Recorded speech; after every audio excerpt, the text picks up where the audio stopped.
This is a Sony, uh, and I'm gonna just like operate it. I'm gonna go through this with you. It's isn't something I've ever done before. Never just set up equipment and had a chat with you guys. See if we can figure this out. Um, yeah, shout out to the best t-shirt company ever. Play on Tabletop. Because that's how that works.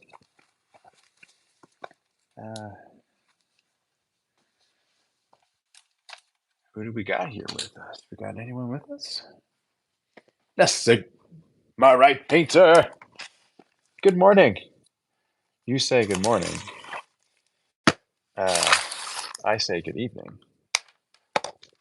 Must be super early for you. So that's what we got. So here, taking a look at this. Let's flip this around. Hey, Jeremy. How you doing, man? Look at this. Here's the camera we got. We have everything labeled because in the studio, there's a number of different cameras. David Johnson, welcome. I'm setting up the new camera here and thought I'd, kind of get some advice from you guys just to see if you have a camera, have used a camera, know how to use a camera, all this stuff. Thought what better way to kind of do that by sharing this experience. Kind of doing this for the first time. Now you might think, what? What do you mean first time? Dave, you're like kind of old and well, it's true. This is more than 16 years now, man. It's more than 2 corns doing this, which is crazy if I think about it too long. But it's one thing to grab a phone and to make videos. It's another to like grab a camcorder and then just hit record. It's another to have one of these things and kind of know how to use it properly. So first off, I got this Free World monitor so that when I'm filming, I can see a little bit bigger. It's not necessary with the kind of camera that this is. But I just thought it would be kind of good if I'm filming from afar. If I'm doing like a talking head type of thing, I can just flip it this way, kind of see where the angle is. Man, all I know is Sony is mirrorless. Yeah, not a cameraman, more of a PC guy myself. Are you? Okay, so Ty Lloyd, A6700, 6700, or 6400? It is a 6400. So, bit of a bad connection, huh? Well, can fix that really soon. I'm looking for the dummy battery is what I'm looking for. And I hope it's in the bag. Yeah, let's search this. Here's the bag we got from the office.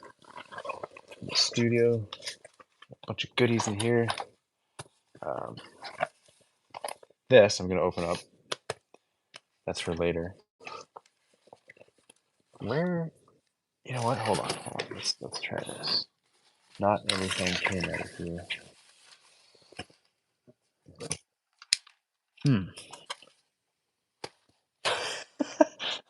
Not very exciting live stream here, guys. It's just I'm rustling through this bag trying to find this dummy battery to go into the camera, but I'm not finding it.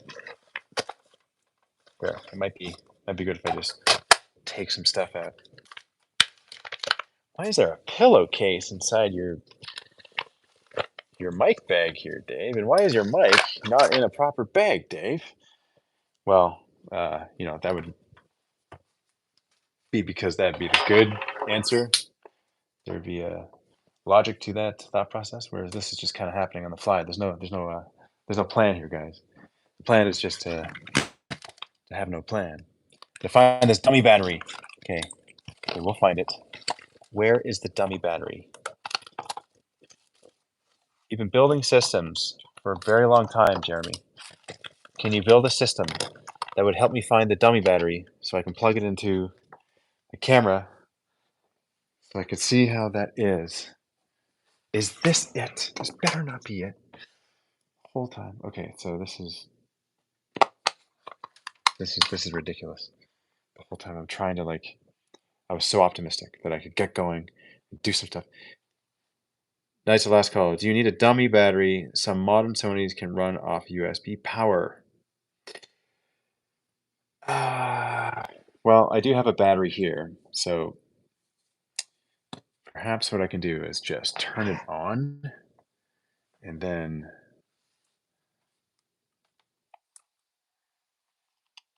put the battery in, turn it on. There was already another battery in there. Okay, here's the discovery. We found one battery inside, an extra battery here. Everything's labeled. It has to be labeled. If it's not, utter chaos in the studio. Okay, let's turn this on. Let's see, we got a button right here. Okay. We got going here. We're doing some stuff. Stuff's happening, guys. Okay. Cable stream. Uh, good question. I'll get back to you on that. Moment of truth. Moment of truth. Here it is. So there's a cap on it. Let's take the cap off. Okay. We're getting further along here. A little bit further along. Now it seems as though it's a little dark. Let's go for a bit of a walk. This is where the movement happens.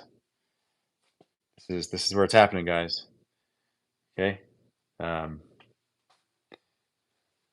niece drew that. She made it. Mira, I love that. Make more, please. I want more. Quite selfishly, I want more on the wall, everywhere. Mitch, it's Mitch's fault that there's now a bench here. So if you haven't seen Mitch, just watch him on Instagram because he does carn curls, and then the camera just went off. So why does it go off? Let's try to figure this out. It went off even though it's not off. So I just kind of hit that button again, and then it came. It came back to life. All right, let's try to figure out some video here. But first, ooh, we got a little screen here that comes out. Yeah, I like that. Kind of makes it so I don't really need this bigger, clunkier screen on top. Let's try it without this for now. See if it can work. By the way, how you guys doing? How's everyone doing out there? Can you power the 6400 with micro USB while a battery's in it? I mean, that's a good question. I don't know. Do you know? Do you know if that's a thing I can do? Because if it is, it's something I want to do. Something I really want to do is set up this camera because it's nicer than any of the camcorders that we have in the studio. And I want to set it up in a place where it's like kind of the same. And I can just go in, hit record, and then do some fun talking head type of content where I just need this. Does this bend? Yes, it bends. That's what you're wondering. It does this bendy thing. And it can bend up. So I could actually view it this way if I really wanted to, because it's back there. Kind of see where the angle is, or just go this way as well. It goes both ways. That's really useful. Ooh. Okay, so that's right there. That's kind of, let's figure out some like, no memory card. Okay, we're gonna need a memory card. That's the next step.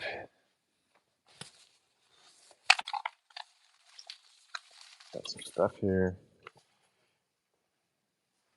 All right, we got to label these too. These aren't labeled, then once again, all chaos ensues. So right now, memory card goes not in the side. What? I thought it would have gone in the side. So if it doesn't go on the side, does it go on the bottom somehow? It does. Okay. We're gonna get this, guys. We're gonna get it. So, oh, that satisfying noise of it just, clicking in. Okay, no images. So I'm gonna go back to what we got there, and then now I'm I'm filming you guys. If you want full unlimited power, you'll need a ACP W20 or equivalent dummy battery. There is a dummy battery here somewhere. It's possible that it was left at the studio. And if it was, then I'll just have to get it next week. But the goal here is to set this up so that I can start filming the series Hobby Hunter. What I want to do with Hobby Hunter is I just want to make cool videos of like artists in the community and like showing off their paint jobs. Just like do this like Eye of Terror thing where it just like goes over and I see things and I just want to. It's kind of like sometimes on Instagram I enjoy posting posts that are painted miniatures or conversions or kit bashes that other people do because I just get excited about it. Like I'm literally like I'm going through Instagram so much anyway, and I come across this like the sea of cool stuff, and I get excited about the plastic. I kind of can't help it, and so I like to share that and see other people get excited about cool things. So I figured I would just kind of uh, do more of that, only translate that to YouTube because it makes sense to do that also on YouTube. And having seen the different types of content that exists, uh, that's seeing that type of content in other communities that exist. Like it's fun to observe. It's fun to engage with, and there's this stream of almost like endless creativity that you're able to just dive into at any moment because new stuff is constantly being made. So, yeah, yeah. That's what we're doing right now. We're preparing some higher quality setup here to present this artwork. Um, yeah, that's kind of the idea here. Nate's miniatures. I love filming. It is another part of the hobby for me. You know what? That's really cool too. I enjoy filming as well, and when I say filming, I mean filmmaking. And I obviously amateur filmmaker, nothing that I would consider more than that. But it's certainly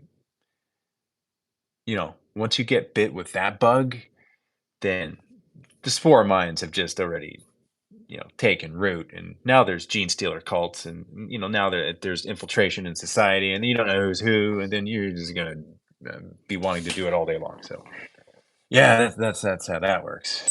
Um, Actually, no. Let's use a more apt analogy. Once Nurgle's rot takes hold, then there's viral infection that goes into the atmosphere, and everyone is breathing it in, and therefore gets affected with it. And no, that's okay. Wait, that's a little too. Okay, let's bring it back to let's bring back the core. That's the easiest one. Everyone wants to collect skulls on the battlefield, even if those skulls are films or if they're movies or cameras or whatever it is. Replace skull with whatever you imagine the skull to be, and that's your skull. And corn cares not from whence the blood flows. Therefore, just reap those skulls all day long. That's what it's going to be. Um, good night, Jeremy. It was nice of you to join us for a few minutes. Uh, Man gets paid to film stuff, considers himself an amateur. Yes, yeah, it's feeling. The fact is open to interpretation. When I say amateur, I mean I feel like I'm constantly learning new things and ways to present things, and there's just a never-ending, non-stop flow of that for since we've started. So um, easier to kind of to say it for some reason. What Sony camera did you pick up? This is a Sony um, 6400. So see this, check this out. Okay, see those. This is the one. We have some of these in the studio so far. Ignore this screen up top is just the thing that makes it so you could see a bigger version of the thing that you actually want to see. I'm going to take this off too. I don't think it's necessarily needed right now. Not right now. We can use it later on when we're in more of a permanent setup. There's a number of different creators that I've enjoyed seeing in our space, and their content I think some obvious ones that come to my mind are um, Miniac and Ninjon. They first and foremost come to mind when I think of like certain hobby related content that just looks really cool, and there's a nice presentation. It's story driven. It's fun. It's engageable. Squidamar, of course. I enjoy watching his videos from time to time. Yeah, we might be jumping on a call soon to do a collaboration of sorts in the near future. So yeah, we'll see how that goes. That might happen this week, guys. Gotta let it out of the bag. Okay, back to this camera here. Oh, nice. I used to own the Sony 64, A6400, great camera. Nate's Miniatures. Nate, thank you for joining this evening. Well, tell me more about yourself, Nate. What do you do at Nate's Miniatures? Do you paint minis? Do you do tutorials? Is it a hobby? Do you, yeah, more. Reap your skulls. Be careful of the Sony Flash shoe. It's one of the only downsides. Plastic rather than metal. Are you talking about this? The Flash shoe? Wait, that is what you're talking about, right? Because it feels that's what the shoe goes in. You're not talking about that specifically. You're talking about something else. I want to take this off because I just want the camera. I don't need screws on the floor. No good. 3D printing minis is hella fun.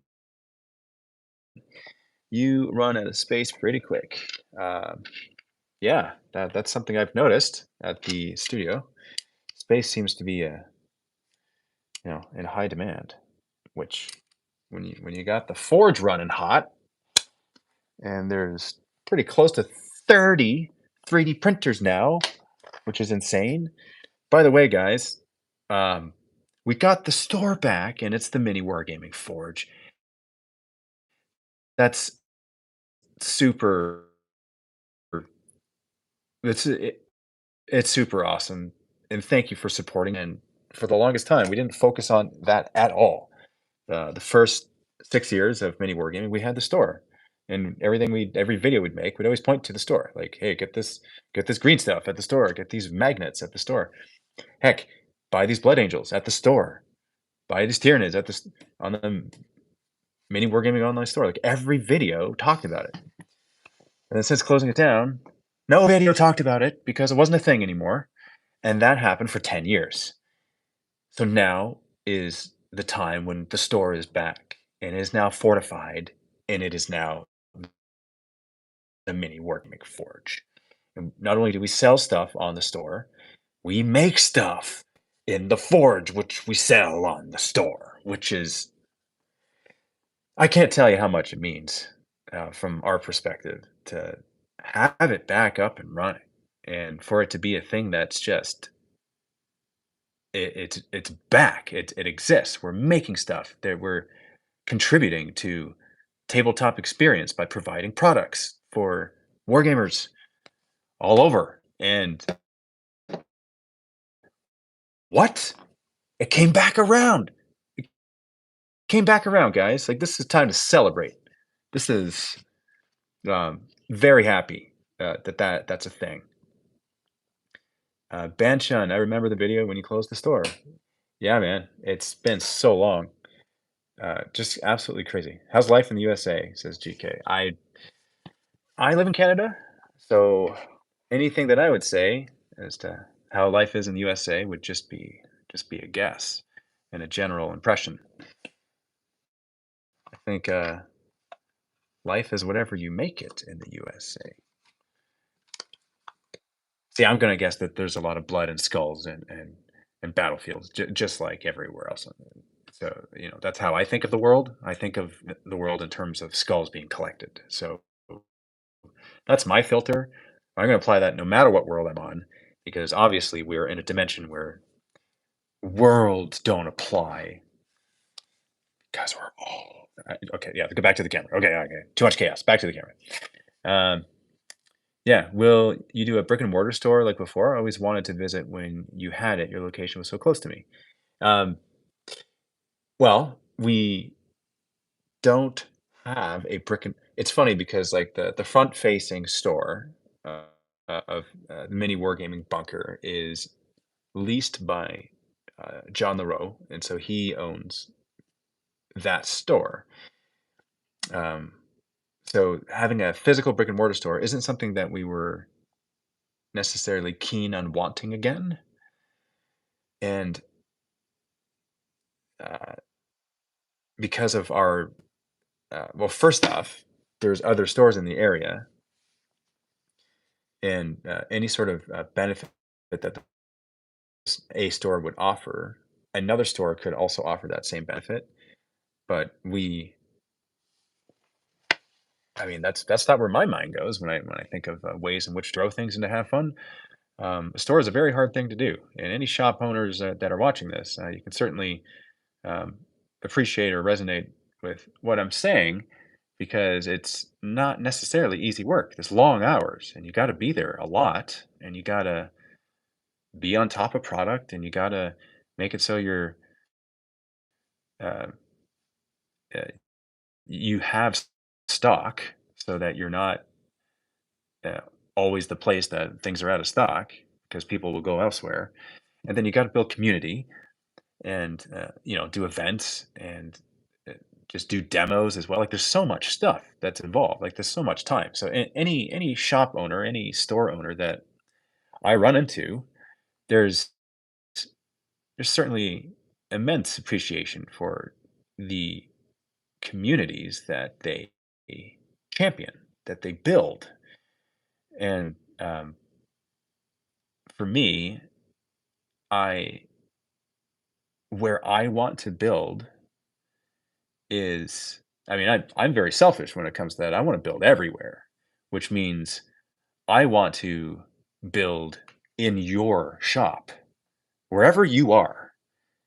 And, whether you're in Australia or the UK or the US or Canada, I don't care where you are.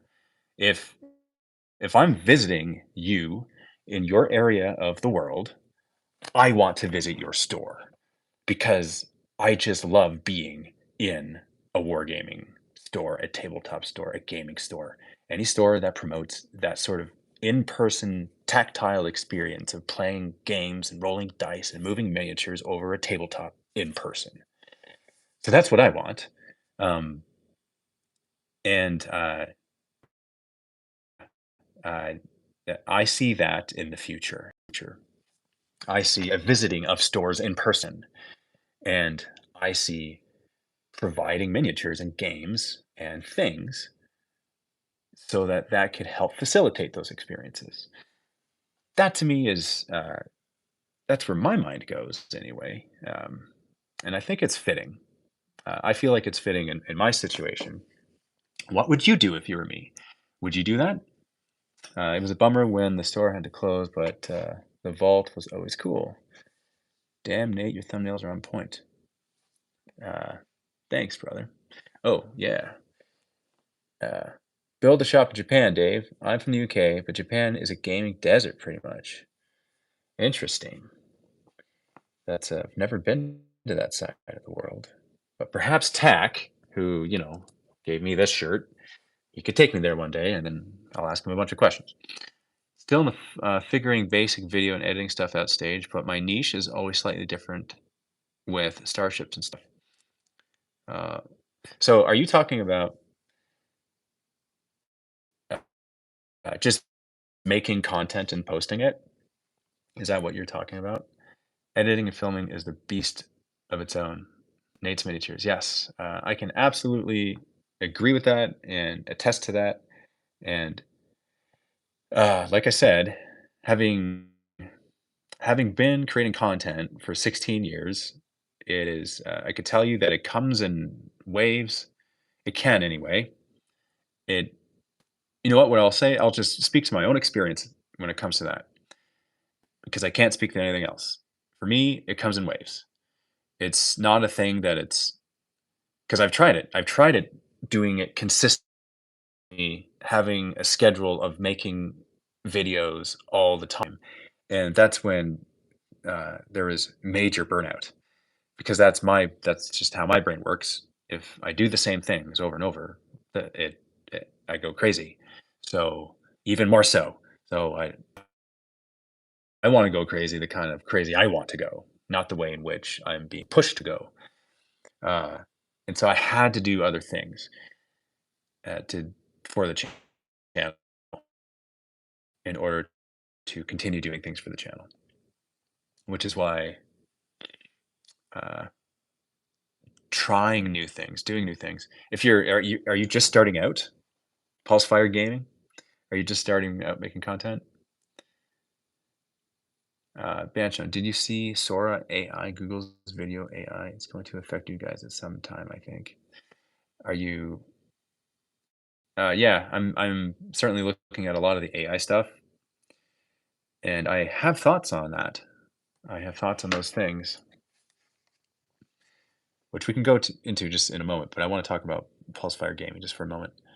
MiniWarGaming, the oldest mini channel I can remember. Glad it's still around when I came back to the hobby. Sigmarai Painter, thank you for coming back around. Um, Nate's Miniatures, yeah, I got a big list of videos I have to work on this year, but I am terrible with releasing because I never know if the video will be liked at all. It can be nerve-wracking at times. Here's a question, Nate. Why, um, why do you make videos? What is your why? Pulsefire Gaming, just hit 100 subs. Cool. You know what? Hold on. Here, let's kill two. Let's see what we're doing here. So just so you know, if you're tuning in, if you're just tuning in, I am looking at your things now. So I'm gonna look at your YouTube. So let's go Pulsefire Gaming first.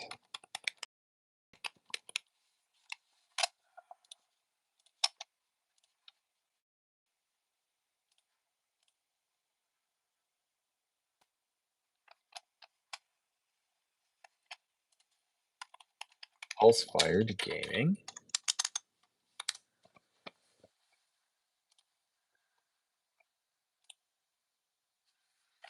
Okay, I'm doing it. I'm looking at the channel, man.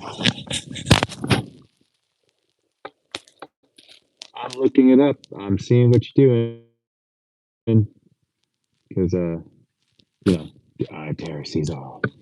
We just gotta look at it, see what's happening. Republic Rathana Destroyer overview. Hello and welcome.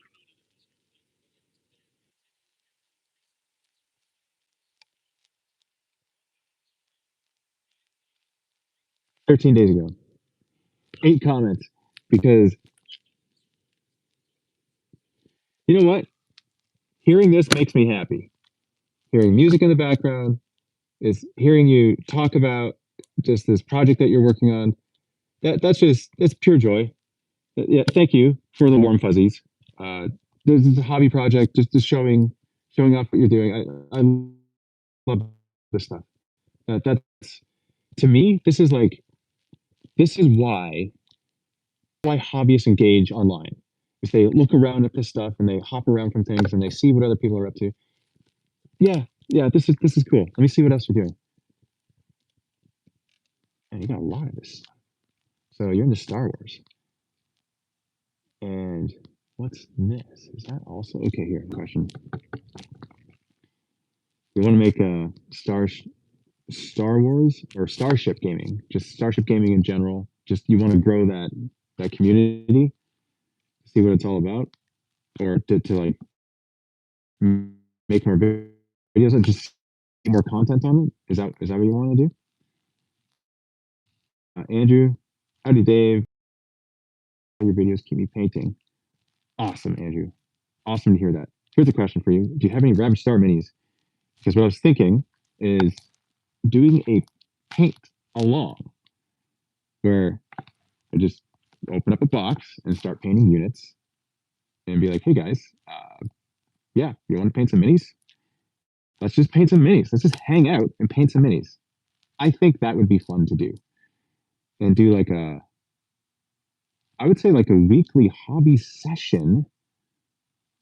Uh, yeah, a paint along, weekly hobby session. Because why not? And see this camera? This camera can be used for that. Just like all part of that. There's a there. Okay, so I did. There are links in every single YouTube video that we post to Ravaged Star. It's to the current campaign on Game Found, and we're making a game with it. So there's a few hundred miniatures, which are high quality PVC plastic, and we're making a game. We're making the rule set for it. There's a playtesters group on Discord. We did a campaign for it that has since been fulfilled, and the original backers got their stuff. Um,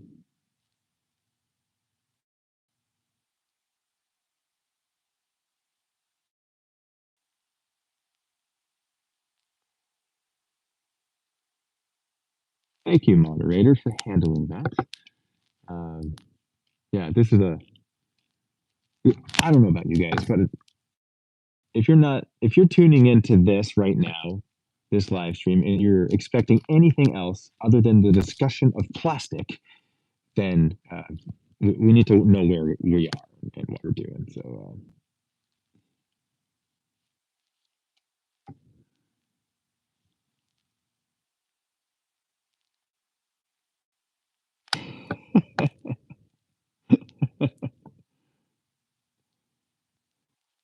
Oh man, oh how the world has evolved into whatever it is right now. But thank you for tuning in. Plastic and resin, yeah. Okay, we'll go for that too. But yeah, going back to the challenge for a moment because I got wildly distracted because that's how the ADHD works, which I fully embrace. The 3D printed Imperial Escort carrier time lapse videos are fun and they are cool. So yeah, one day ago. Let's see what your most recent thing is here. Sorry and Starhost. Sorry and Starhost. Grim Dark Future.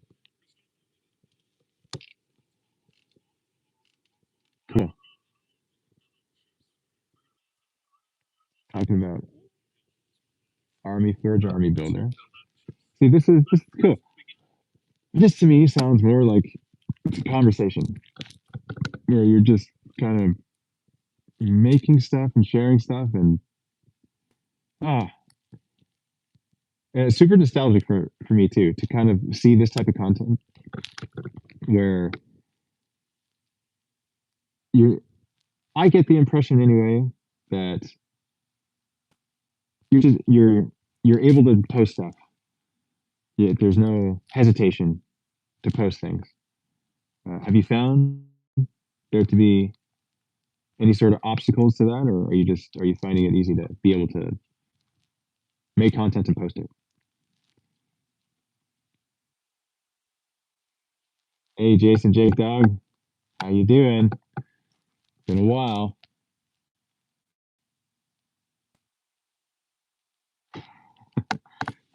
Nate's Miniatures. My videos are trying to be entertaining, but I just want to show people what I'm working on. Also fun. Also fun thing to do. Just show people what you're working on because working on things is fun, and other people get ideas from things that they see. Yeah, paint along. So Adepticon is going to be pretty you guys going? Are you going to Adepticon? Because I'm going to Adepticon. Is going to Adepticon. We're going to be there. We're going to have a booth there. We're going to be showing Ravaged Star there. And so you'll be able to pick up the miniatures and see them for yourself and play demo games of Ravaged Star.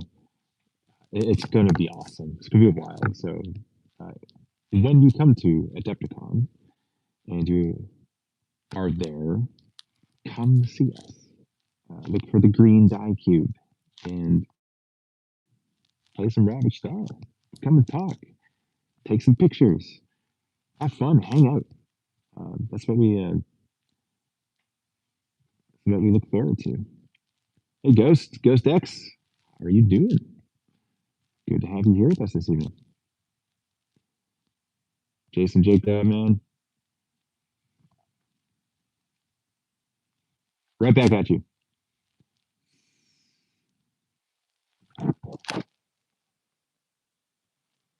Kylie, this is the shout out.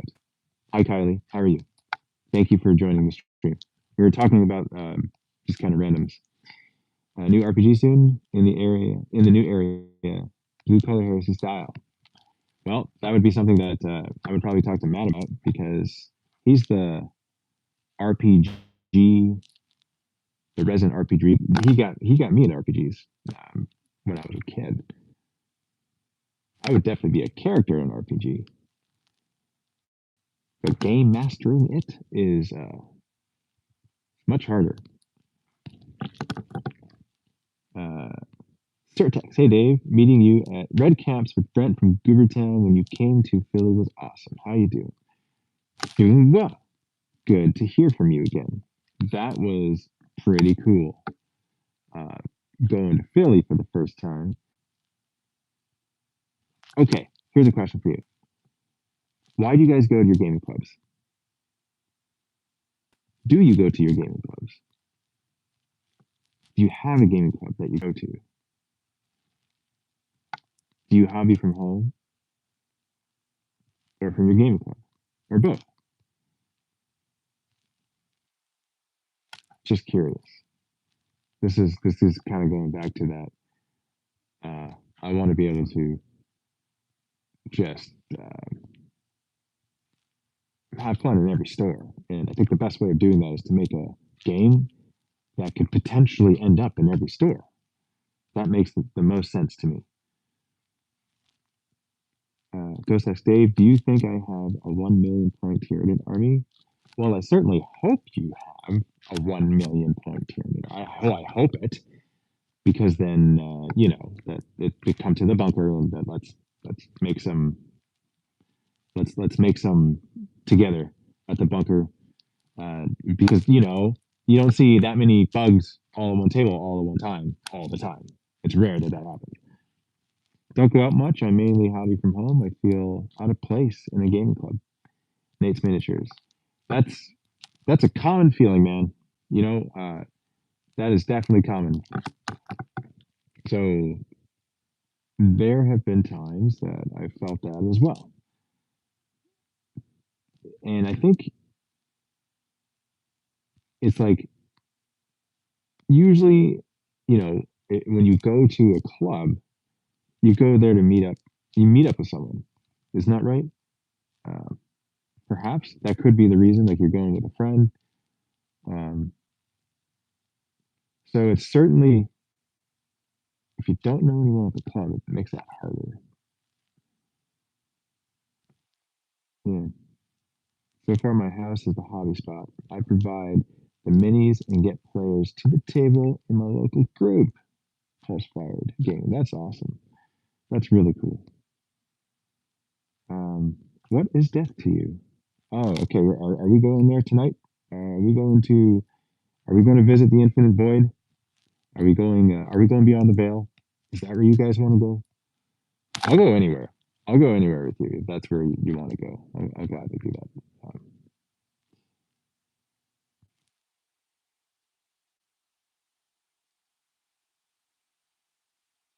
Certex gaming stores, I think, are pretty essential to the hobby.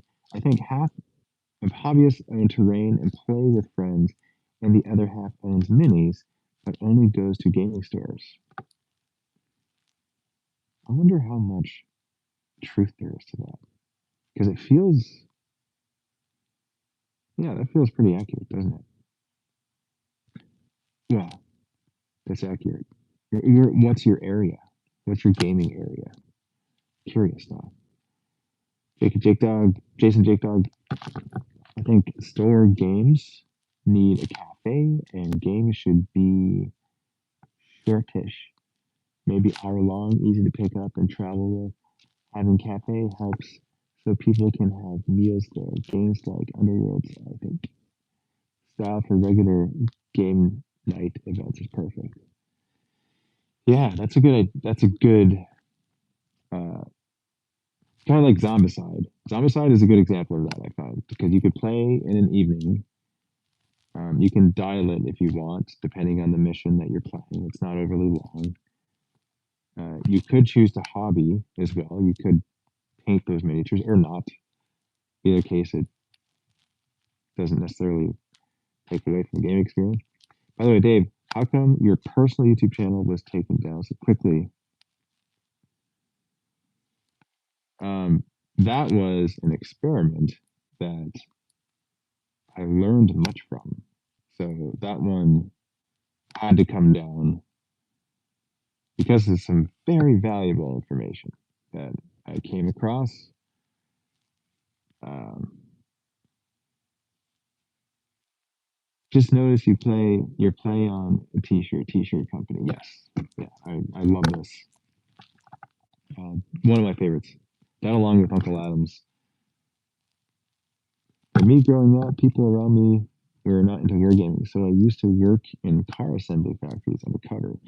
Don't really know that many people in my personal life that know what Warhammer is.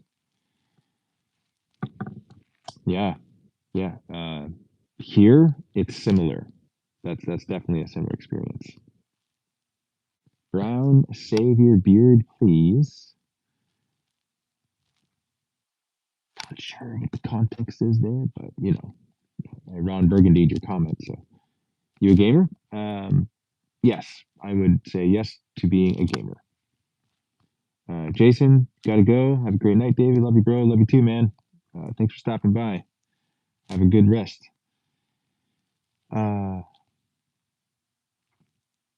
Yeah.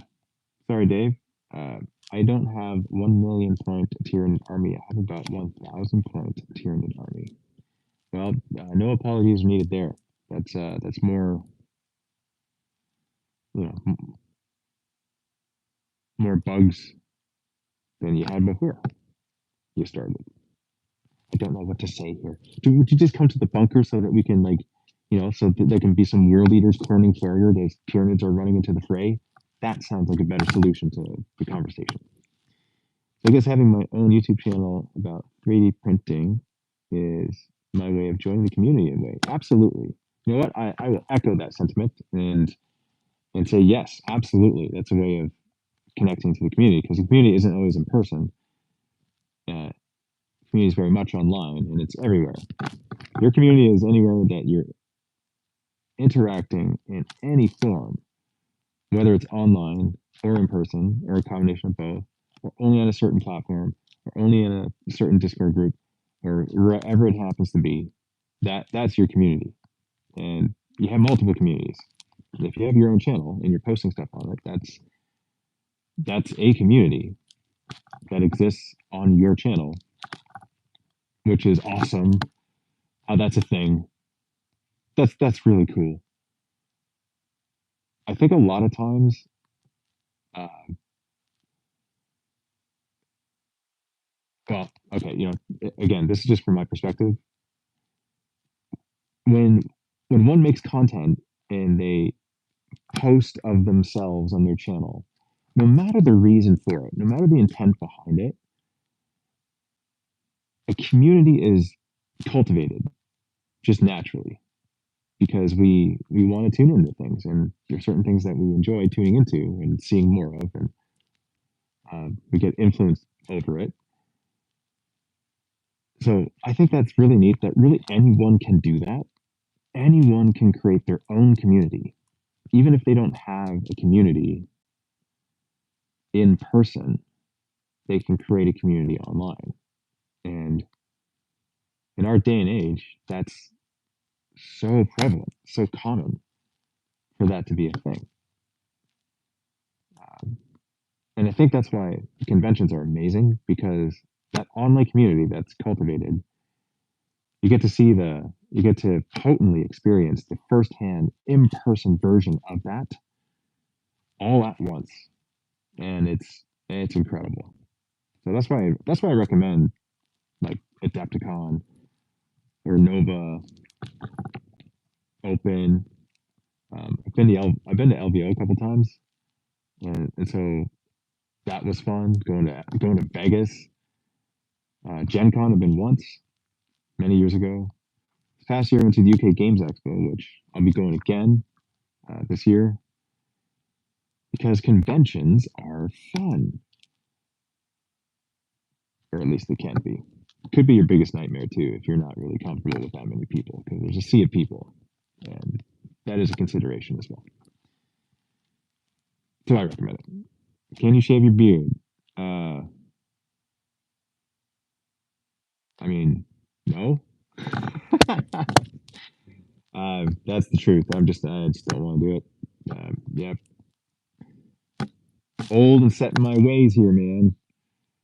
That's not true. It's constant change all the time. I would do it for the right reason, just so you know.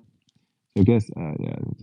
God, burrito. I mean, yes, I agree. Yeah, I'm gonna agree every time you say that. Yes, it is. Bring people in, grow the hobby. Absolutely. Easy to pick up and go. That sounds like War Master to me. Would be cool to get into that as a busier adult. No. Yeah, the shorter games, like the shorter duration games, like the 30 to 60-minute games to 90-minute games, like they're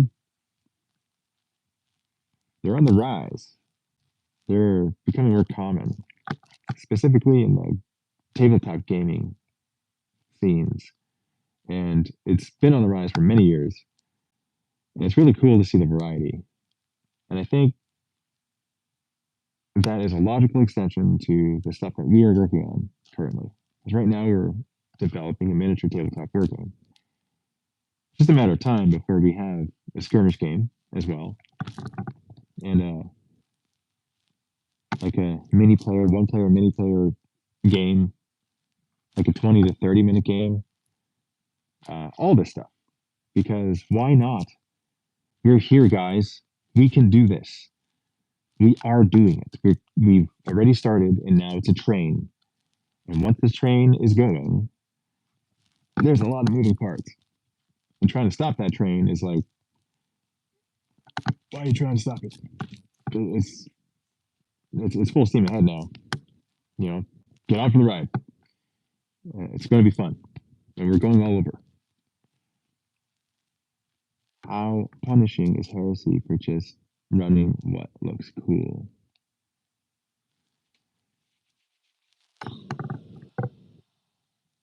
I mean, there's a lot of potential there, wouldn't you say, for what they could make? Yeah, that's it. Yes, it is, Nate. Good to see you. You sound very muted, almost like there's something covering your microphone. Is that better? Is that a little better?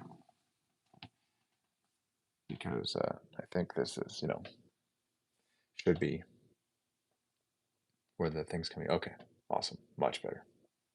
That was for me hearing the YouTube. That's why I had the thing on. I'll just take it off. Didn't need it. Don't ever shave, Dave. Your face just gets cold and misses your beard. I agree. I don't. That's why I don't like shaving. Uh, how did you get your Ranger movie on Amazon? Space Wolves. Isn't that a good question? Right? How is that even possible that this could happen like that? That I'm not supposed to know how to do that stuff. I'm just a crazy chaotic dude who likes to swim in plastic models and play with war dollies. That how is making a feature film and having it on Amazon an actual thing that exists in this reality?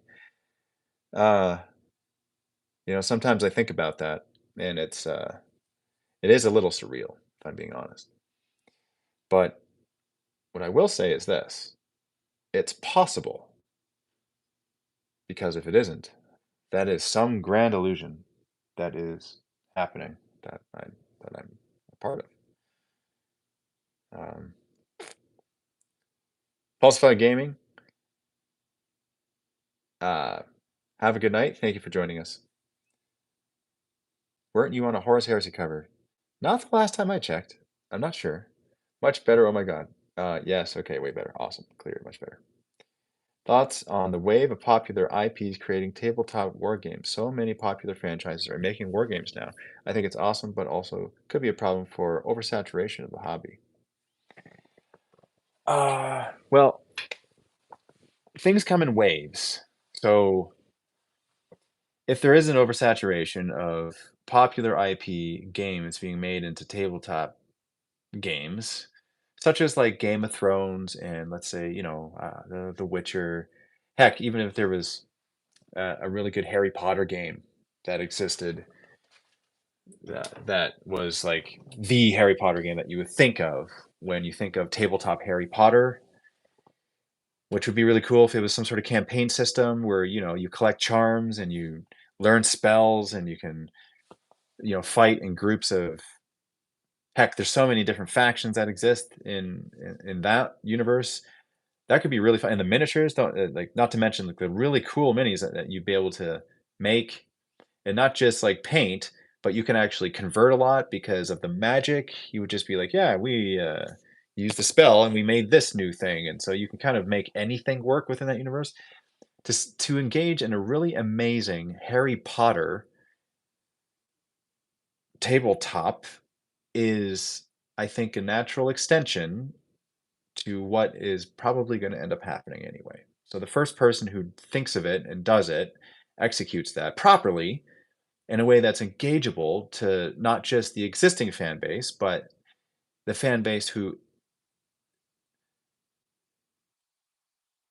doesn't tabletop, but could make it appealing for non-tabletop. So like, if anything, the oversaturation I think is, it's neither a good nor bad thing. It's just a thing, and the eventuality of that thing is more people get into it. So if they're just going to that example, right? Like since Star Wars Legion, let's just pivot a little bit. Star Wars Legion, uh, you know, since that dropped on the tabletops, how many more people got into tabletop and that were like Star Wars fans that weren't tabletop gamers that got into tabletop because they're Star Wars fans? I'm sure there's a number of numbers that indicate something that would support that. Just makes sense. There's cross-pollination of audiences. So I think people like, if we talk about Warhammer for a minute, people that like Warhammer and that tabletop Warhammer, they're going to continue to like it. And people that weren't going to get into Warhammer, they're not going to get into it anyway. But if there's something else that exists for them to get into, they might get into it. And perhaps down the line, they could get into Warhammer because then they would have had an adjacent, relatable experience on the tabletop that wasn't directly Warhammer, but that was something close to it. So then it's not as far of an extension to paint a mini if you've already painted another mini that you wanted to paint because you like it. And I think that's the difficult thing with starting your own universe and your own intellectual property. It's really a brand new thing that people are engaging in, so they got to know about it. And stories is the best vehicle for that to happen, which is why we're working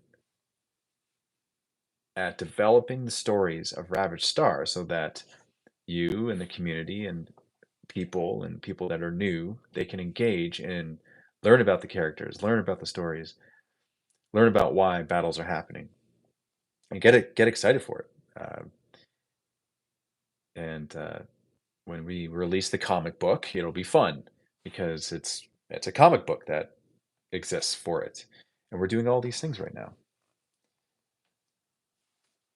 Kind of how One Page Rules does their little collector packs. Yeah, there's a lot of companies that exist that are doing really neat things. Dave, will there be a small starter set that can be printed from Ravaged Star? Printed? Not printed as of yet. Ravaged Star will remain to be hard plastic PVC with the occasional STL made available for promotional purposes, such as the recent painting competition that we had hosted over at my mini factory. There were 3 STLs made available for a miniature from each of the factions from Ravaged Star. And there was a number of different entries for that painting competition. So I was going through them when I was in the UK visiting my mini factory.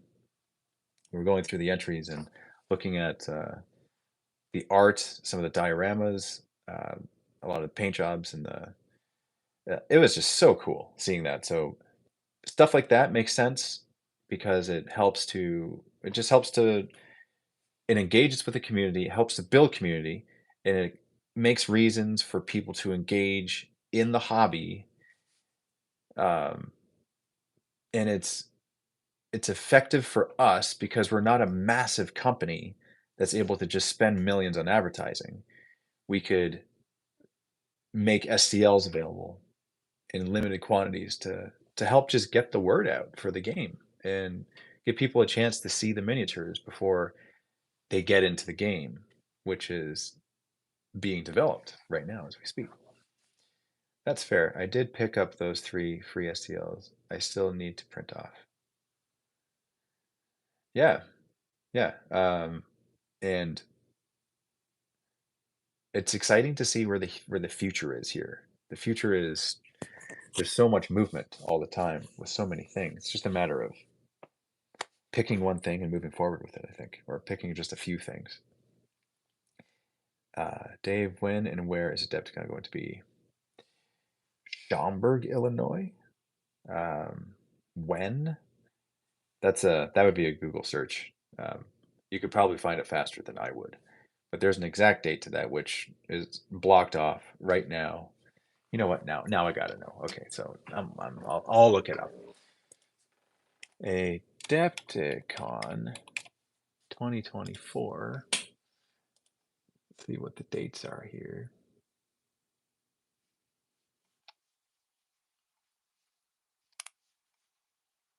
So that's March 20. Hold on 1 second. March 20th to, wow, there's so many events, man. It's crazy. Crazy. There's so much. Holy, holy. March 20th to the 24th. That's Adepticon. Yeah, 31 days until it happens, and you can still register. It's available right here. Still register for Adepticon.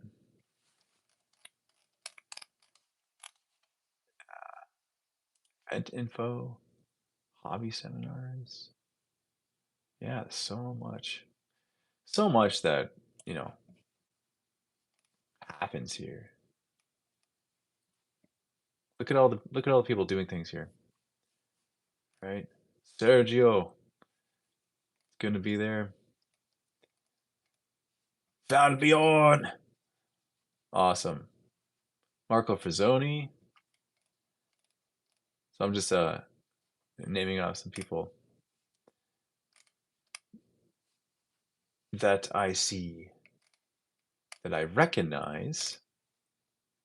Um, to be fair, there's a good amount of people I recognize because of time spent on Instagram and seeing paint jobs on Instagram, like Mamikin, seeing his stuff there, super cool, and Sam Lenz, awesome, not at all surprised. Mark Sarastro, Vince Venturella, who I gotta say, like the amount of minis that Vince paints is like insane, absolutely insane. Eric's gonna be there, very cool. Um,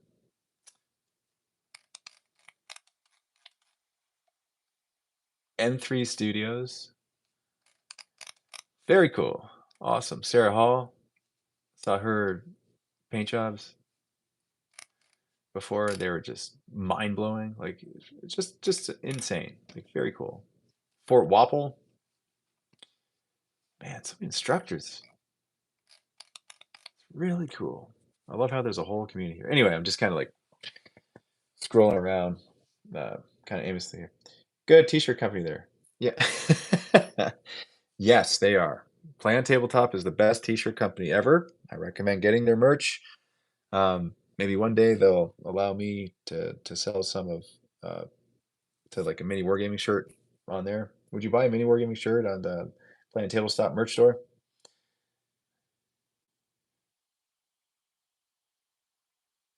Family of gamers. Hey, is that Coach? Is that who's there?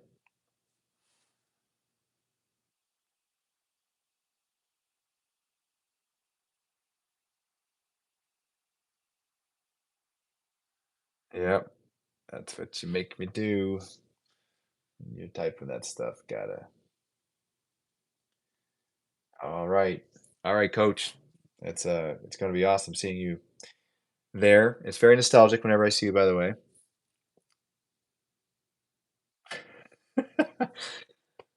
uh are we getting to the point where I gotta enlist some help from moderators and just kind of, keep the zombies uh away from the fence? Like what's going on here? Tony Stark. I mean, that's I'll take that one. I don't necessarily feel like I have superpowers, but I do feel like it's fun to walk around in an Iron Man suit sometimes. Uh, Definitely not as smart as Tony Stark, but I do feel it's chaotic uh, sometimes. So I think that's out of the superheroes I would choose Tony Stark. Still getting distracted by Adapticon. What am I doing here? Looking around. Load more. Okay, good. You didn't do the endless scroll. If you did, I think I would be here even longer. Uh, so cool though. Yeah. Wow. Like wow. Yeah. That's why Adepticon is amazing. I'm just looking at the Adepticon website, looking at all the stuff that they have prepared this year. It's really insane. Yeah. Yeah, really insane. These are previous articles, it looks like, things that were written on there. Yeah. So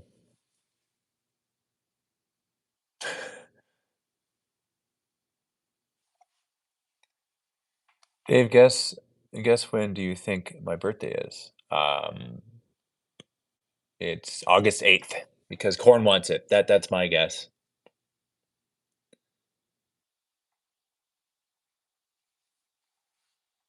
Yeah.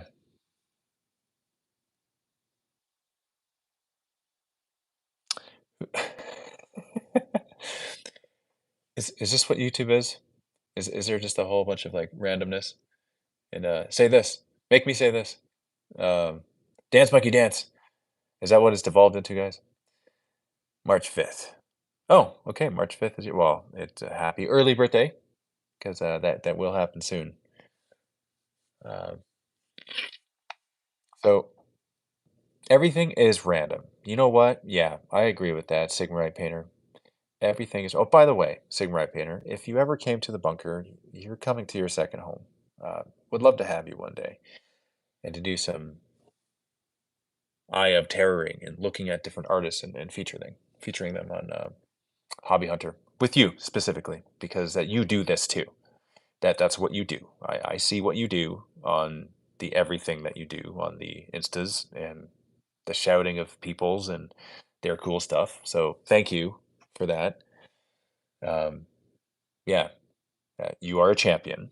You're a champion of the community, and this is you getting your comeuppance of being shouted back at for shouting everyone else out. So shout out to you, Sigmarite Painter. Um, yeah, check out Sigmarite Painter's stuff because by doing that, it is an eye into the community, the tabletop gaming community of painters and gamers. When you look at, Do you post stuff on YouTube as well, or is it mostly just your Instagram that you focus on? Sigmarite Painter. Just out of curiosity, I want to know. I could easily just look right now. But you know what? I'm gonna get into that. If I jump into YouTube, then I'm there. So it's gonna be this triangle. Be like here, YouTube, back. I am I'm a hobby champion. I will agree with that. And we will be champions. We are champions together in this. Is how I feel. How are the new battle reports going? The more high guilty ones? I guess they're called the high guilty ones? Um, why would they be called high guilty ones? Do you like birds? Come on. I mean, sure. I don't know. I don't know. This feels really random. Vincent, hey Dave. You are an inspirational person. You helped me a lot without you ever knowing. So thank you. Love Warhammer 40K community. You people are amazing. Well, you know what, Vincent? You're welcome, and thank you. So the fact that you're leaving comments in this community and you saying you people are amazing, you are a part of this. Therefore, you're calling yourself amazing is what's actually happening there. So, um, yeah. That's how that works. If there are ever coming requests for YouTube, who knows? Well, Stigma Painter, yeah, one request. There's one. I request Sigmarite Painter YouTube videos because if you request something, I mean it just has to happen. Everyone. Why isn't it happening yet? Why hasn't it happened? Has it happened? Has it happened? I just don't know it. Um, hey Braden, how are you? Welcome to the stream. We are just kind of hanging out and chatting, looking at a camera earlier, but now it's time to move because movement is how we get places. That's how things happen.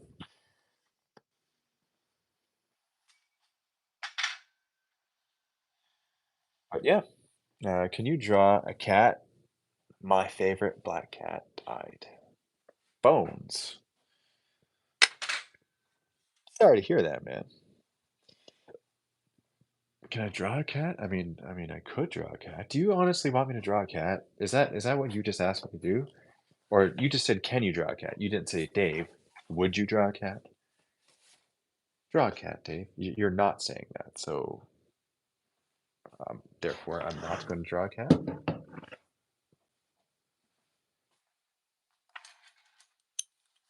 Okay, so I found something. Found something here.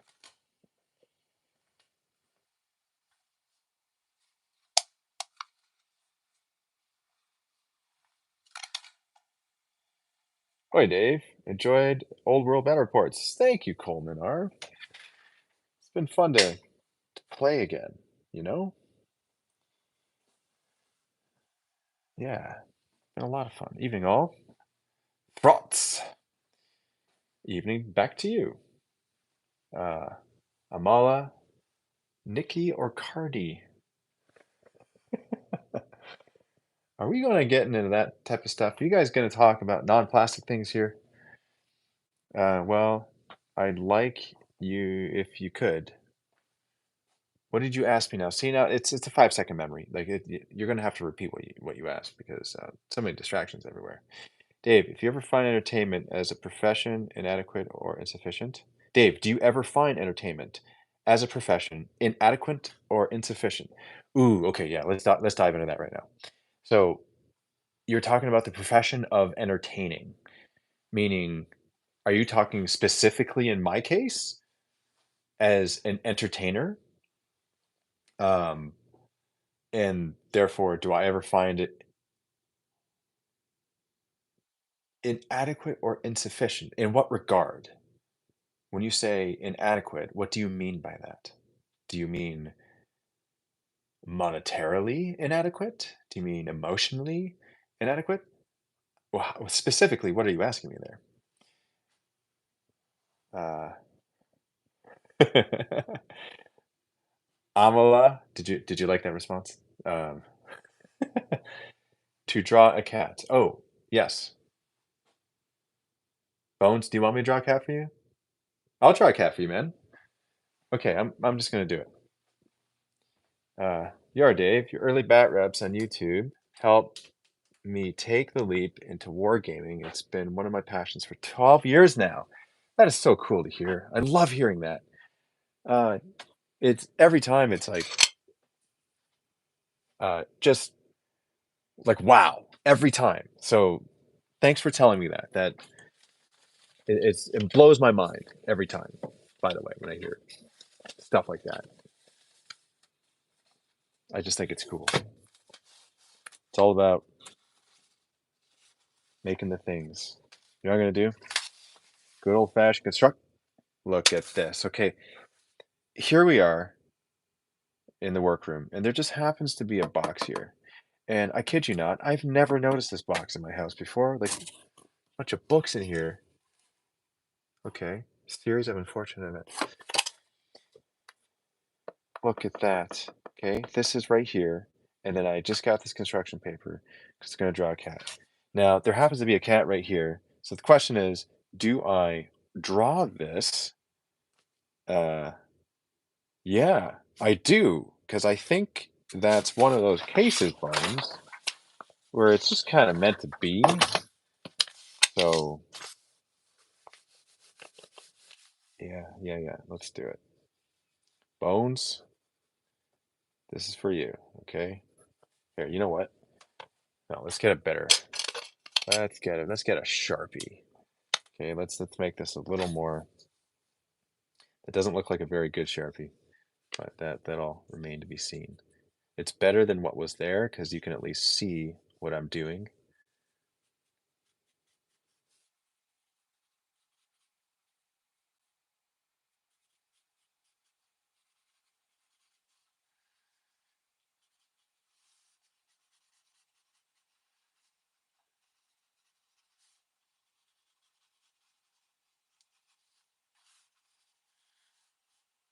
Okay, now we gotta do this.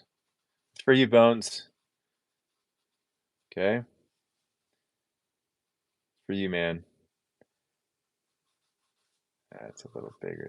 This cat nose is a little bigger. Just down here. Looks like a Wookie.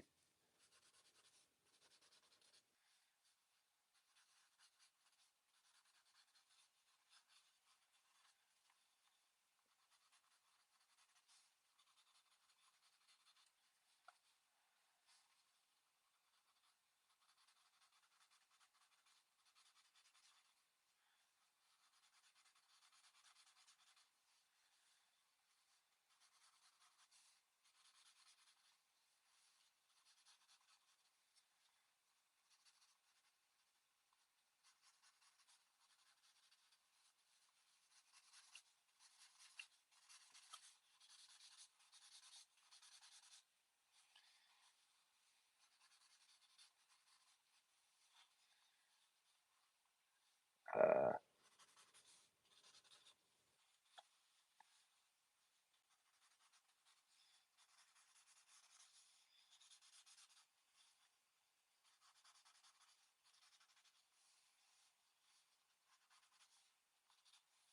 give this cat a little smile.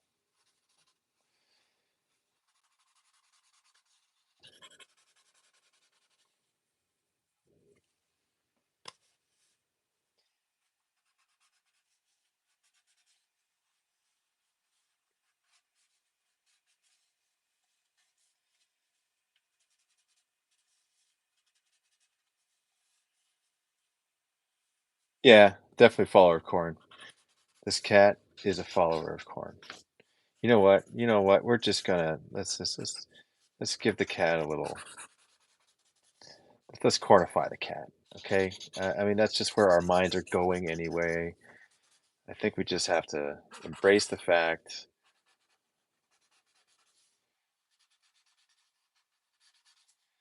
that It was kind of always going to be here. That's where the brain is. Make that a skull.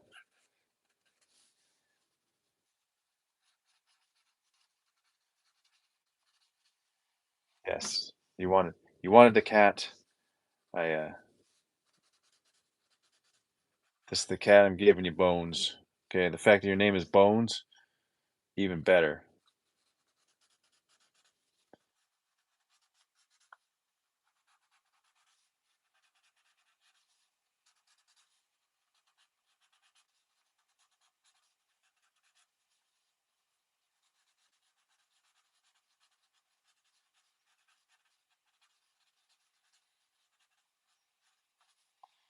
Okay, got an 8-pointed star there.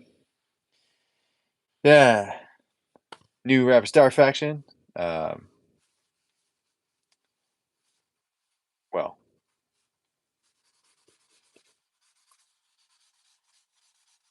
I don't know how well this would do. I'm gonna guess not very, but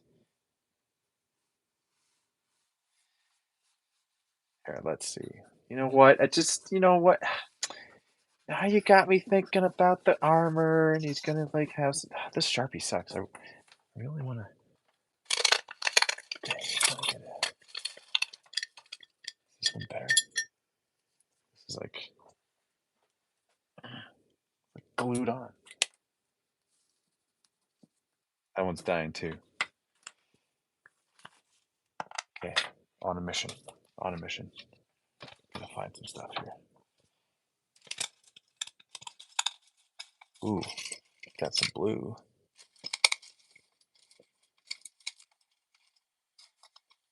Let's see if this works.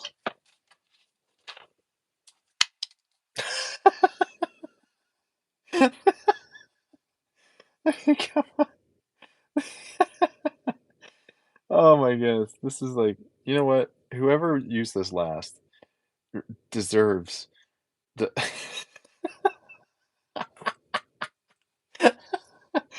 Oh, come on. You know, we were almost there. We got some dollars there points. Okay, hold on. Hold on. Got ambulance. Yeah, because this is definitely an emergency.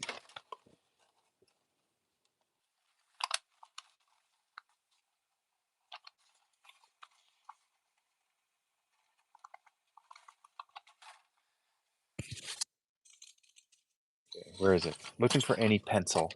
Any pencil pen. Something better. You know what? I'm just gonna have to go with what we got. Blue Sharpie. Got an error 404. Oh yeah, it did. Alright, here we go. Alright, Bones. Alright. This cat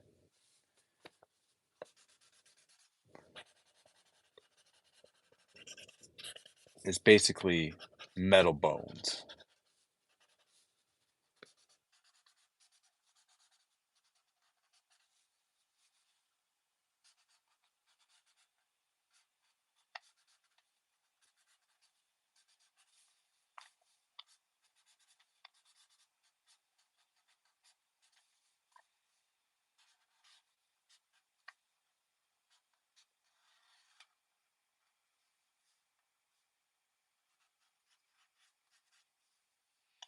Well, I messed up the S, but I think you get the idea. So, this is for you. Uh, Stormy. Would Stormy love this? I really want, you know what? If I actually had a. This is the reason why this is slightly irking me. One is because I really want just a Sharpie that is working much better, the way in which I want to use it. It's not. So I'm going to actually go and find something because it is bothering me such that I need to do it. Got to go to bed. Make more streams sooner. I'll see you later, Dave. Yes. Ghost, have a good night. I love it. We'll see you later. I got something to show you guys. Is it in here? No, it's not in here.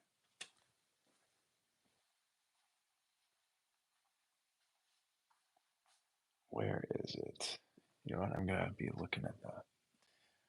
Let's look at some of the pile of Hobby Hope. Ooh, we got one of these. He was started, but he's no longer finished. He's on the shelf. But we could have some contrast kind of applied to him. I think that would be sweet. Never pass under a pull-up bar without doing your max.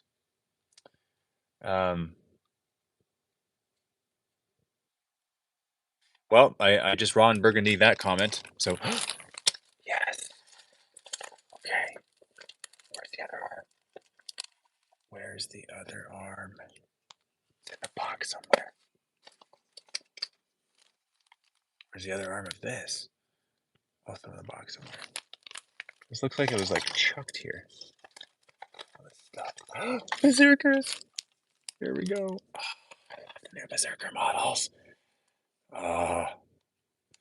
The, the okay, P-Fish, to ask what's going on here really is, I think what you're seeing is answering the question. We are looking at plastic. We're finding it in the crevices of our minds in the basement. And we're just observing it and making comments. And you like the dragon one. Are you talking about this? This one? Talking about this one?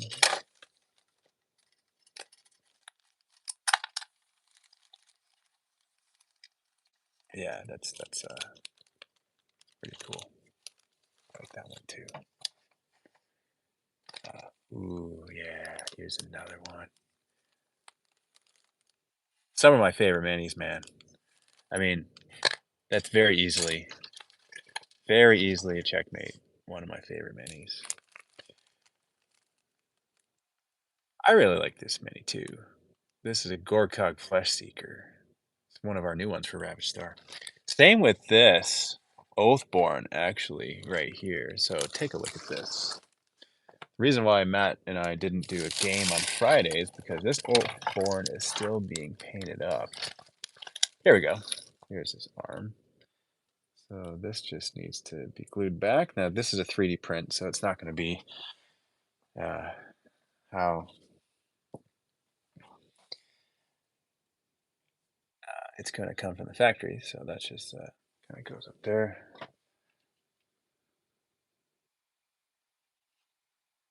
This is a sample, 3D print sample.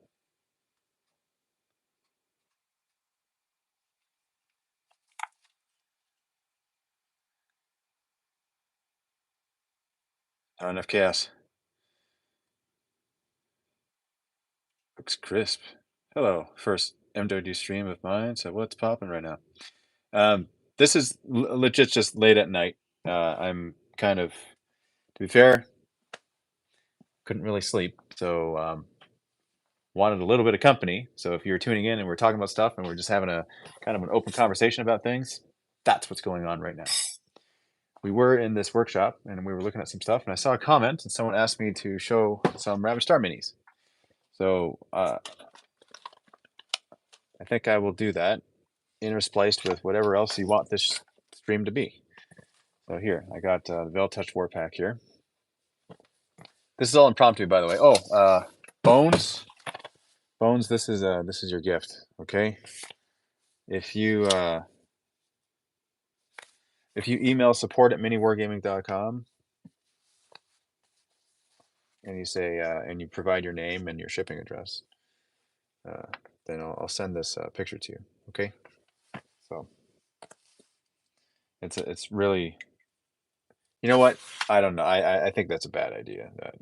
I this why would you want this? This is like just a doodle and some scrap paper. I don't know.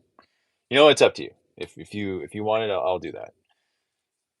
Because it was fun for the moment, just being creative and doing that. So,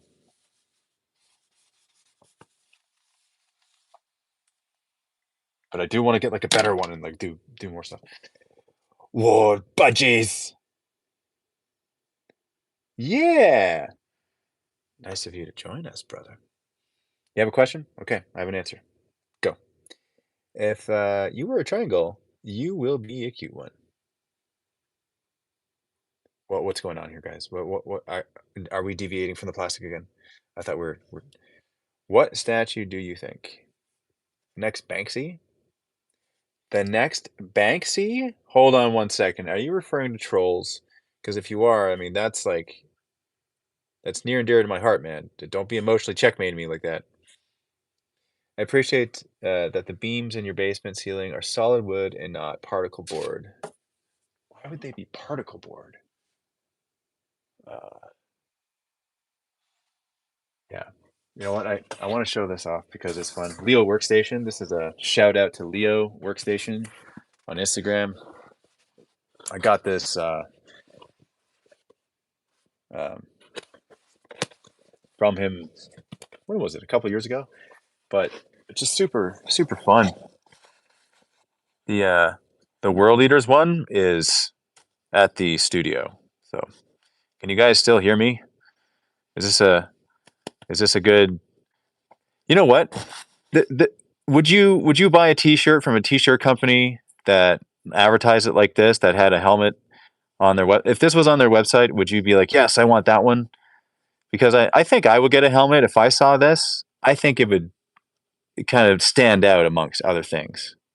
But it would have to say like helmet not included.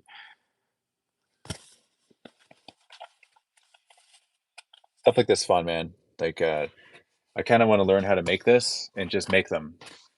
Uh, because seeing Leo make them is fun, and it looks like it's really inspiring to just have some fun with it on the tabletop, just making one of these.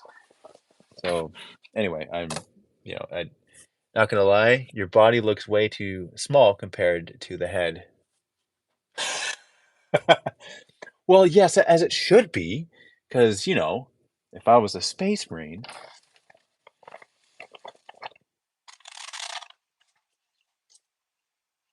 okay, here we go. Actually, sound pretty clear. Cool, cool, cool. Quality cosplay material. Yeah, I agree. I agree. This is EVA foam. Is it EVA foam? Yeah, I think it is. Yeah, it's light. It's not heavy. It's foam, so it's like durable too. Yeah, you're not gonna dent it by like I'm pressing on it.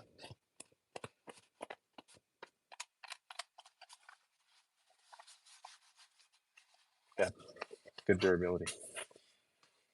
I like it. I recommend. Okay, does this work? If I go like this, do you guys see stuff? You don't really. So maybe it's better that it's like this. Yeah, that's what you want, right? Seeing more so like, but we want to make sure it's like in focus. How do we get this in focus?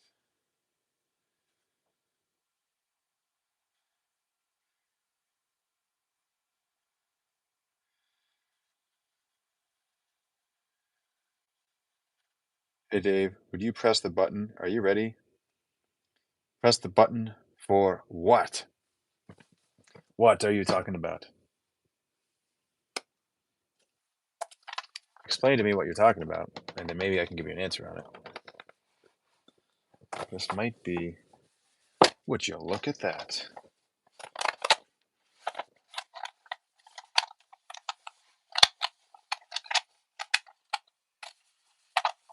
This was one of the empty boxes. It wasn't actually the one with the stuff in it. That's upstairs. Which you guys are making me want to go upstairs. So, but I'm not gonna go unless you say, because I don't know. That's just what I'm doing right now.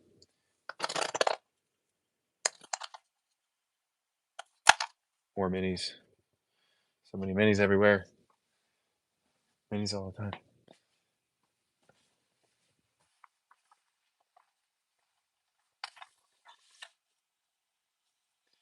Mine's a home brew where it's quite literally just a mix of loyalists and chaos marines called the Redeeming Angels, along with my Imperial Guard army. Cool. Blood Angels are cool in their own right. I think you met you in Miss Jones. I think I met you in Miss Jones. What are you talking about? This came here. What's happening? Dark vitamins. We're just hanging out. We're just hanging out a little bit for the evening.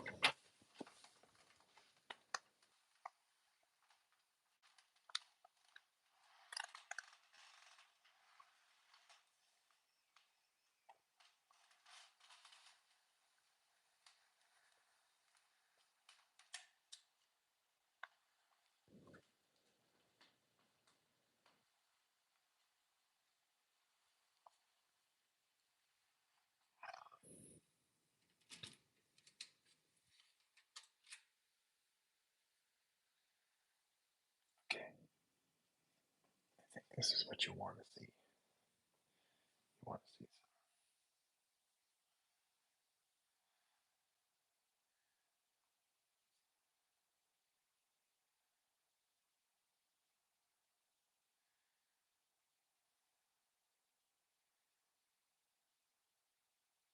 I wish it was like, you know, could actually focus on it because it's not very focused. It's like good for far away focus, but not close up focus. Hmm. Maybe it's just not a matter of doing that right now. This isn't a showing off model stream. It's just a kind of a random hangout because of, it's an insomnia stream. Can't really sleep right now.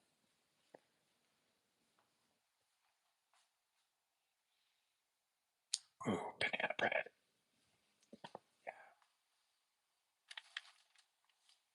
Get some banana bread because, absolutely delicious.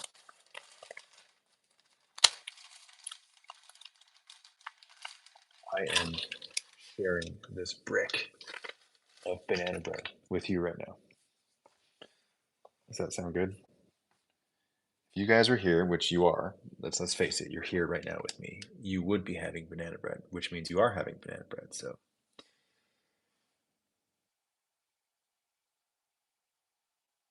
what's the banana bread? It's banana flavored bread, dude.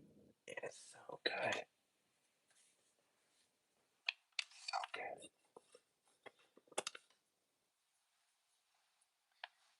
Absolutely love it. I can get a couple slices here.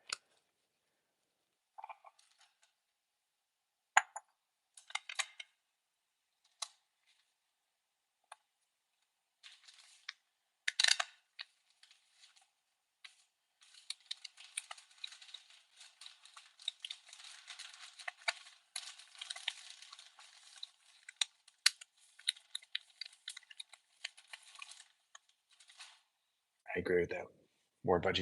It's definitely superior in the flavor because it's banana flavored bread.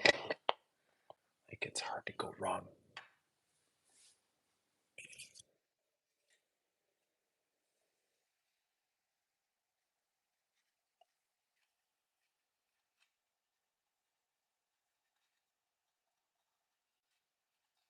Yeah, buttering up this bread right now.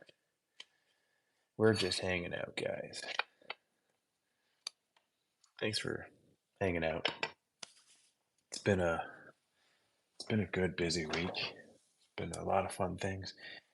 Just to share some fun stuff. This past week, I played a game of 40K and filmed it. It's a battle report against Scary. So it's a banter bat rep, but it's in a new style because we've increased the quality of our studio. We're filming with different cameras. We've combined some stuff with Steve's studio, so we're all kind of amalgamated into one.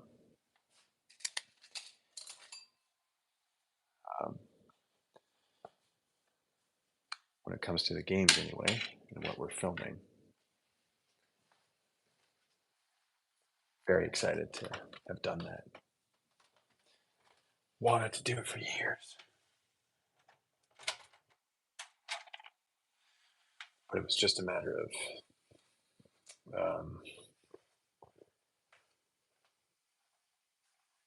making decisions and doing things, and things seem to just move so much slower than they would if it was one person and it was your hobby and it was left up to you to figure everything out. When you're involved in a bunch of things, it can sometimes be more difficult to get things done quickly because many things need your attention, and sometimes things are halted until you make decisions about them, which is like it can be a detriment to speed, but it makes up for it in the once it's going, then it's like a train that's moving. So that's how I would equate things happening at the studio, and series being produced and equipment being utilized, like all that stuff. Have a good night, Bones. It was good seeing you.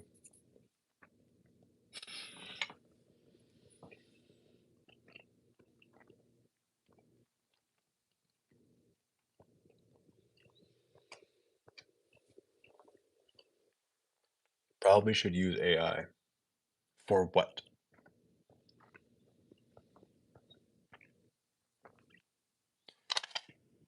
Um, I, right now, I don't want to use AI. I'm sorry. Sorry, not sorry. I just don't want to use it. I foresee a day when probably most people will be using it. Actually, more, I believe more people will just use it more. Because if we think about it, we already use AI a lot. We open up an app, we're literally using AI. So it's like, it's just running at such a fast speed right now where things can seem jarring as to what is actually happening. But really, we're in the middle of it. We've always been in the middle of it.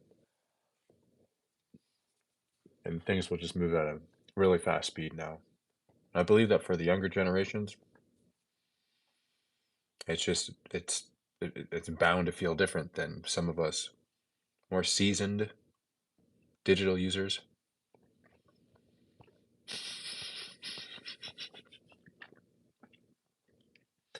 Now, Echo, um,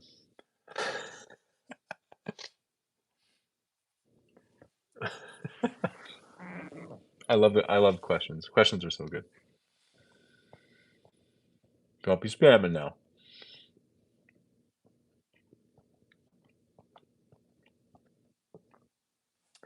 Hey, that's too much. Come on. We all grew up with dial-up. This is, wouldn't you agree, John? Like, yes, this is wild. Do you remember dial-up days?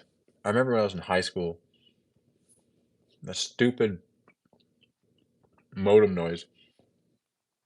And then, like, it would be so slow. Do you remember when it would take, like, 5 minutes for a single image, line by line, to, like, appear? Like, how on earth was our attention span that, right? Are you in the UFC? Do I support John Wick? Like, what? Is there, like, a bunch of bots in the chat asking random questions?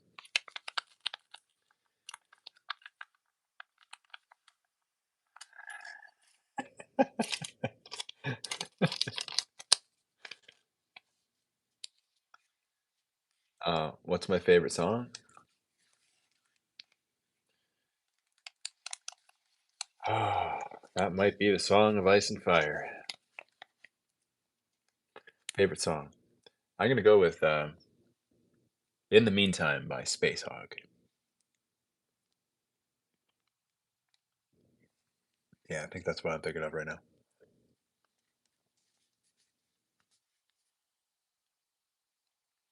I know. Lagging on YouTube these days.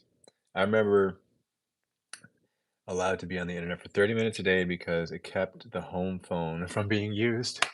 Yes. Oh man, I remember that too. Dave, I posted a new story in lore. Hope you get a chance to read. Hold on. Fire Drake, are you talking about Ravaged Star? Lore?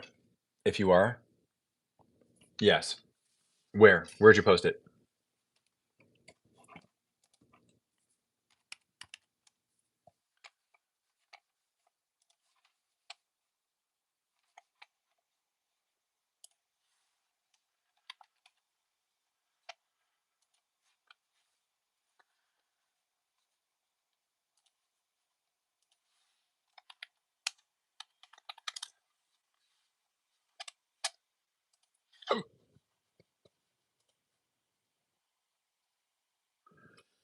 We're gonna find it.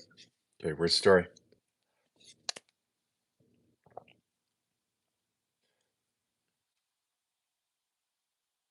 Wait, banana yogurt now? Now I'm hungry. Late snack time. Blaming it on Dave. Hey, you can blame me. Are you saying that what you're seeing me do here on video is influencing you on your life? And that no, that well, I can't say no. It's up to you what you do. I'm just late night snacking, hanging out with you guys, about to look at a story that Fire Drake submitted to lore. I'm guessing on Discord. This is so.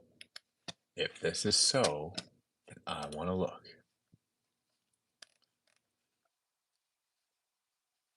One new. Hold on. Where? Fire Drake, Echoes of the Dreamweaver. Ah.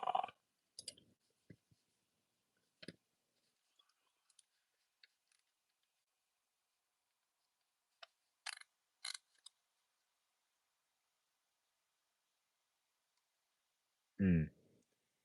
Ain't you an influencer at the end of the day? Working well so far, haha. I, uh, okay. If you wanna call it that, then I guess that's a thing. Yeah.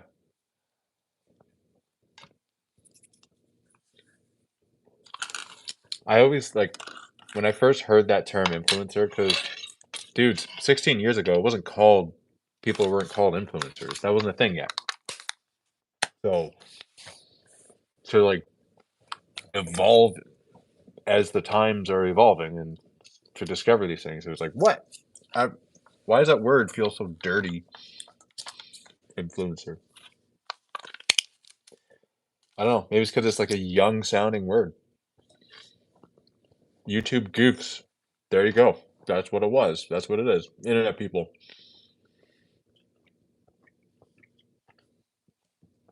Um,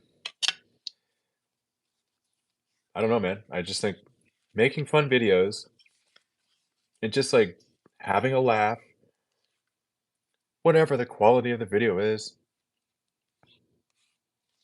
I think that's really just it. That's the point. So, uh, whether you're showcasing some hobby project that you're working on or you're making films, really doesn't matter.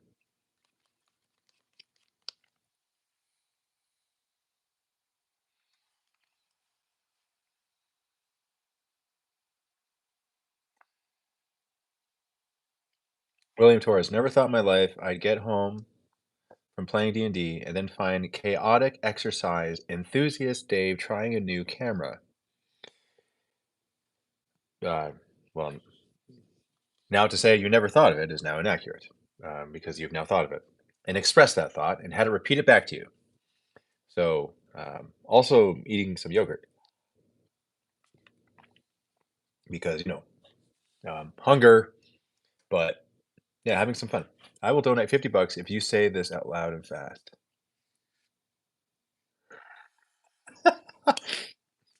Yeah, it doesn't work that way.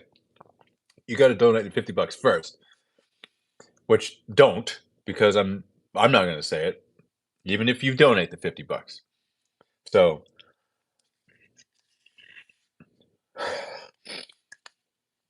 that's a very slippery slope. We don't want to be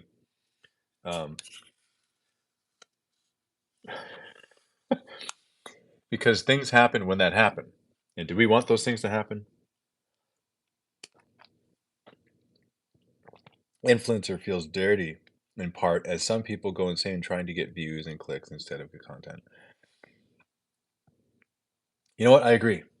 I think if you focus on making just good content, then the influencing is a byproduct. But if you focus on influencing, I mean, whatever your reasons are, they're your reasons. I can't say if they're right or wrong or good or bad. I just know what my reasons are, and that's all I really know. So I kind of can't turn it off, man. It's no joke. It's 16 years of just constant thinking about really it. The default thoughts go back to what else can I be doing? What else can I be working on? Who can I collaborate with? What are we building? Uh, what are we presenting? What are we having fun with? What's a new game that we're playing? Like there's all these things related to making content about all of that, and it's all the time. So, brother, that's the talk you gave me about Hala that inspired my channel.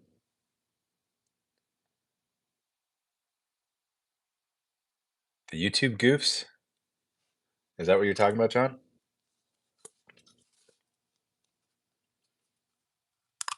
That's awesome, though. Like you saying that inspires me right back. So thank you for that.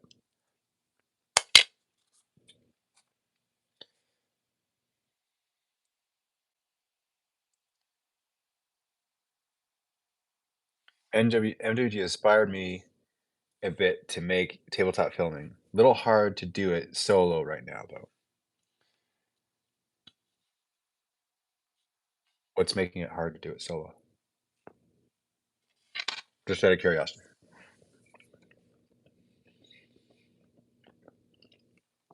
You're new, Ruth?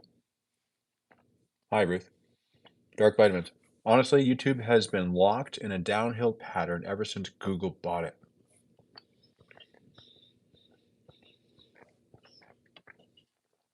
That's a very interesting thing to say.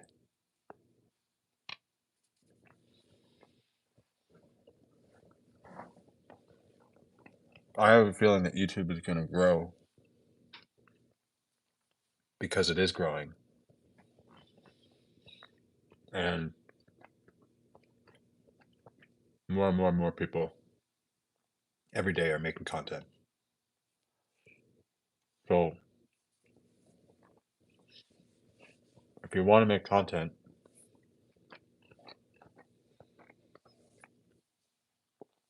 just start making stuff and just start posting things. Just start. Make a 10-second video, post. I'll echo the words of Jimmy. Your first 100 videos, no one's going to see anyway. So just start posting stuff and improve every single time you post something. I think that's good advice. I would recommend that. Even if it's something small. The act of doing it will develop the habit of doing it. It's like moving around. No different than moving around. Just start moving, and it doesn't even matter what you're doing to move. You'll just start developing habits of movement, habits of posting, habits of writing. Writing descriptions on posts, more than just like 1 or 2 words when it's on Instagram, and like really thinking about something and articulating your thoughts and putting it down and doing it a lot, multiple times a week, developed a habit for it, it feels wrong not to post. Now, if it's interfering with your life, obviously there's balance, but if you're wanting to post things and you're in the content space, then I would say good thing to practice. That's why I'm doing Hobby Hunter, because I'm doing it on Instagram anyway. Excuse me. And now those posts on Instagram can now correlate to YouTube episodes.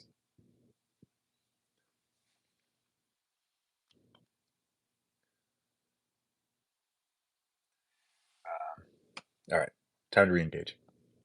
I'm eating Wendy's spicy nuggets. Awesome. Eating cheese right now. Amazing. YouTube is still good as people don't have any alternative. Editing videos takes the longest. It's like an 8-hour job to edit and render. Ugh. Mad respect for people who put in the time to edit videos. If you can get past that stage, then you are doing what many just stop at.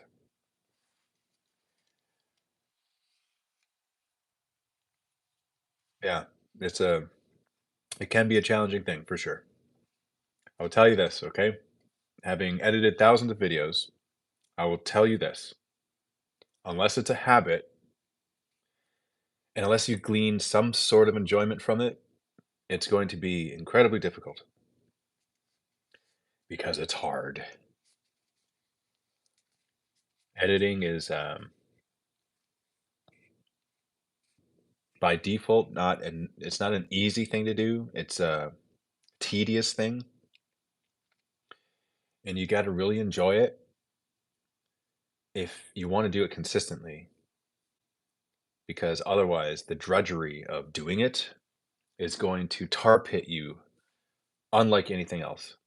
Because filming stuff is easy. You can set up a camera and film stuff. You can move around with things and get shots. That's easy. That just takes as long as it takes to do it. Whereas the editing is almost infinite in how long it can take you and the amount of stories that you can tell. Unless, of course, you have some sort of mechanism in place where you set a time limit. You're like, all right, I'm going to spend 4 hours editing this. And no matter where it ends up at the end of 4 hours, that's where I'm going to post it. But how often do we do that? I think mostly it's like we have this idea in our heads of what we want it to be, or we don't have an idea and we're trying to get to the idea. And there's so much time spent even getting to the idea of what we want it to be. Um, Frost for editing helps labeling the clips and proper organization for sound effects and the like. Yes, I would agree. There's a lot of utility in naming and developing a proper naming convention for certain footage that you're collecting can be very helpful. Hi, Fire Dazzle. How are you? Good of you to join us tonight. We're just kind of talking about random stuff, talking about content creation, making videos. You guys got any questions? Do you have any questions that you would ask me regarding content creation or making videos? And that is the discussion. So drop your questions and I'll look at them and respond. Coleman R. Yeah, extremely. Took me close to 5 hours to edit up a YouTube short from learning from scratch. Cool. Cool.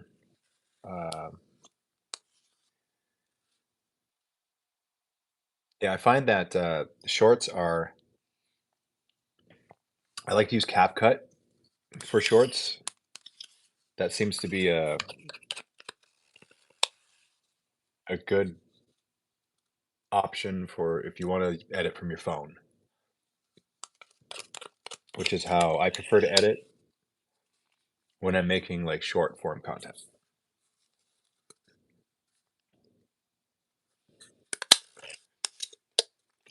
In fact, I don't know if you guys saw the latest video.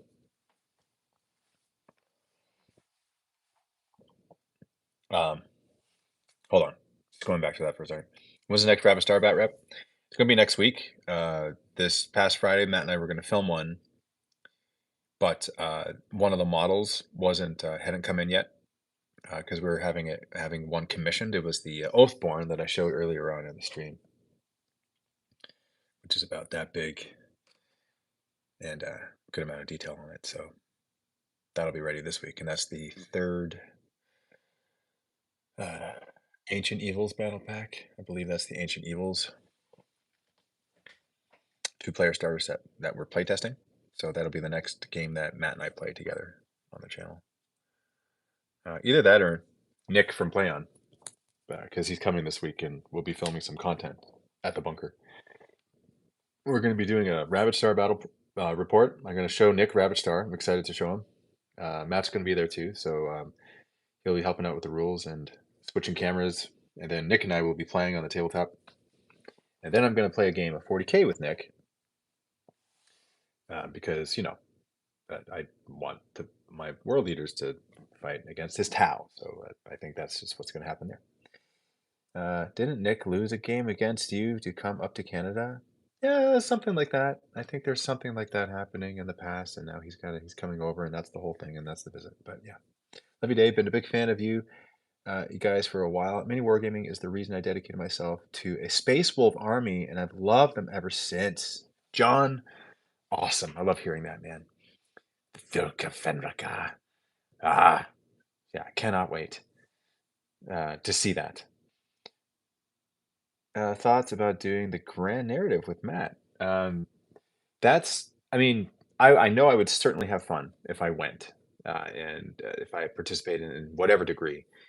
At this point in time, there's a certain amount of travel currency, let's call it, in terms of home work balance that I am deliberately executing this year because there's many conventions that I could go to. There's many trips that I can take, but just to maintain a certain level of balance and health, I I, I cap it. Actually, traveling quite a bit this because I travel a good amount in a general sense, and so to add more on top of that is it just becomes unreasonable because yeah, yeah, I think it's important to kind of remember like why I'm doing it in the first place, and that's certainly to be here more. So yeah, I want to spend time with my kids and my wife and to just be together here. And yeah, the traveling makes it so that can happen. So if I travel too much, then it's like kind of lose sight of why I'm doing it in the first place, if that makes sense. Um, why have narrative campaigns dried up in the vault? Uh,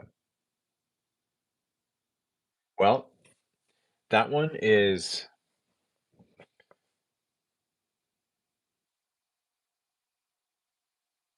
the having the vault is an interesting thing because I mean we've had it for years. We've had it for more than a decade now, and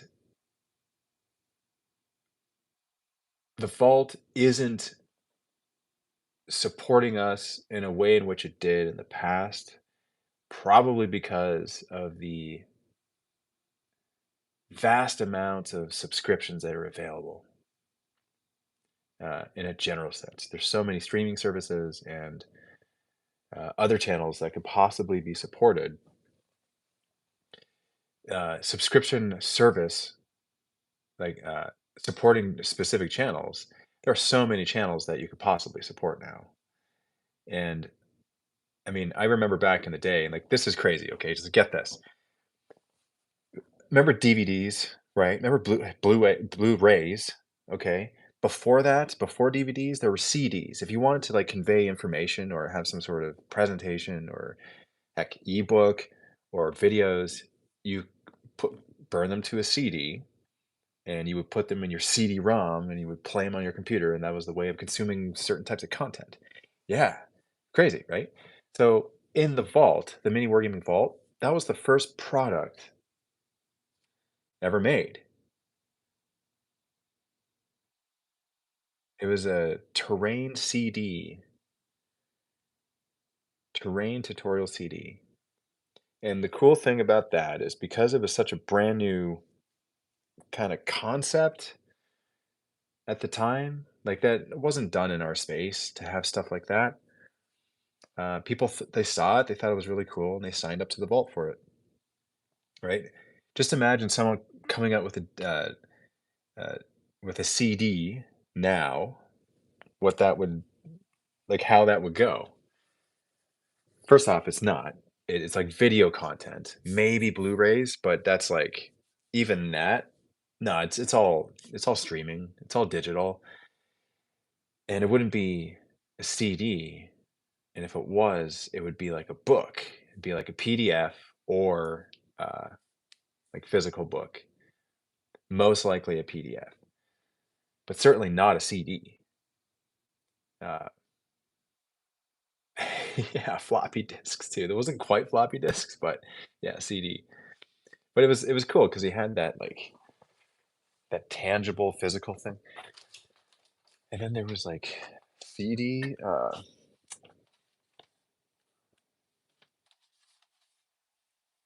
Let's see. I'm seeing if I have a copy of it.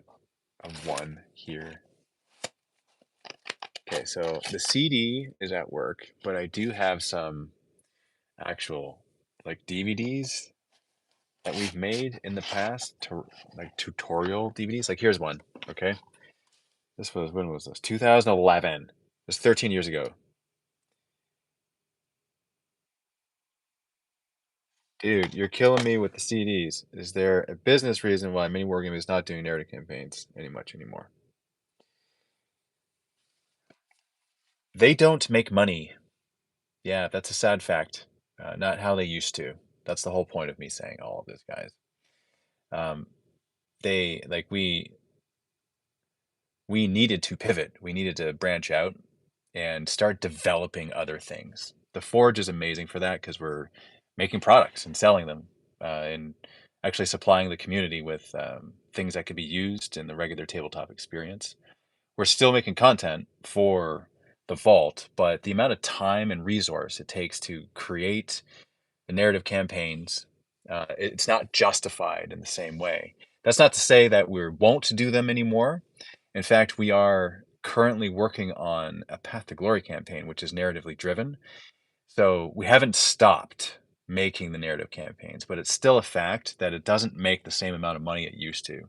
So if you haven't seen it in a while, or seen them come out in a while on a more consistent basis, like you have in the past, that's the reason why. Does that make sense? So, um, yeah, yeah, the hope is that we can do more of that story-driven content because it's a lot more fun and it's evergreen and it kind of lasts longer because you can tune into a story over and over again.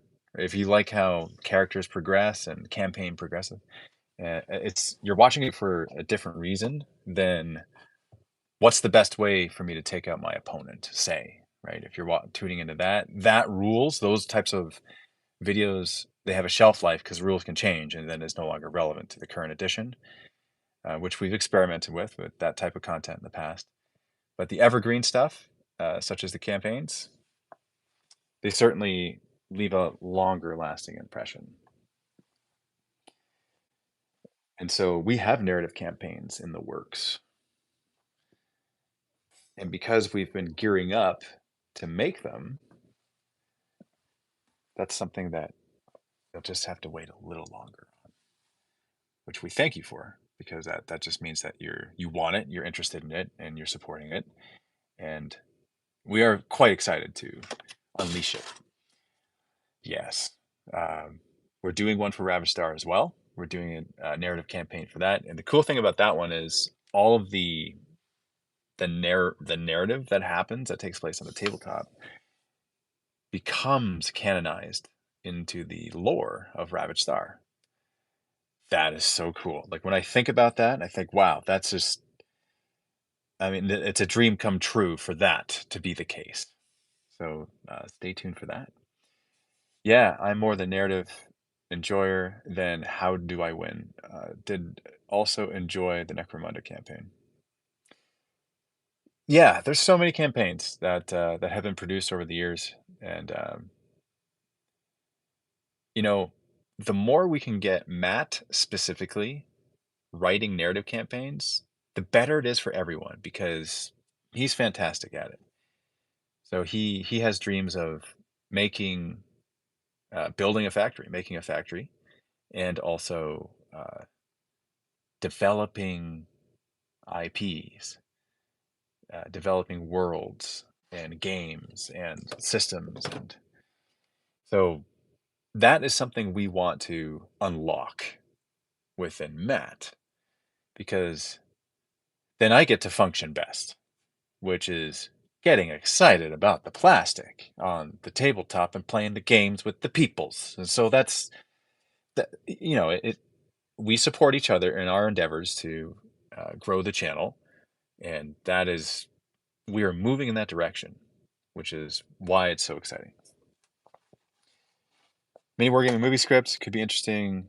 Exercise and script writing. Mini wargaming movie script. So elaborate, Fire Drake. What do you mean by that? That is really cool, honestly. Um, yeah, if you're talking about kind of this whole thing in general, it's pretty awesome. Sean, hey, per the title, what's the new camera? The new camera is a Canon 6400 A6400, which I got right here. So by the way, um, if you guys are just tuning in right now, Sean Burke is with us. Sean Burke has been volunteering his time to help build the Ravaged Star Instagram. So if you see some posts on there, we can thank Sean for that because it is his lens that we are seeing. Some of the times it's other people submitting stuff. So Sean, thank you for that, and thank you for joining us. This here is the camera, and let's try something. Okay, I think I'm on video mode right now. I'm going to hit this record button. I hear a noise there, a little bit of inception. What's the best way to focus? Here we go. Kind of that's how we're focusing this. Yeah. And we're going to stop it. Okay, now we're going to play it back.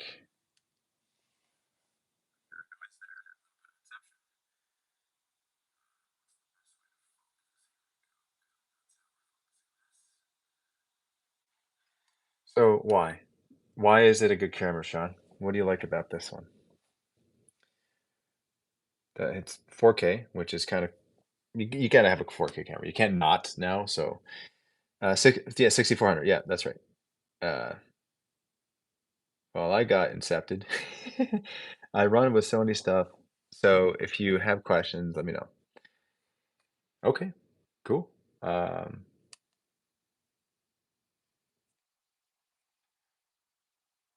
yes, there was a question that I had because I learned this recently from Coomer, but it's not at the top of my mind. So the question is this in terms of the camera.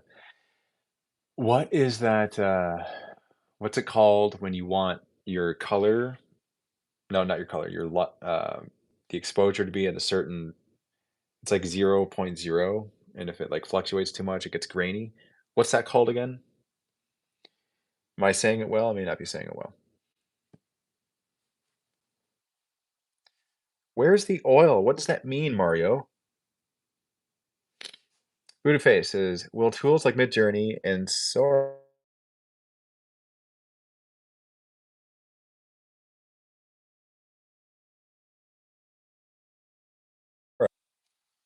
um okay, so that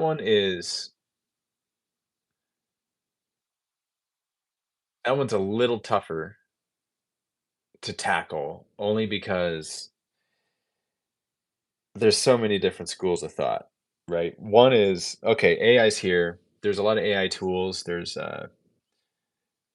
tools for video now. in addition to the images and the script writing capabilities of ChatGPT and like you name it. There's just AI tools available for existing creators and new creators and you name it for people to just make content. Like flood YouTube with content. Flood everywhere with all of this AI generated content. Oversaturation, right? Like that's a thought. And then implications of that and what that can mean. Does that mean that we just get so overstimulated with all this stuff that we're tuning into that we just kind of en masse start to more so unplug from it because we find that it's just too like it's ruined almost where because there's so much of everything there's a whole lot of nothing. Are we headed there? Is that what it's feeling like? And then I remember that there's a certain I mean, people are people in what kind of almost like regardless of the circumstance, people adapt and new things feel like they're scary sometimes and they evolve through their clunkiness, but eventually there's a way in which it's accepted and then it just is happening now. And it's very rarely the way in which we anticipate it'll happen because there's so many ways it could happen. But with AI right now, it feels like uh, almost like it's going to be this onslaught of soulless content being created where it's just for the purpose of getting our attention and generating money for channels that are setting up videos that are specifically targeted to hook our attention and for us to watch ads on videos so that creators can make more money and YouTube makes more money. That's a thing. For sure, that's a thing. And that's going to be a thing. Um,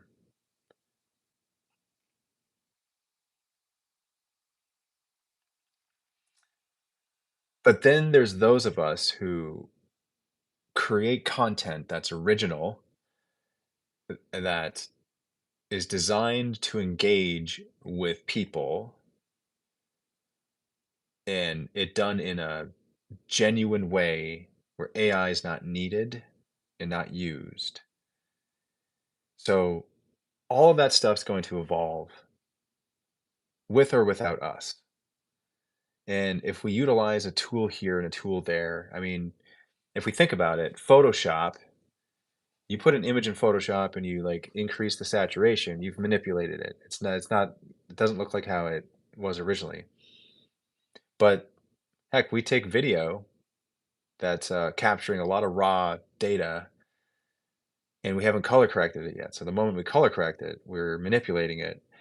So where does that begin and where does that start in terms of what tools we're using to create the content that we're creating? That's a that is not something that I think any one single of us can define for every one of us. So how I feel about it is the things that we'll end up using to assist in our efforts to build communities and to engage with people who are like-minded, who want to play games and have fun and just find a reason to get together and to have experiences with each other. We're gonna know we know by feeling what we're getting into. Like you know when you're drained, when you watch a whole bunch of content, and you're like doom scrolling. You know when you're drained. You know that it's like, oh man, I shouldn't do this. And then you know when you're engaging in something, when you're like, man, I can't wait until the next time I do that. Totally different. So there's always going to be a market for, I guess, ultimately, what I'm saying is there's always going to be a market for this, for direct interaction with other people. So finding the fun. Exactly right, Sean. We just find the fun this way. And it doesn't necessarily have to be this overproduced thing that is really functioning the same way. And that's not to say that production is bad. or good. It's just a different flavor. We can do this from our phones, or we could set up a set and it takes a week to set up and a week to film a whole bunch of episodes and to trickle feed post them for months to come. Or we do something impromptu like this, where there's no preparation. It's just, all right, let's go live because I got insomnia and I want some company. And every degree in between of interaction and engagement. And I think it's all awesome. Uh,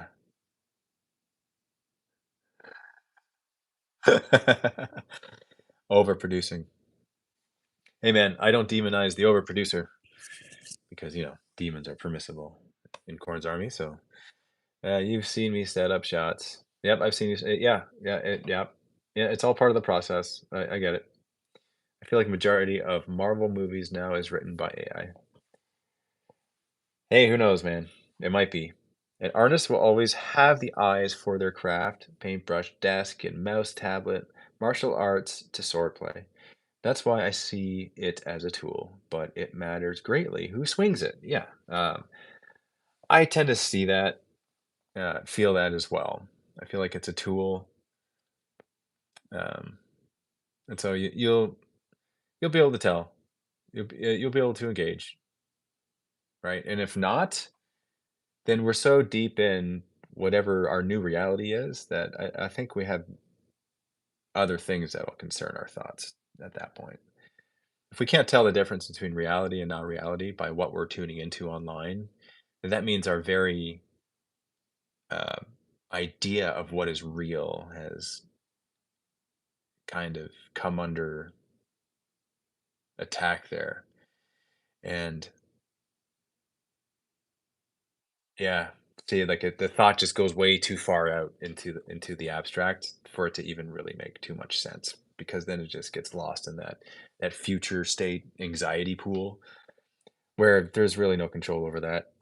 Um, worrying about the future, I think it's practical to kind of think forward to a certain point, but there's other things where it's like you could spend forever thinking about things in the future that are going to be like horrific and horrendous for humanity. And I think that just mostly just kind of hurts us, takes time away from where we want to be, which is playing games on the tabletop. Like that's ultimately where we want to be, right? That I mean, us on this channel, like, yeah, we want to we want to build that cosmic sandbox of escapism, so we don't have to engage with the grim dark future of the 41st millennium in real life 100% of the time. Maybe 88% of the time because corn demand skulls, but the other 12%, which is Legion number world leaders, see, that's how I think in things, okay? I think things in corn. That much we can escape to an even darker, grimmer future of the 41st millennium and then have fun enacting that out on the tabletop because it's cathartic for some reason. It just is. Uh, yeah, good morning, Lightning Miniature Studio. How are you? Thank you for joining. Um, I just want to be in your loving arms. Um, okay, big hug. If you're right here, it would be like, hey, brother. All right, how you doing? Okay, all right, good. Are we moving? What are we doing to move? Let's move. It would go something like that. In fact, it already did go like that because time's an illusion. Hope you like the story. Okay, yeah. Hold on. Like, got distracted. Okay, Echoes of the Dreamweaver.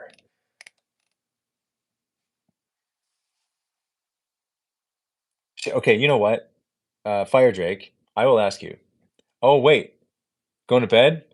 I was just going to ask you if you wanted me to read it, like out loud right now.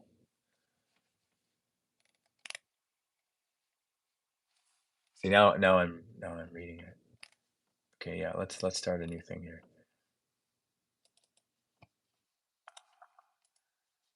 Okay, let's just do that.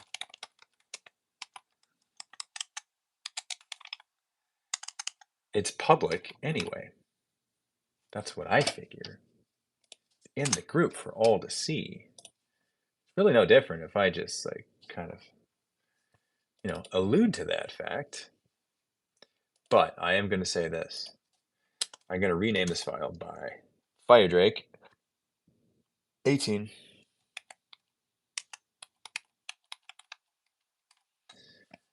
so I know who wrote it. Oh, wow.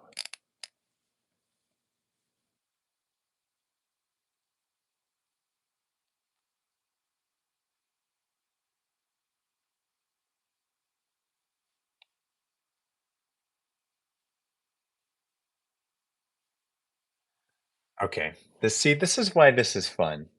This is okay. Yeah, you've inspired this. It's starting. We're going through it now. Yeah, one by one. I think it's time. I think it's time we go through these stories. By the way, for context, if you're jumping on, uh, do you need some roids, bro? No, thanks. I don't want roids. Uh, yeah, it's probably just a matter of laziness, but yeah, too much work. Yeah, I don't want. I don't even know what it means to do roids. So yeah, and then yeah, no, that I just also just don't want to. But I'll continue to move because that those are now habits. So anyway, talking about the camera. Okay, what's happening? Talking about the camera. I think I'm good to like film with the camera now. Uh, I do need that dummy battery, which is back at the studio. So this week, the goal is to set up a an area. Is to set up an area where there can be like a two camera setup for a podcast, and for that podcast to also double as the hobby hunter set. Because the hobby hunter set, I want to do a number of things with. I want to make a series where I'm talking about artists on just whether it's on YouTube or Instagram or wherever, and showcasing their really awesome art. Because I mean, I love tuning into those shows. So it has inspired me to make my own show where I'm just showing off people's cool stuff. And then people can like submit things and then I can just show it off. I can be like, hey guys, check this out. Look at this Angron. Like I just want to show you. So this is really you're doing it for me. It's a favor for me because I'm online looking at this stuff all the time anyway. And so I just want to like share it back. Um, yeah, so that's what I'm looking to film. I'm looking to set up the studio so that I can film a nice backdrop where that's the framework of the show. It's just me like this is somewhere on tripod and then a talking head video, and then it's like, have you guys seen a Jonathan's latest project he's done? Because he sent it to me in the mail, and now I want to show it off because it's fun. And by the way, look at all the other Legion of the Damned stuff he's made. That's what we're talking about. That's the video. Okay, so uh, that one, in terms of like the video process, I want to script it and I don't want to script it because uh, it's probably going to be point form. It'll be like, all right, talk about this, talk about this, talk about this, talk about this. Such as like, who is this? Who's the person, right? What's the first post you saw that you stumbled across them? And then what are some cool things that you picked out from scrolling? From scrolling, yes. So will the podcast have artists on? Yes. Now the podcast, so that's different than Hobby Hunter. So show number one, Hobby Hunter. Eye of Terror sees all and looks at really cool things and finds them and shows them. That's the Hobby Hunter. Show number two is a podcast. And the podcast is set up so that it could have myself as the host and another person who comes in and who is a guest of the bunker. Because we have a lot of guests come to the Mini Wargaming bunker and they're in battle reports. However, it would having a show like a podcast, like a Meet the Wargamer podcast, lends itself really well to people who are in the hobby, who want to be featured on the channel, who have brought their armies, and who can like kind of share their armies and what they like about things. And uh, it's just this. It provides a platform for guests who want to show off their cool things. So that's like another one. Yeah. So it'd be awesome to have people, and no matter, and it doesn't matter if you're a creator or not. You could just come in as a guest, uh, be in a battle report, be on the podcast, and just have fun, right? It's all about having fun and showcasing some things. And like we have, like, I want a camera. So one main camera and another camera on the guest, and a third camera set up so that it's like showing off models or armies, because I can toggle between the cameras as we're having our conversation, and it can be longer format. So it's definitely a podcast format. It's podcast video format where we're just like diving into the fun. Uh, and I think different segments could be created, such as, there's different games that can be played where it's, what's your favorite this, and what's the worst this, and as it relates to the tabletop, I think that would be fun too, to just kind of do those kinds of things that they're just fun to tune into, and it gives us a reason to talk about like some of the games we played in the previous week, which will refer back to battle reports that you might have missed. So it just kind of like helps support some other content that we make. And then also it's more content where we get to promote the Forge, because we're making a lot of awesome things in the Forge. And again, it kind of just gives this reason to show some things that we designed and made in the Forge. Um, we can have guests come on and they can show some of their Ravaged Star models that they've painted, and talk about some of the games that they would have also played in Ravaged Star wise on the channel.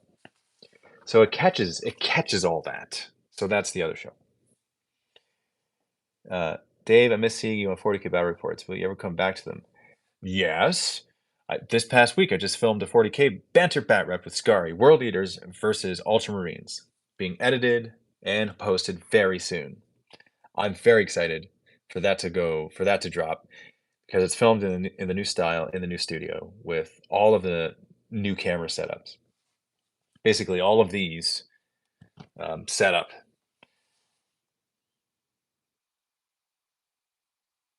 For the podcast, it would be awesome to have a camera set up for close-ups of people's minis. Absolutely. Yes, yes, yes. Hobby Hunter sounds cool. Help smaller artists get good exposure. Better make a start on that World Eaters Combat Patrol box. Yeah. Yeah, yeah, yeah. Exactly. Definitely try to bring some artists on. That would be cool. Yep. And so will the podcast have artists on? So I'm thinking the podcast has a combination of everyone. That would make sense, because because it's I'm the host of it, it would be told through my lens, and my lens is curious about many things. So yes, artists would be on. So expect this. Expect artists like painters and hobbyists and sculptors, conversion artists, all those types of hobby proper artists. Expect people that are into cosplay as well, because talking about cosplay and showing off some of their cosplay and doing all that, fun. Expect people who are really into the lore, because that's another fun thing too, to talk about stories and writing stories and retelling stories and sharing stories. Yeah, expect those types of guests as well. Uh, Gaming, of course, so like gamers, so any type of, because there's often crossover, right? So you might have like a hobbyist gamer on. That would be common, and they're talking about some projects that they're working on, some games that they played. Yeah, you can expect that. And I think that's a good variety of different types of people that you would encounter in many areas of the community, especially crossover communities. So, oh wait, did you switch into full Sony setup at studio? Um,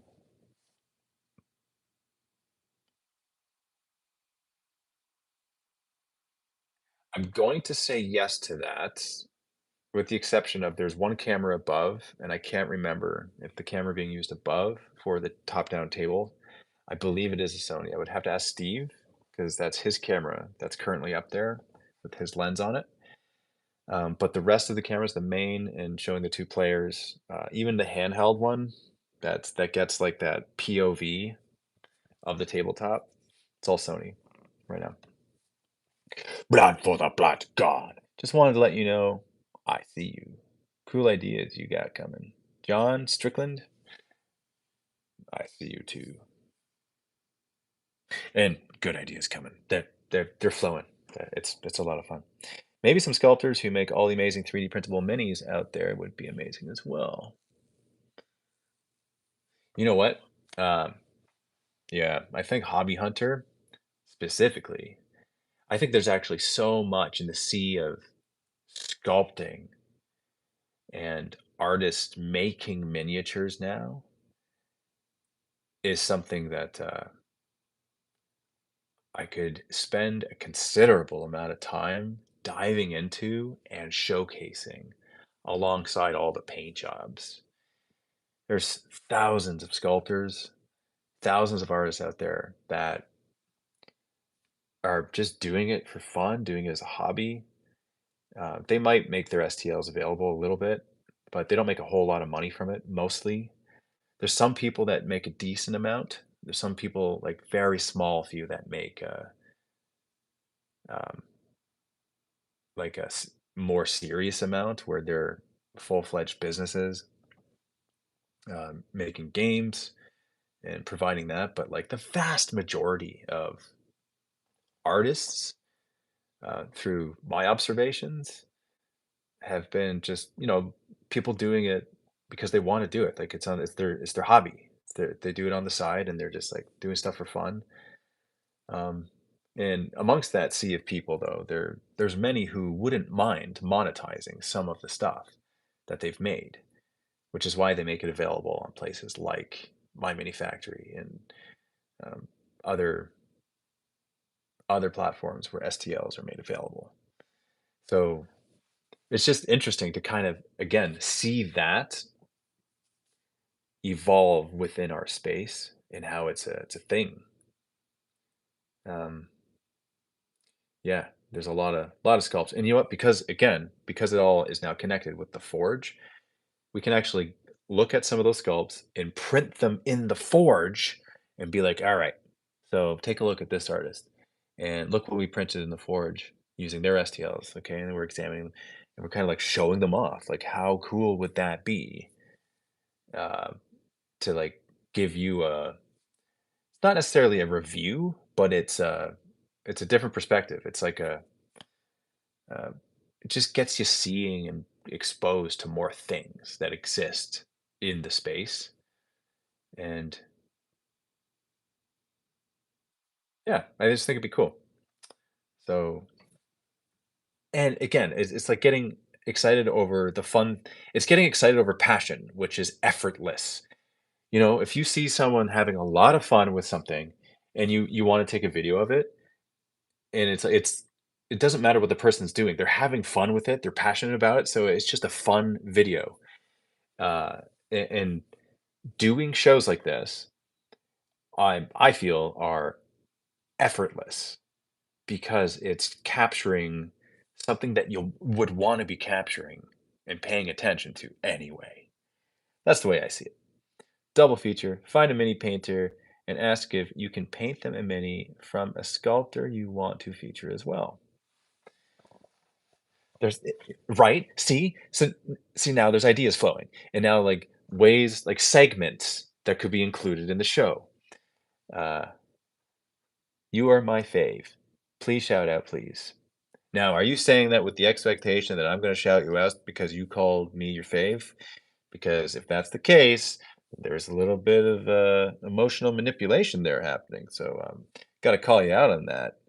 Uh, Not sweaty Wi-Fi. Just wanted to call you out on that before I shouted you out, because um, shouting you out. Okay, now I'm Ron Burgundying this whole thing. Heck yeah, most people are drunk on here. You go, Dave. Well, it is rather late, isn't it? So um, I think it's par for the course. I think we're all in good company. You know, if this was Adepticon, we'd be in the halls, we'd be in the lounge areas, just meeting and talking and kicking our shoes off and sharing stories. Totally unbiased shout out. Totally unbiased, Sean. Absolutely. I'm subbed. Joel, you're drunk? I just wanted to do that for you. I just wanted to pause for a second just to let you know that the drunkenness sent a ripple out to the universe and it came back. Hey, Dave. Dasmo of Wargaming.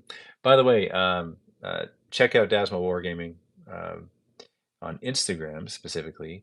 Going to be a guest on Dasmo's show quite soon.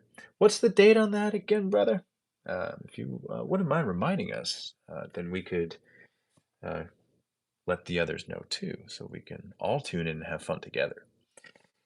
It's gonna be nuts. Oh yeah, man. Gonna need to keep up at Adepticon. Well, here's the thing, Sean. Yeah. Well, you've gone to the UK Games Expo, so you kind of know what to expect, right? Only this time, it's not gonna turn off. There's just things that are gonna happen like the whole time. So it's up to you how much of a marathon you want it to be, because yeah, it's going to be a lot of fun.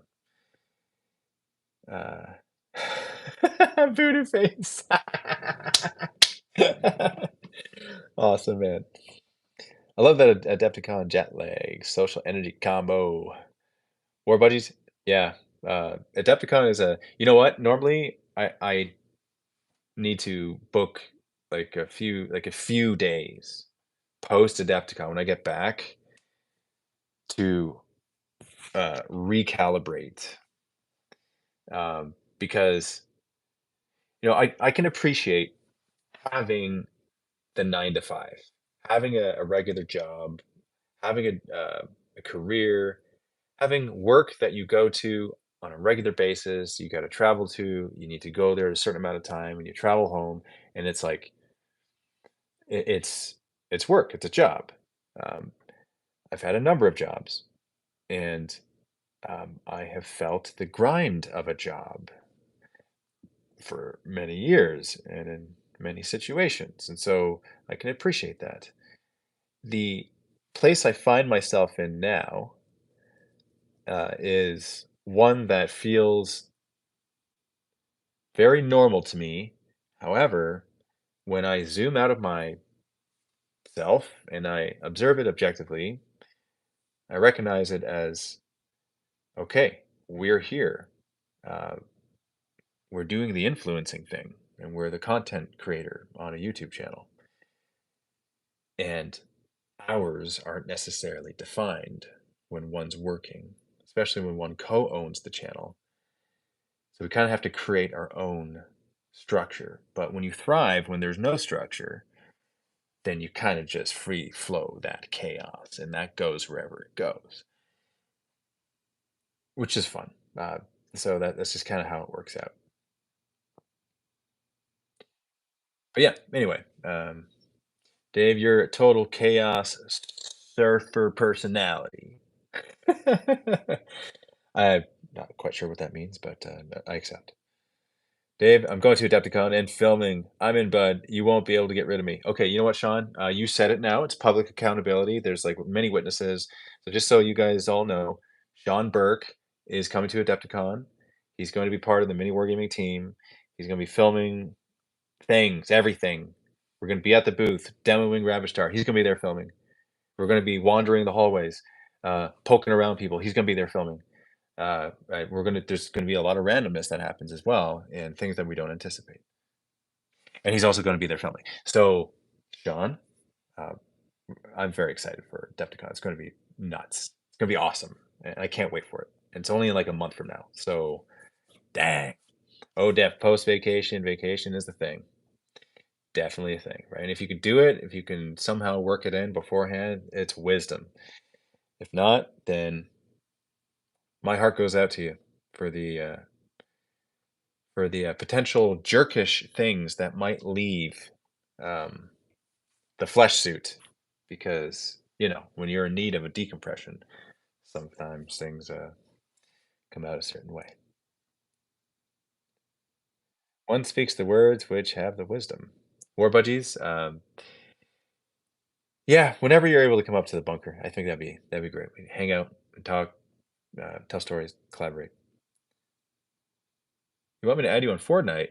I would require me to play Fortnite first in order for me to add you on Fortnite. But thank you for the request to be added.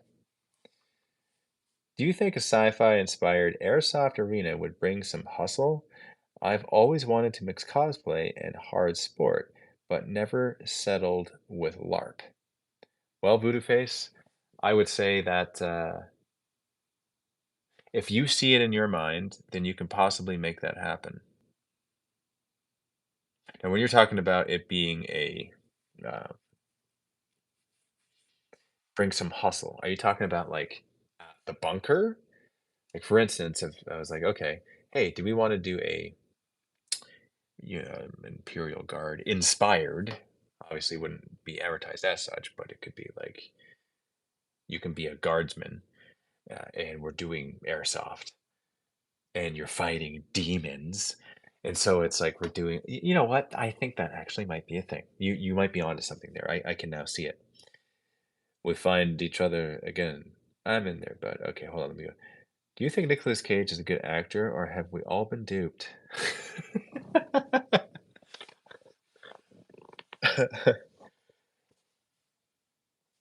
Well, the thing is, Joe. I like some of his movies. I see too much in my head, in my mind. Do you see it, or do you experience it? Do you edge Mog to Fortnite? I would love a Sigma jawline to get Riz like you.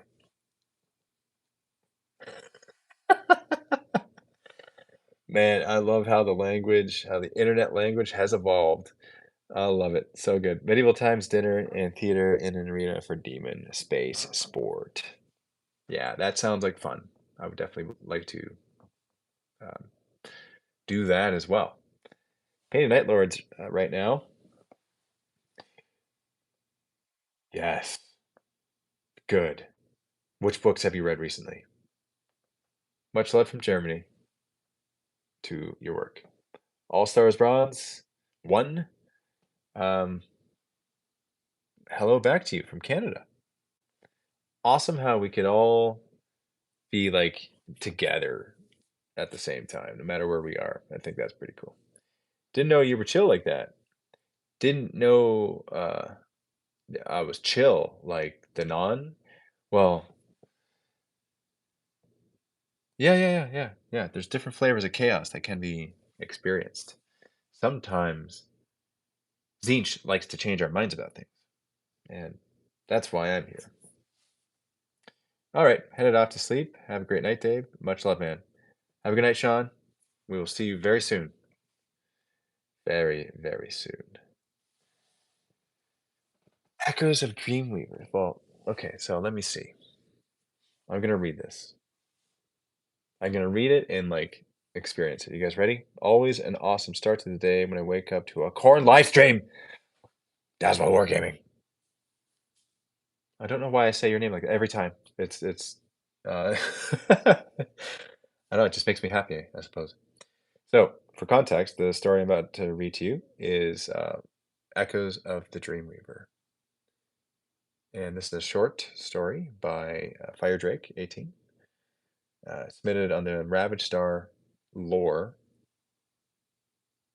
channel of our Discord, our Ravaged Star Discord, which you can join and become a playtester and submit your own stories of Ravaged Star.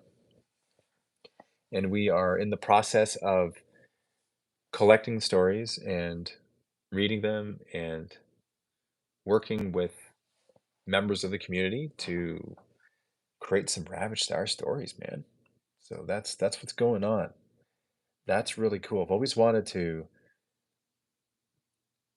do that. I've always wanted to be part of a community that told stories, shared stories, and kind of became a place where stories could be told and heard. Uh, and I think this is it's a good vehicle to get there. But anyway, you guys ready for it?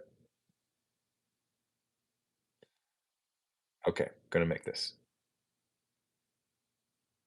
Echoes of the Dreamweaver. This is a Rabbit Star story.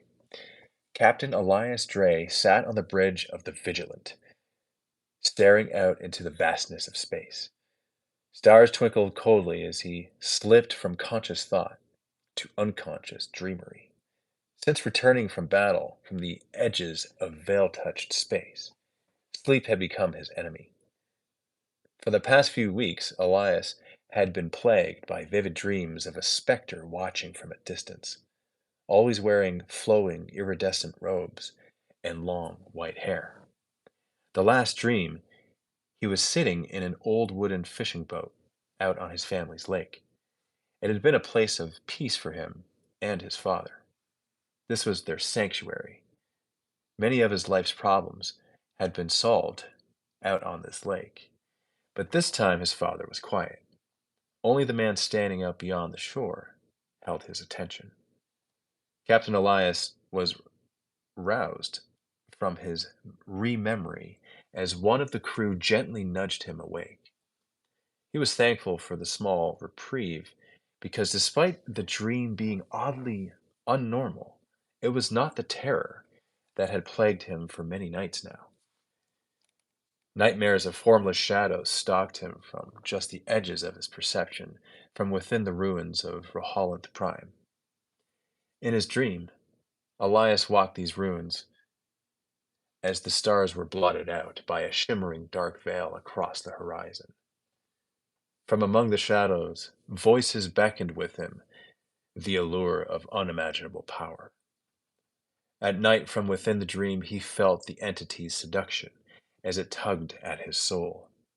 Each time the sensation was more intense and more enticing, and each time in the distance he was there, a formless shape, watching as if waiting for something. Perhaps he was waiting for his soul to be torn apart and sent to the depths of the fiery pit below to be claimed. This would be welcomed because he could not imagine no better hell than the loss of one's own sanity. Despite the terror, a part of Elias felt drawn to the figure, to the promises whispered in the dark. By day, he dismissed these visions as stress-induced dreams brought on by the erratic orders of his commander of the vanguard. Yet as days blurred into nights, the distinction between awake and asleep grew increasingly tenuous. One night, Elias found himself wandering the halls of the Vigilant. He passed a port that illuminated the dark corridor in a stark blue iridescent light. However, on the edges of the light danced shadows of unseen creatures reaching out for him. And for the briefest of moments, he felt them grow larger as the fear within himself grew. Calming himself, he passed quickly around a bend into an unfamiliar corridor. Behind him, he can hear the same whispers of promises of everything he desired. He felt his footsteps become harder to move forward, to the point he was nearly at a standstill as the corridor seemed to stretch forward. But amongst the whispers, there was one other voice. This came from in front of him. It urged to move forward and not to give in to the false promises. From within Elias Dre, he recognized the familiarity of his father's tone and cadence. His thoughts began to solidify, and his purpose was certain. He took a step forward, and it felt that he was pulling himself out of a sludge that had attached itself around his ankles. He could almost hear the slurp as his feet rose and fell into an invisible mire that only existed in his mind. Then, just before him, a door of an incredible white light was before him. Without hesitation, he stepped through the portal and was bathed with a new understanding.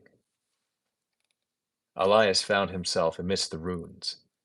The figure finally approached him, its form stabilizing into a being of indescribable beauty and terror.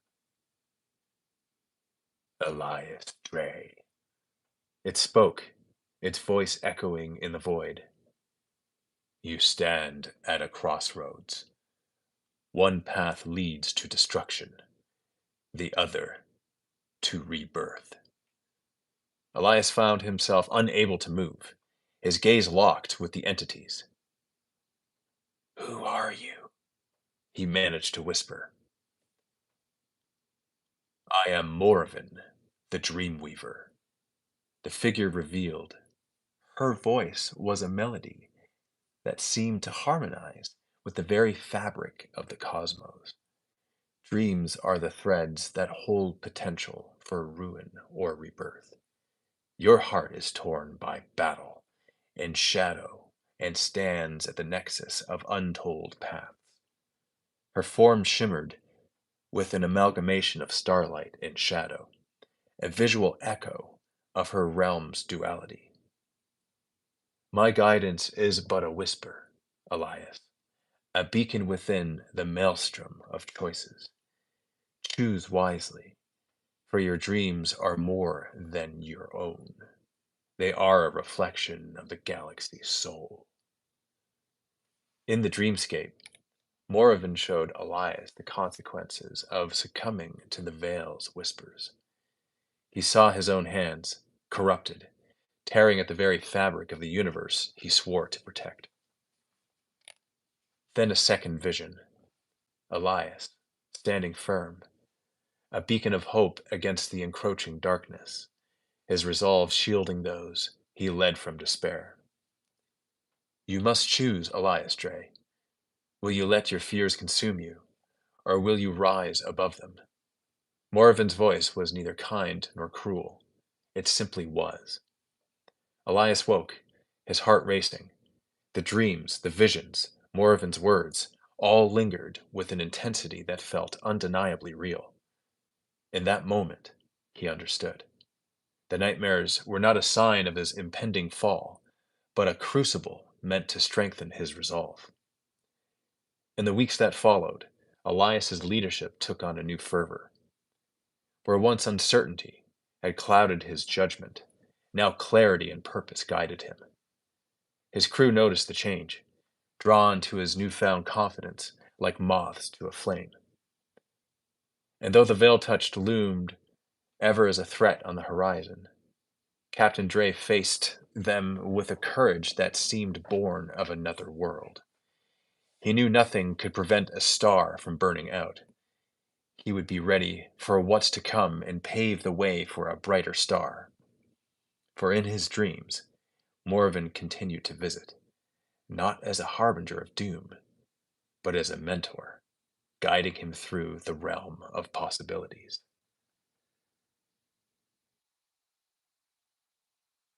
Um,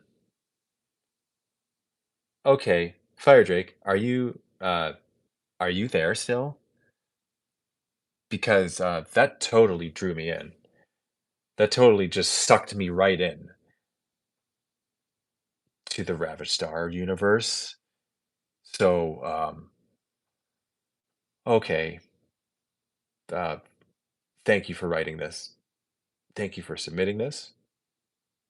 And now I want to know more. And I think that's a hallmark of a good storytime experience is when you want to know more. What's he going to do now? Um, what are his current orders? Who is he loyal to? What's Morven telling him now? There's so many questions. Um,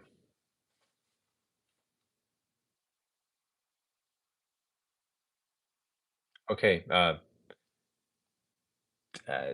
yeah, I'm gonna send you a message on Discord because awesome. Like this is just so cool, guys. Being a part of this community is the best. Um, Yeah. I love this. Wow.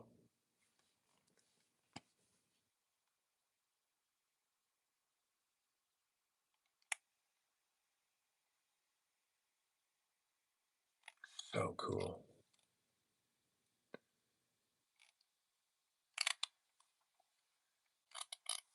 Yeah.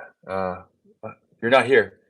Uh, I wa Okay, this is now torture. I wanna know more. Um, there's where am I? I'm looking.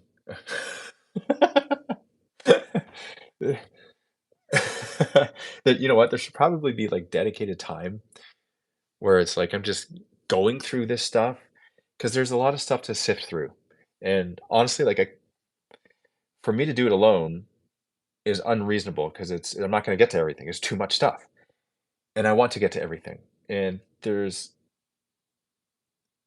so much good stuff here, you know?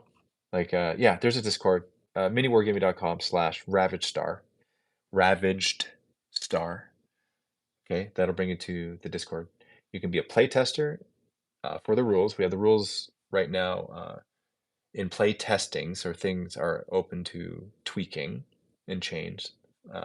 But you can that like the current rules are available, so you can go to that. And also you can order the minis. You can late pledge the minis. Right now they are being produced at the factory, the E-Star factory, and we're right in the middle of the campaign right now. So it's yeah, link in description. I've provided it beforehand. I always provide it just in case it comes up in these type of free flow conversations where we're right in the middle of doing cool stuff together. So that's the first link provided. There's a whole bunch of links in the description to other things as well. We got a link to the Forge, the Mini Wargaming Forge, where we're providing a lot of movement trays for people that are playing the old world right now, currently. And also just bases. We got bases on there. We got a lot of terrain on there. If you're a Vault member, Silver Vault member specifically, you get 20% off the Forge, everything on the Forge. You save 20% on it. So consider being a Vault member. That see to me, that's a reason. Um, like there's so many reasons to be a Vault member that you could justify. One is if you like the content and you want to see more content, become a Vault member. That's the number one way we get supported.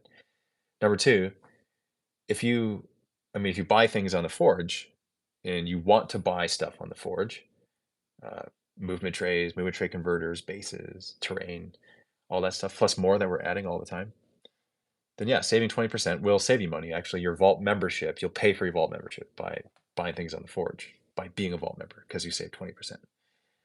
Uh, Another one is we provide a lot of coupon codes and uh, like deals to various companies, and you'll see them in there as a Vault member. You'll see discount codes to a number of different online retailers, um, and game makers and hobby suppliers. Like you'll see it when you go in there in the Vault.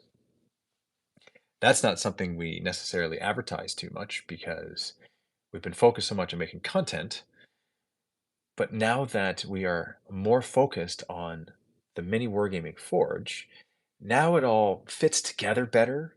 And so now mentioning these things is that makes more sense.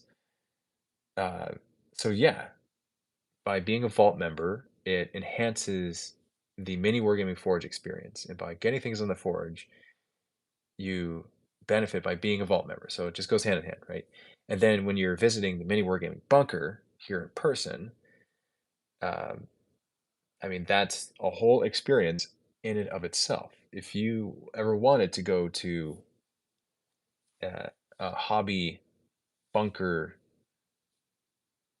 wargaming man cave, I'll call it that, uh, because that's how I see it, then yes, it's your second home and come and visit and play games on the channel and be featured in the podcast that we're developing starting very soon. Like this week. I want to get up this week. I want to get the setup this week. That's the goal. Um,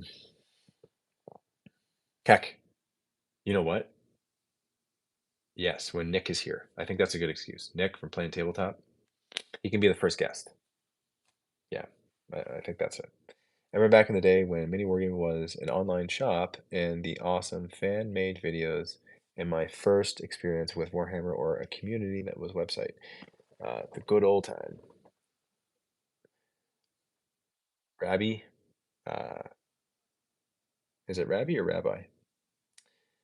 Uh, it's late. I'm gonna go with uh, Rab because in either case that's correct.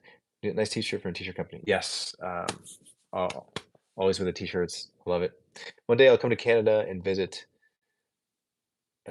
It's been a dream of mine since I was a kid. Yes, you would be coming to your second home by visiting.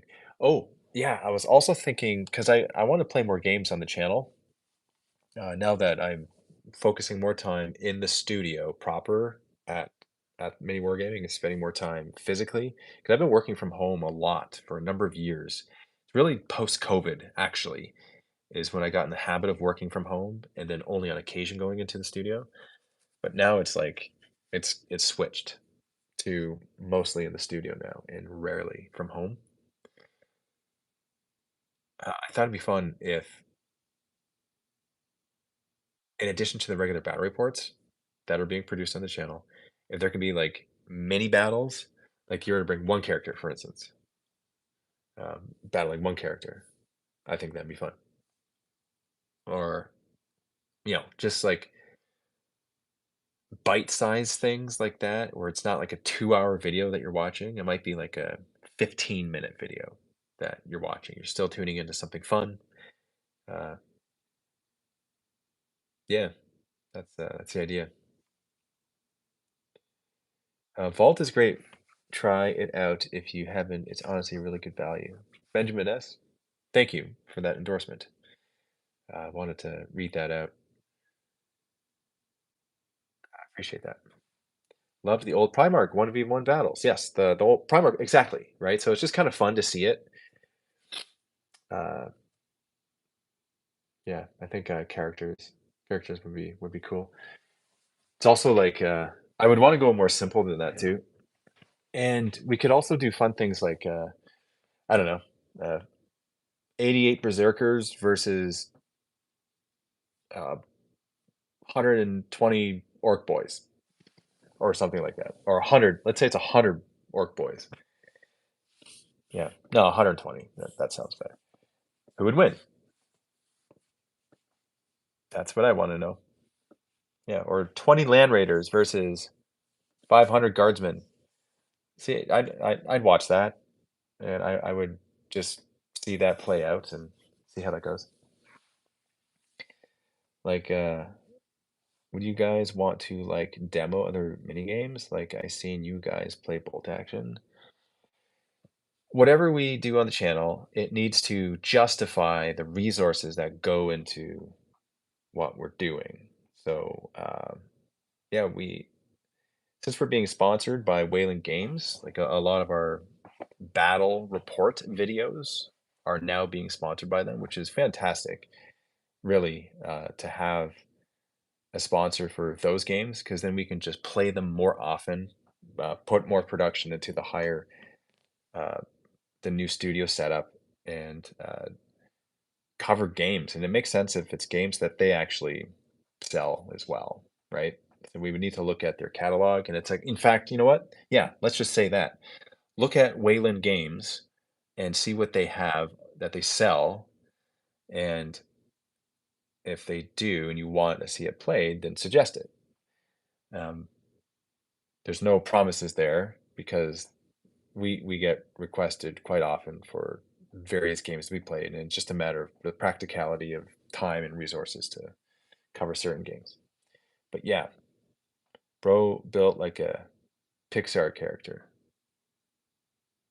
Huh? Not quite sure what that means. When I said, yeah, I understand, makes sense. Gonna need those teeth. Mine are busted. Let's see some Star Wars Legion. Yeah, bro went from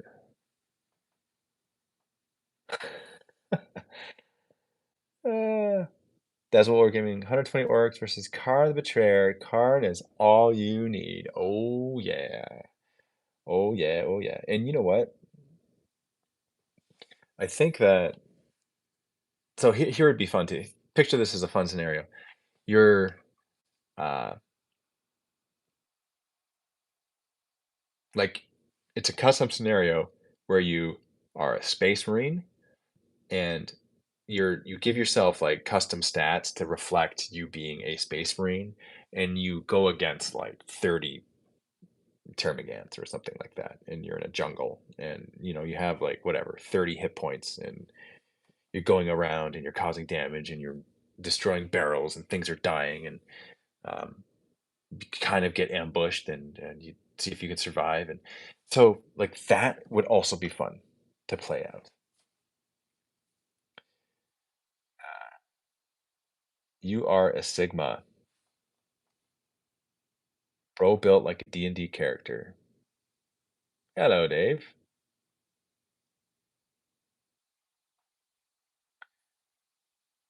My bud Ryan I visited as teens a couple times, 7, 8 years ago.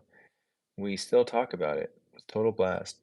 We still play Coup in 40K on Tabletop Sim, long distance. Thanks to the crew for the experience. Awesome. That sounds super cool. Um, glad that you could come by when you did, and you're welcome back anytime. Yeah. Very awesome. See that again, that's why I want to do the podcast so that when you do come back, you can talk about your times being back, coming back. Are you a Sigma?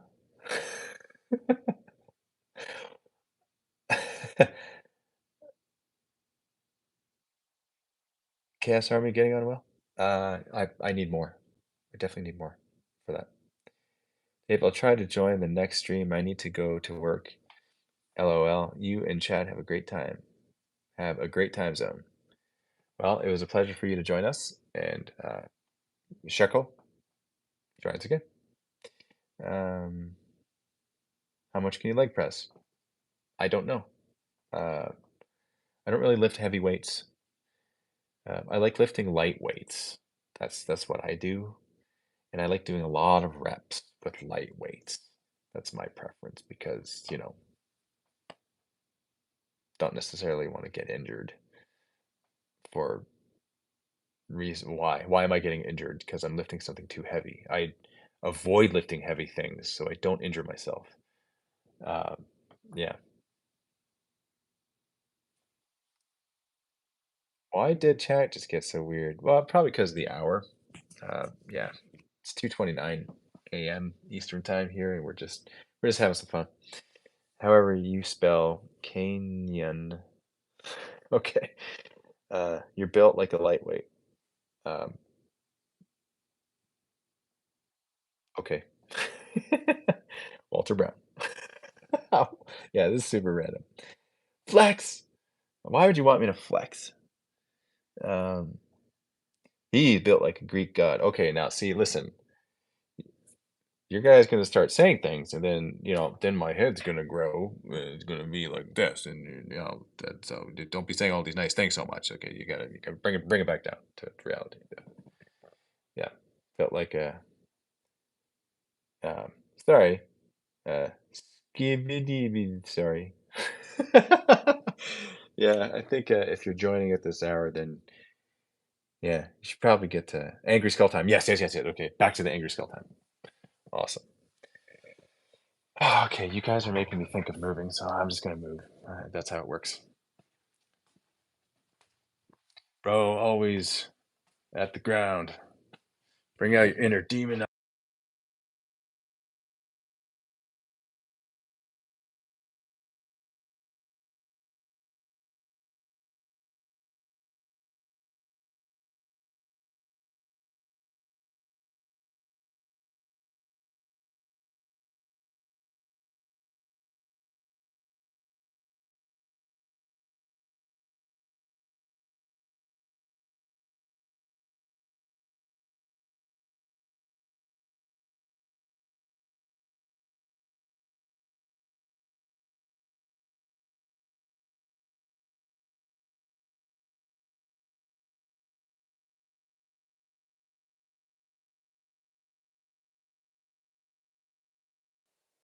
There we go. I think we're back. No, we're good now. Must have accidentally pressed that. So these are light weights that I'm lifting right now. These are 20-pound dumbbells, and I like to just kind of go slow with them and lift them like this. And I like doing this when I'm on phone call because, time's kind of passing anyway, and it just kind of feels good to like slowly move them up, twist them around a little bit, twist them back and forth, a little bit like that. Yeah, doing the same on the other side.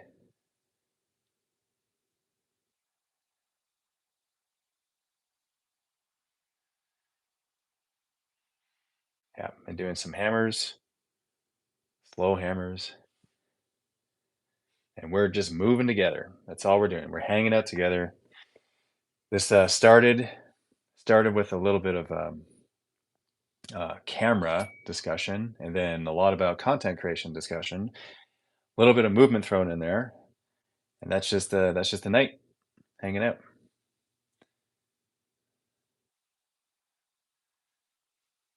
Yeah, and we're moving together right now.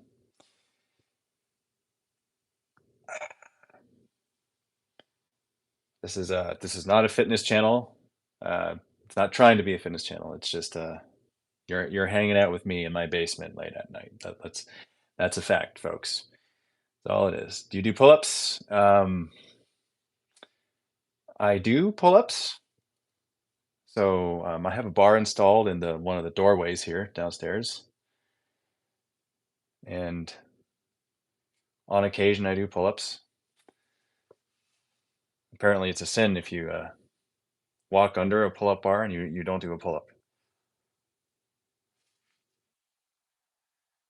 Favorite?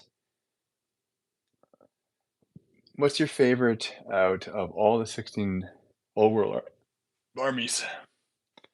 Well, right now it's the Warriors of Chaos, I would say, because that seems to be a pretty efficient pathway to corn. So, how many miles can I run? Um, don't know. I also think in kilometers because I live in Canada. So thinking of miles is like a little bit more of a abstraction for me. I can imagine 1 mile, but you get more than that, it kind of messes up. Yeah, thinking in kilometers is much easier for me. You ever think about streaming Dark Heresy? It's a 40K version of D&D. Thought about it. There's a lot of things that we thought about doing, still think about doing.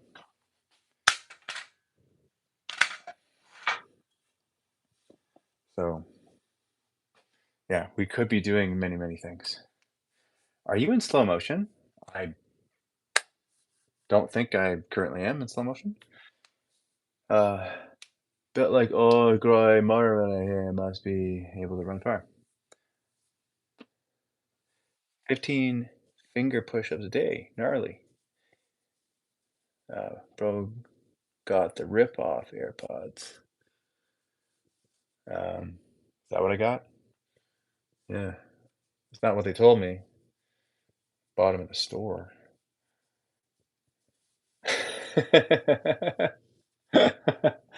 These are some funny questions, man.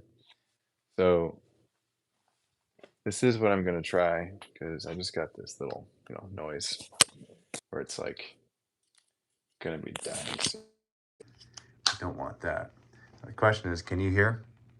Is this what you're hearing now as opposed to this? Because when I put these on, it's different. So tell me if you can hear. If you can hear them, good. No more checking needed.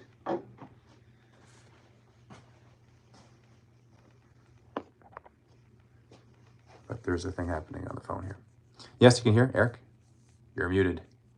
I'm muted. That's two different answers. Can you hear me? The answer is yes, or you're muted. Can hear. Okay, awesome. Thank you for that. What do you guys like to do for moving? I'm just curious. Do you work out? Do you like to move around? I don't necessarily work out, but I like to move around. So right now, I consider this moving, like just moving around. Nothing seems too hard or strenuous or too serious. It's just a little bit of moving around. Running to catch the bus. Muted guy is a troll. Just me, I'd know. Ah, yes. Okay, always reason I gotta find it. Can you go in slow motion? Hey Dave, I discovered MiniWarGaming when I was in high school. Over a decade later now, and I'm finally starting my first army. Can't decide between Khorne or Slaanesh though. Thoughts? Yes, I do have thoughts. It's going to be a Khorne kind of day. Yeah, that's an easy yes. Khorne kind of day. Karn, yeah, collect Karn. I see a lot of conversions for Karn, which, I mean, I like the Karn model that GW makes, but I've seen a lot of Karn conversions out there. It seems like he's one of the most converted characters, 40k characters. Now, it could be Dunning-Kruger effect. It could just be, I see a lot of them, therefore I think there's a lot of them, therefore that's a lot of them that exist. Maybe there's a lot of characters that exist that are converted for other characters too, and I'm not seeing them. You tell me. All I know is collect Karn because he's fun. Yeah. Wielding Gorechild, his mica-toothed chain axe, is one of the most satisfying experiences on the tabletop. Yeah, do that. And Berserkers, get Berserkers, because they're fun as well. I'd recommend that. A little bit of Red Butcher action. Yeah, go with some Terminators too in that army. And by the way, you can have a Defiler in the World Eaters army, so I would recommend that too.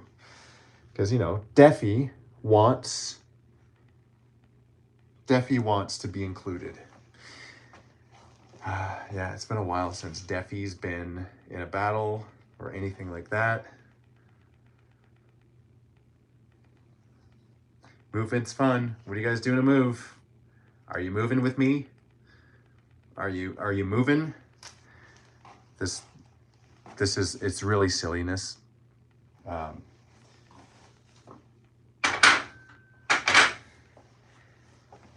not a fitness guy. I'm just a dude that's moving around. Okay, so if you want to look at fitness stuff, there's a lot of other channels for that. I'm just a dude that is moving. That's it. Nothing more. Nothing less, nothing more. It's fun.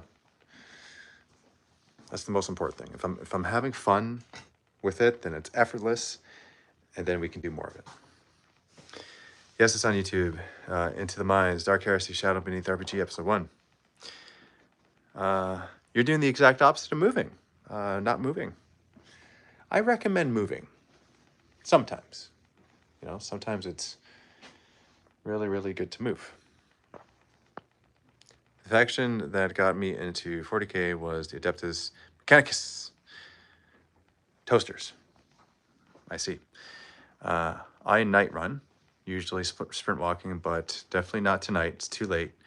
My Texan neighbors got the guns ready. Yeah.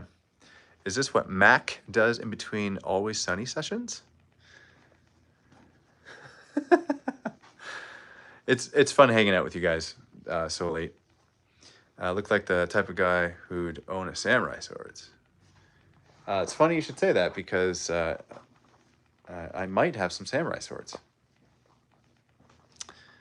Yeah, it's all about the Necrons, baby.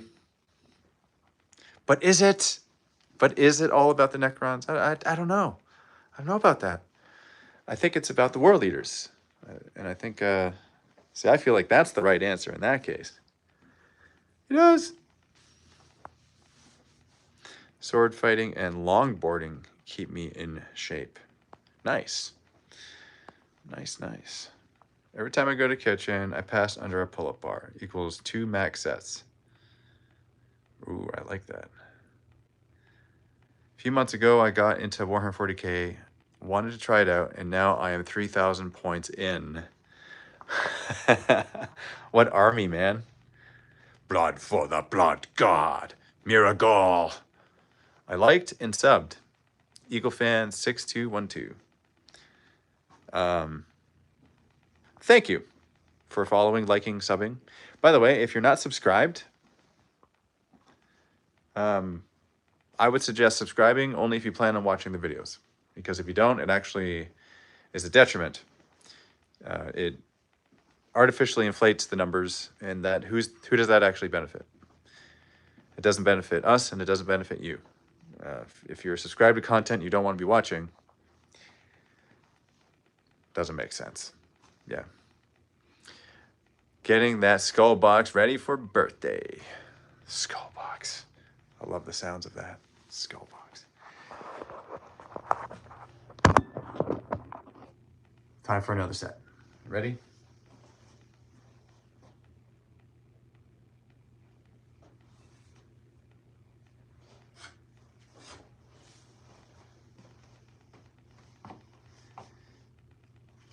You have a very long face.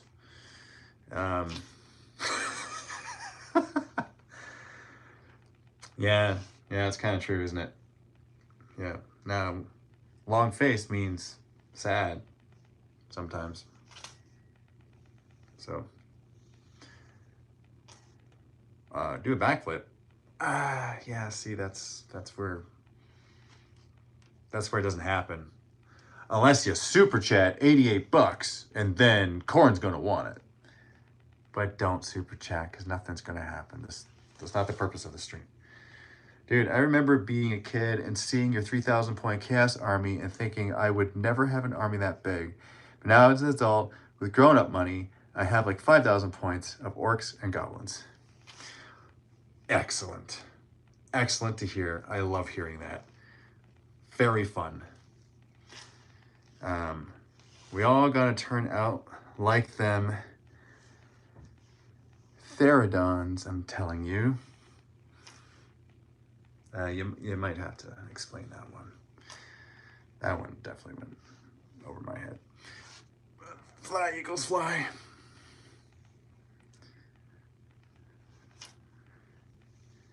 Yeah, there's some strange people in the chat right now, folks. So, ooh, you went from 3,000 points to 175,000. Well, that's incredible. What army or armies? Curious.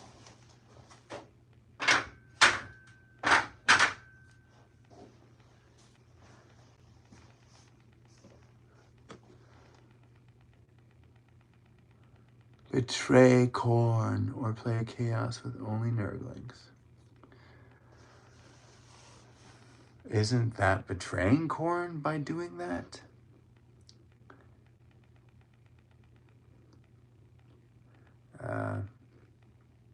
Oh, I see. Well, okay, my army. You're talking about my army? Yeah, so start with like 5,000. Didn't start with that. I started with whatever, 500 points. Maybe 1,000. Yeah, up to 1,500, then 2,000. How tall am I? I'm 6 feet even. Like over 100,000, right? Yes, it's over 150,000 points now of chaos.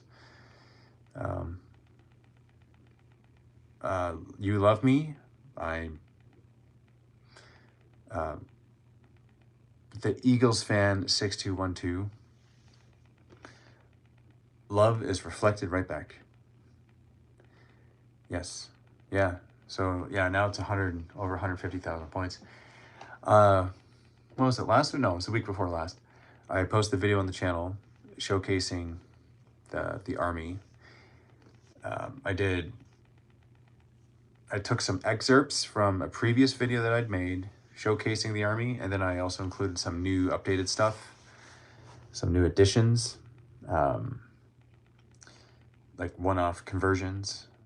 And yeah, it's a fun video to make. It's on the channel right now, so if you want to go back and watch that. Fun fact, I did that one from my phone. I used CapCut. It took me about 4 hours to edit. And yeah, it was an experiment, just like making a simpler video, because the experimentation of content on the channel goes everywhere from making consistent content, such as like battle reports, those are consistently made, doing other projects that are more kind of single based projects where you make one of the kind. Been experimenting with that. Experimenting with content that takes months to make as opposed to just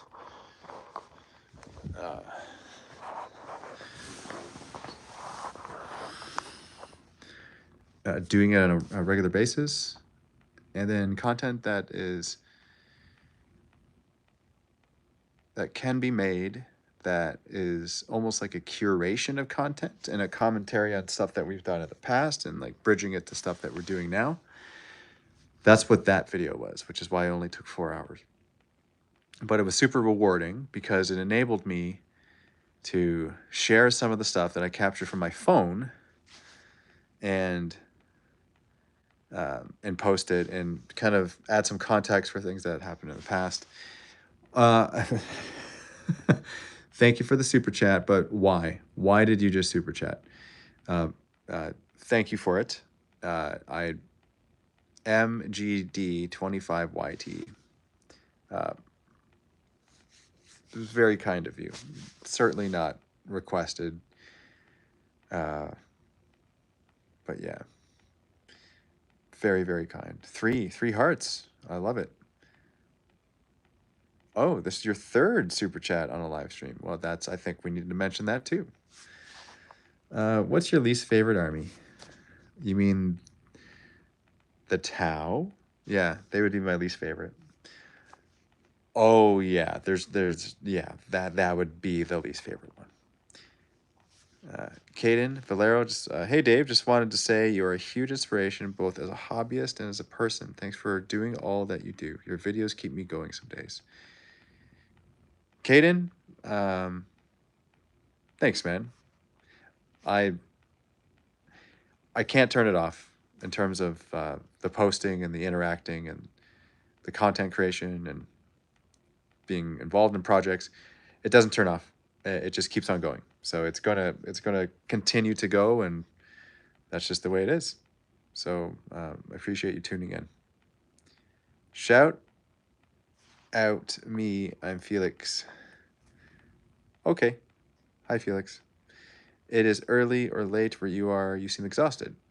It's 2:49 a.m. I'm not necessarily exhausted. I'm just kind of decompressing a bit. Hey, my mom.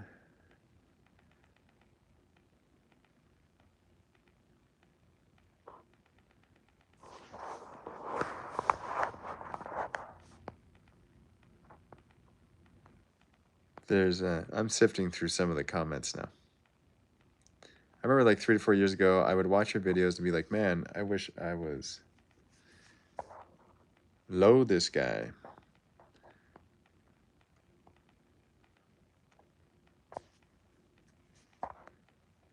Gen Alpha energy increasing. Yeah, that's. I think that might be a thing, isn't it? Yeah, we're gonna have a mixture of people in the chat. Do you like chaos or the world leaders? And if so, when did life start going downhill? Awesome. Oh, well, yeah. All I gotta say is I like your beard. But yeah, it's a little messy at the moment. But yeah, hi, you're handsome. I think you're handsome. So thank you for this. You guys are making me feel really good. Saying things like Giga Chad. What are you trying to do? Are you trying to make me feel good?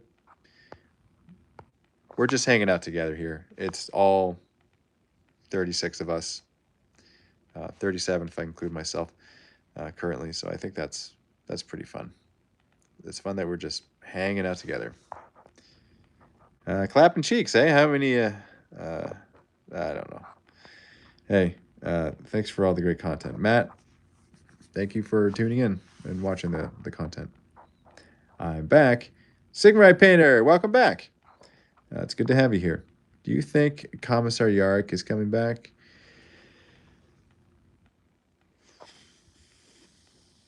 Yeah, yeah, yeah. He'll come back in some sort of demonic form. That's how he'll come back.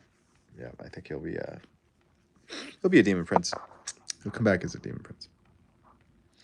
Opinion on flesh eaters. I still think they look like mini golems from Lord of the Rings. Flesh eaters. Yeah, they kind of do, don't they?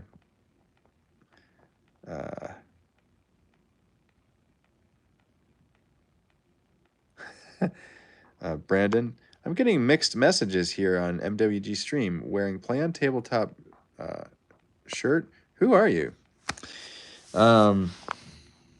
Mini Wargamer Dave here from MiniWarGaming.com, and I'm here to bring you a T-shirt from one of the best T-shirt companies that I've ever encountered in my whole life, and that's Play on Tabletop. And I'm wearing one of the T-shirts because I just love the way the T-shirt fits and is. And thank you for having the best T-shirt company, Play on Tabletop. Please make more. Yark coming back as a leader of new Lost in the Damn Codex. Let me hope. Awesome. That would be cool. Do you think that if a mass of psychers instead of a steady stream were sacrificed at once, then the Emperor would regenerate? Ooh, good question. I'm going to go with yes. Oh, God. Are you excited for the new Barbie video game? Nah, no. I'm not. Sorry. I misspelled. Meme ruined. Ooh. Which Grey Knight will slay Demon Prince Yarrick? Which Grey Knight? I think the lion could do it. Let's make the lion. Let's unleash the lion on him. How about that? We play on tabletop. We can all relate. If you play on the tabletop, yeah, then you can definitely relate. Do you have a hoverboard? What are you doing? It's getting close to that time. It's not quite there yet. Sorry for me to ask, but how old are you? I'm curious.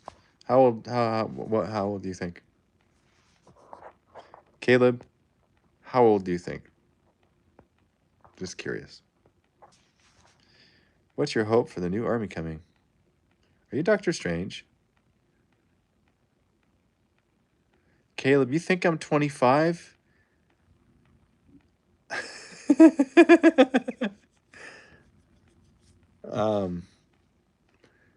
Cool.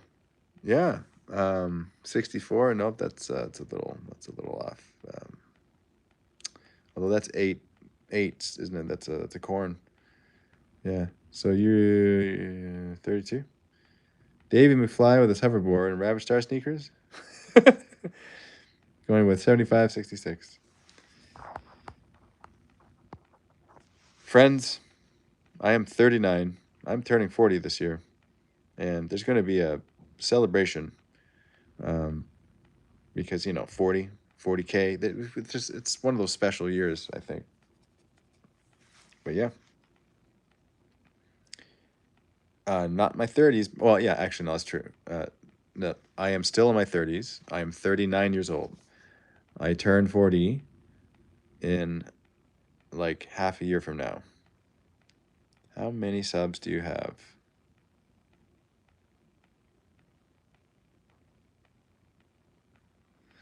Um,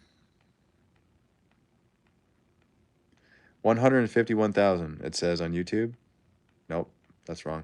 451,000 is what it says on YouTube. But that is shared amongst a team of people here at MiniWarGaming. You have not aged, your hair got thicker. Yeah. Yeah, it kind of did. Yeah, I think that's just happening like that. All right. Okay.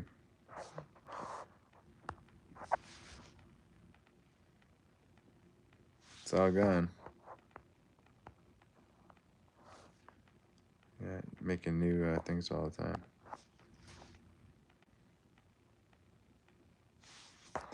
Yeah, I just booted a couple people out of the chat. They're just spamming it. So why there gotta be people like that? Makes people like you more enjoyable to be here with me. So thank you. Today is my birthday. Glitch in the Penguin, happy birthday. Would you rather be bald or have your chaos armor be crushed? You say it like being bald is a bad thing. Being bald is neither good nor bad, my friend. Being bald just simply is. Same with whatever this is. It just simply is. But let me answer it this way. That chaos army is not going anywhere. So, does that answer the question? I'm subscribed to you. Cool Ice, thank you very much for subscribing. If you enjoy the videos, fantastic. We're making a whole lot of different kinds of videos right now. Bro, Mark Plyer, I have gotten that quite a bit. Hello from Switzerland. Hello, Switzerland. Good morning. When are you bald? You need a cool beard. Oh, yeah. Well, I got a buzz cut a few years ago. So that's probably the closest to bald I was.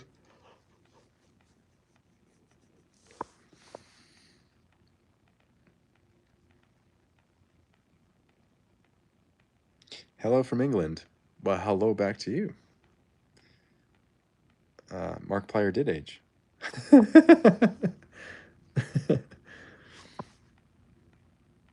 um, it's really I miss this. You know, when I was doing the Shrine of Chaos once upon a time, that was fun to do. It was fun to just talk to you guys. What country am I in? I'm in Canada. This is Canada. We're currently in Canada.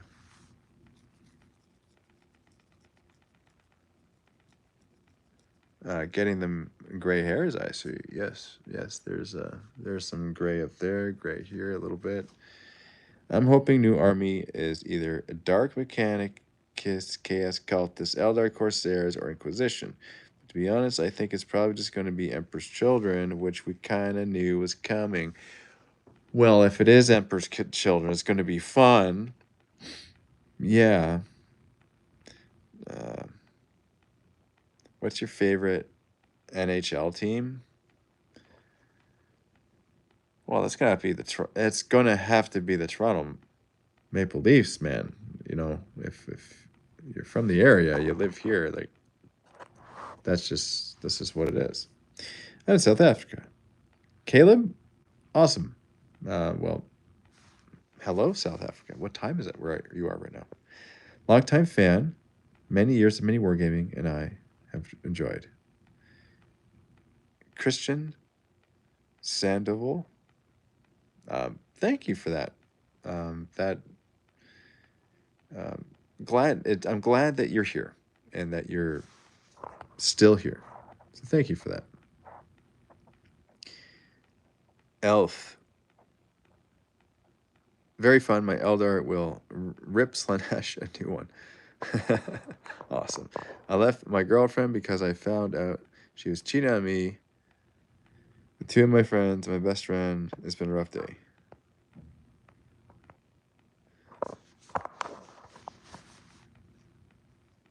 Sounds like it's been a rough day.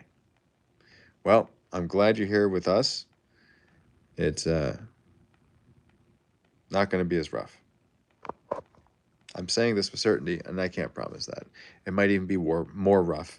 We're in the maelstrom of war, man.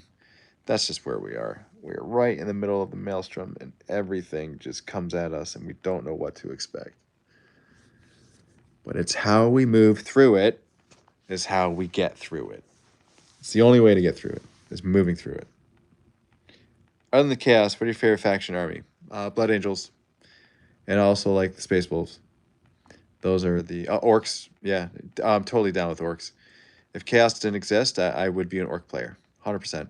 Yeah, I've even painted up and converted orcs of my own, so I am an orc player as well. And I am a chaos Space Marines player and a Chaos player and a Khorne player. And I am an Emperor's Children player and an Alpha Legion player and Thousand Sons of Death Guard player, Word Bearers player. I have played a number. I've played Night Lords. I've played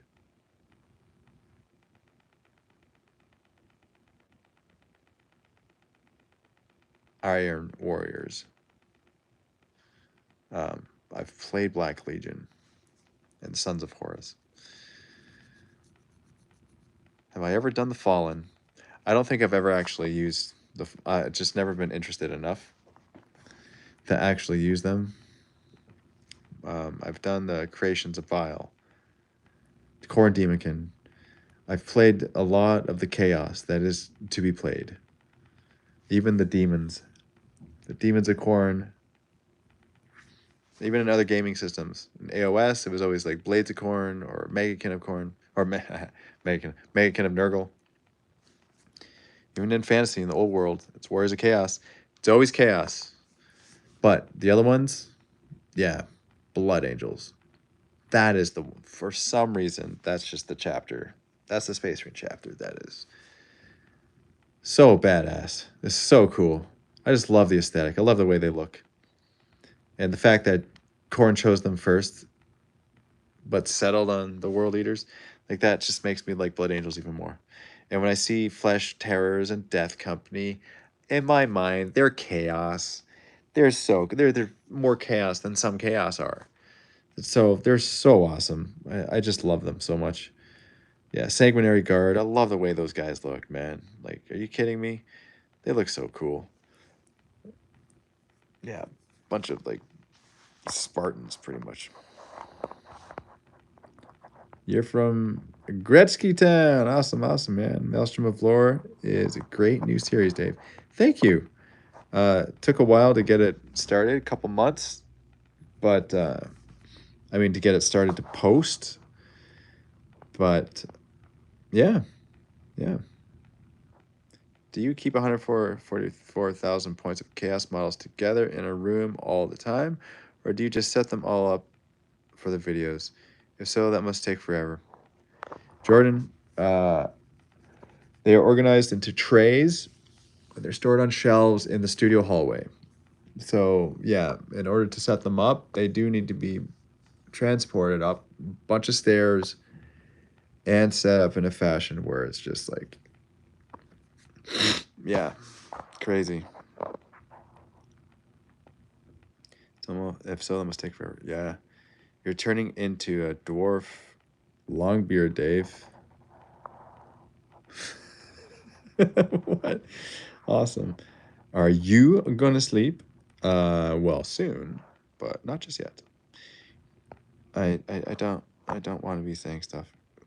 Yeah.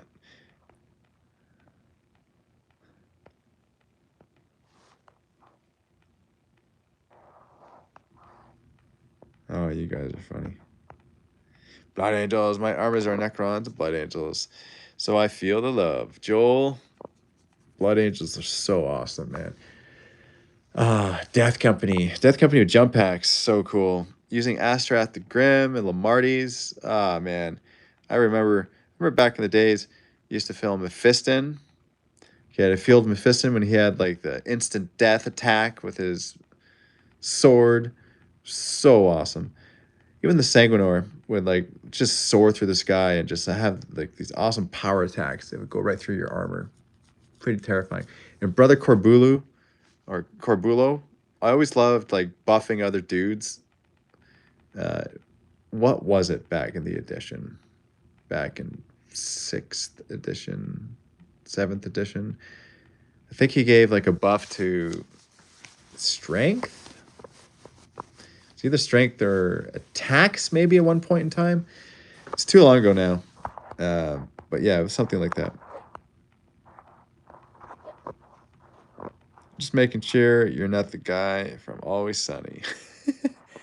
Have a Hard Gaming. I really liked that old world bat rep you and Matt, Dave. Was nice to see you two together again, even when you goofing off the entire time. we're totally just goofing out the whole time. What's your longest running game? Longest running game? Like how long did it take me to play one game? Is that what you mean? Days. Yeah, I guess it would be days. How many days though is the question.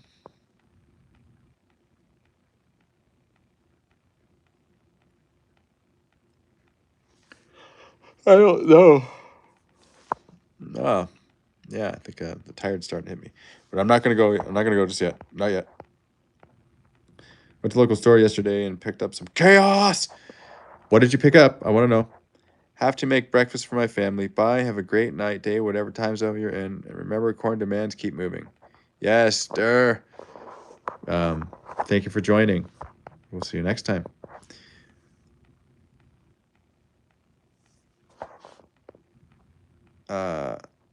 What's the time there by you? It is 3:07 a.m. Still hoping they do model refresh on Dante model and give us an incredible new one. Yeah. Hey, I recommend Siege Studios, man. If you want a custom service mini sculpted exactly how you want them, I got a Gabriel Seth and a Sanguinor that they've done for me, and I absolutely love how they turned out. They're on Instagram if you want to see them. You'll have to scroll back, kind of in good ways. But they're so cool, man. Like their Primera's proportioned, so they look really awesome. Hi, everyone. Hi, Starry.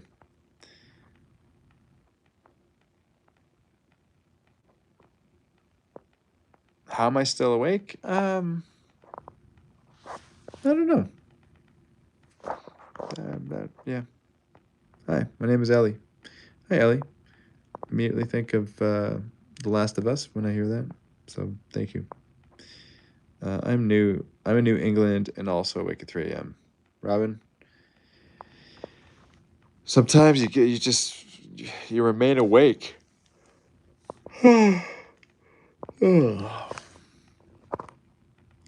Yeah, it's getting close to that time. All right, Sigma Painter. Sleep well. Have a great rest of the day. You too. Have a great rest of the day.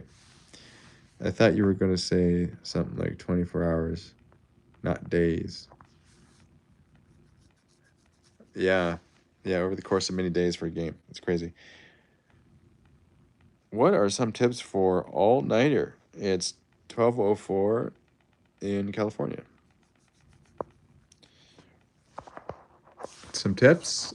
Find something that it's to do, that's effortless to do, that drip feeds a little bit of dopamine so that you can stay up much longer than you normally would. That's what this is doing for me. I forgot.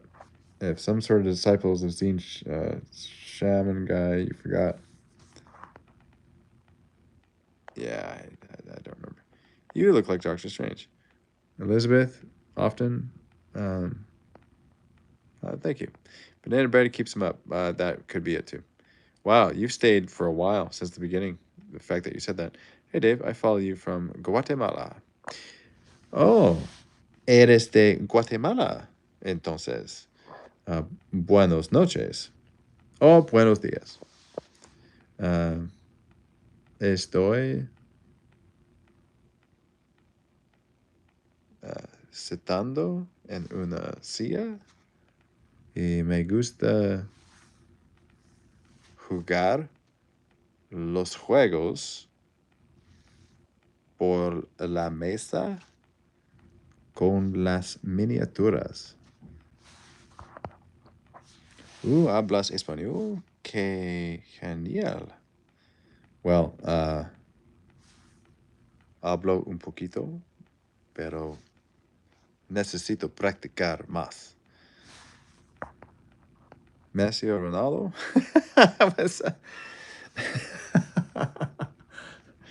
I speak a little bit of Spanish, just assuming that I like football.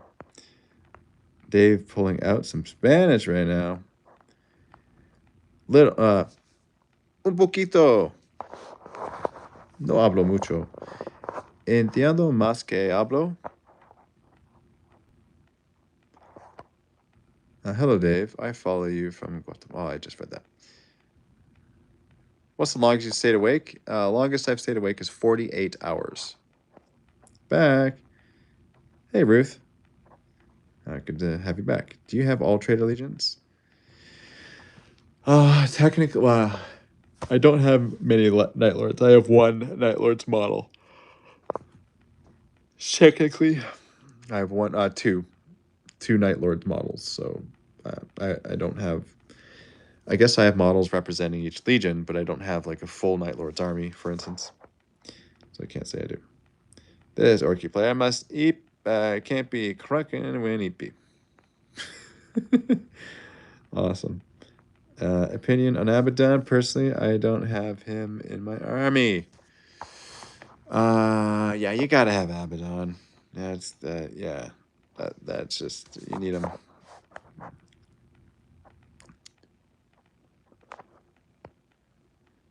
How do you find Mordheim? I like Mordheim. I think Mordheim is fun. I recommend it.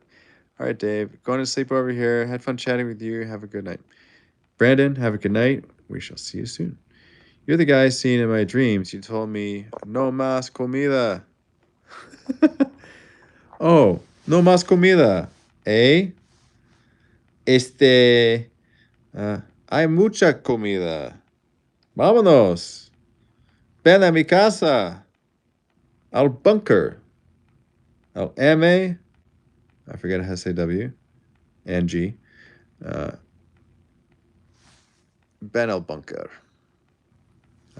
Jugamos. Todos los noches. No necesitamos sueño.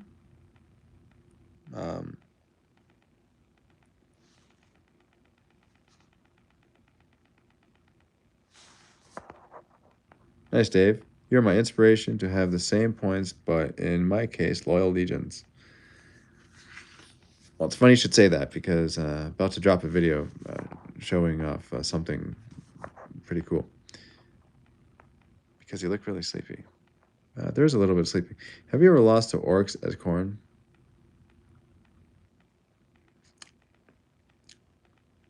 I don't think so. That's not true. I probably have. Is the reason you don't have him in your army that you play Ultramarines? I don't play Ultramarines. And that's not the reason. Do you think the Necrons are becoming a horde army compared to the few and powerful? There are a lot of Necron warriors, aren't there? So, I don't think they're a horde army in the traditional sense, though. Danganronpa? Do you collect White Dwarf, or is that just a UK thing? Oh, no, there's a collection of White Dwarf. Yeah. As in the magazine? Yeah. Puedo ir al búnker con mis 15 puntos de salamandras. Ah, qué chido. Qué chévere. Buenísimo. Vámonos. How do you say, let's move? Muevemos? Is that how you would say that? 100 points, 10 warriors. Nice. No, all Space Marine players liked Ultramarines. I have Salamanders. Vulcan lives. Ben aquí. Simon. Heavy Locust Destroyers don't miss. Okay, I'm gonna get up now. I'm gonna get moving. Can't get up too quickly.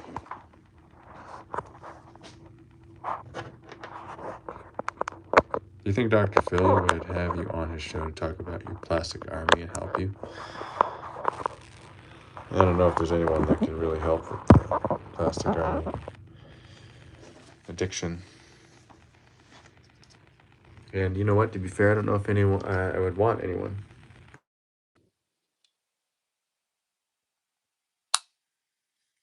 to assist that addiction. I don't think I have a problem. I think I just like to collect the plastic. Yeah, I see no issue with this. Do you see issue with this? Yeah, that's not staying. It's not staying at all. Not staying either. Kind of a weird angle, but whatever. It's all good. I don't think that's why we're necessarily tuning in right now anyway. I don't know why you're tuning in, but the reason why I'm here is so that we can move and move together. And sometimes we just like to move for the sake of moving. No rhyme or reason. There's no plan. There's no I have to move this much. It's just we move because we want to, and that's just what we do. It's habit. We get the thought of moving and we move. That's all it is, guys. There's nothing really more to it. There's nothing more to it. It is just we move, we get the idea to move, and we move. Move because we want to, because it's fun, because it's habit. Yeah. If you're watching this and you're not moving, then uh yeah, just try moving. Let me know what you're doing to move. I want to know. I see a bunch of hearts on the screen. Thank you for giving me your hearts.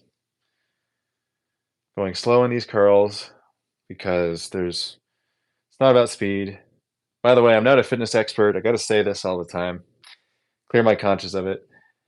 Not a trained fitness professional at all. So anything I do is my own opinion. It's my own feeling. It's my own thought. Um, I don't sell anything that's fitness related. I just move and I share my movement. And I recommend that you move as well. It's a good feeling.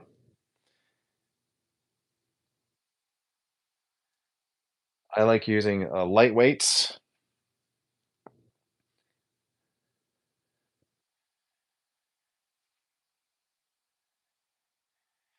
and doing a lot of reps and a lot of like slow reps.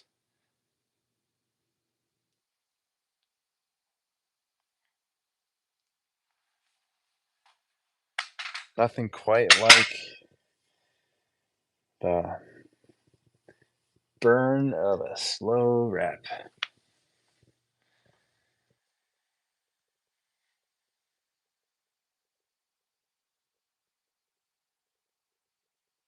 Caleb, I'm going to look at some videos and I really had fun talking to you. You too, Caleb. Are you anticipating Emperor's Children Codex? I don't anticipate anything. I just react to what comes out. If I anticipate, then inevitably I get disappointed, and I don't like being disappointed with stuff, so I just suspend expectation. I feel like we need an updated Chaos Spawn, although it gives us a lot of customization since we haven't had a new model in a while. I feel you there, man. Bye. Have a good day. You too. You too, Caleb. Well, at least a new model of Chaos Spawn. Yep, I would say yes to that. Tanko and Warlord Titan un Warbringer un Porphyrion Knights and Cerastus at Charon and Thunderhawk. Excelente. Face, worst things to hoard, worst addiction to have. Yep, agreed. Donde quedan el estudio de play on? I want to meet Space Marine Steve. Um, yes, going back there on that side of the country would be fun. That's powerful key. Blood for the Blood God, skulls for the Skull Throne. Hello, you're getting blessed with corn muscles, and I hope you have a good birthday on your birthday. Thank you. Should hit shoulders. Should hit shoulders all the time. Yeah, or 50 slow reps. Me gustaría mostrarte mis 8000 puntos de salamandras, pero con los titanes y los caballeros son 15,000 puntos. Very cool. Times it, bro. It's 321. Hi, I love your hair. Thank you. Have you seen the Hammer and Bolter series? Do you have a favorite episode? I have not seen it yet, but I will. Yo, man, tell you what. Random question. I've woken up neck pain in like 9 out of 10. You know any remedies for it? Random, but saw you live and thought I'd ask. Es tu cumpleaños? It's not my birthday. I don't know why you think that. It's yeah, it's not my birthday. Not yet. I don't know why it's doing that. Here, let's fix the issue.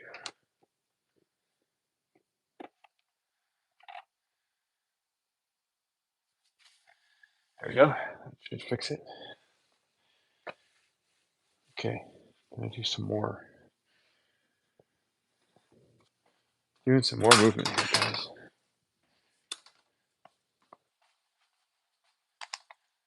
This time,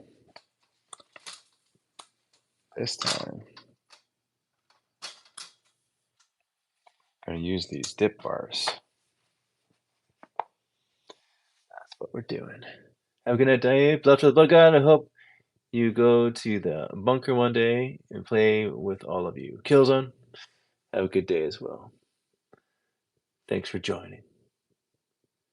Hello, random person joining. Hello. Are those walking stick thingies? No, they're not. They're meant to do dips, and so that's what we're gonna do. We're gonna do some dips. Throw this into the roster of movement.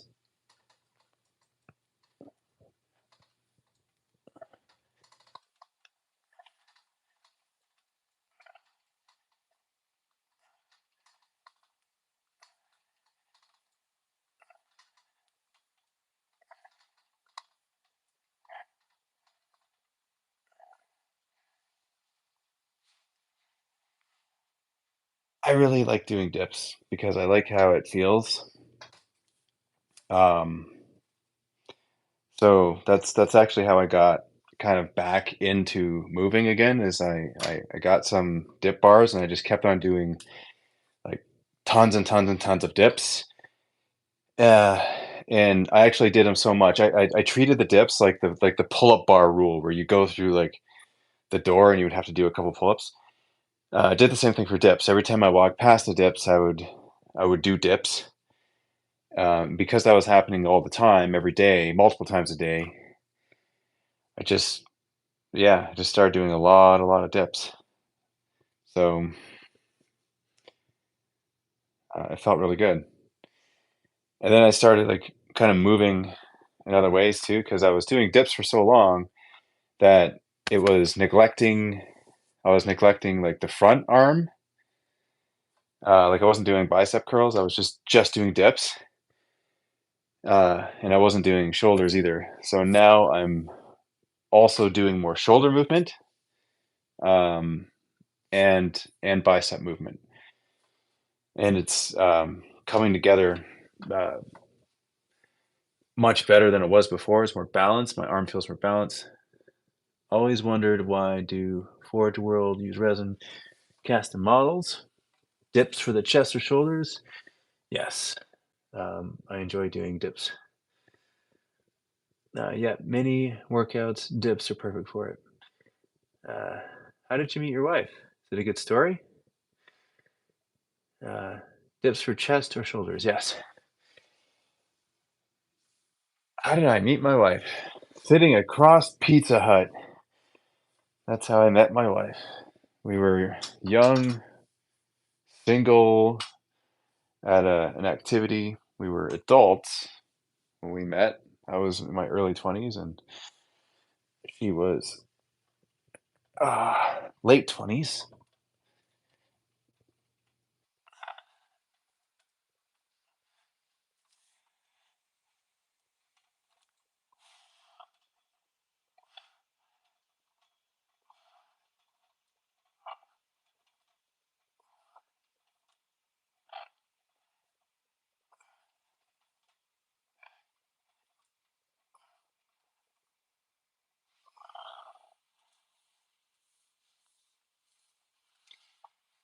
Yeah, I would say that we hit it off right away. Um, Effortless to talk to Farah, and if it wasn't for her, I wouldn't. My mini wargaming would not be a thing without her. That is a fact. She's my number one fan, and she supports me every step of the way.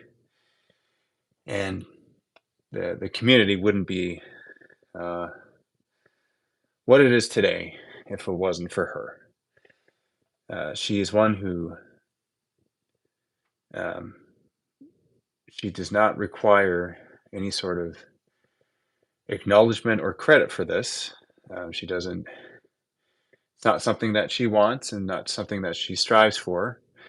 But the fact of the matter is, she's had influence over um, every decision that I've ever made as it relates to mini wargaming and everything that I've done in the past 16 years. So, um, yeah, there's a reason why I call her the goddess of Slanesh. It's because it's true. Uh,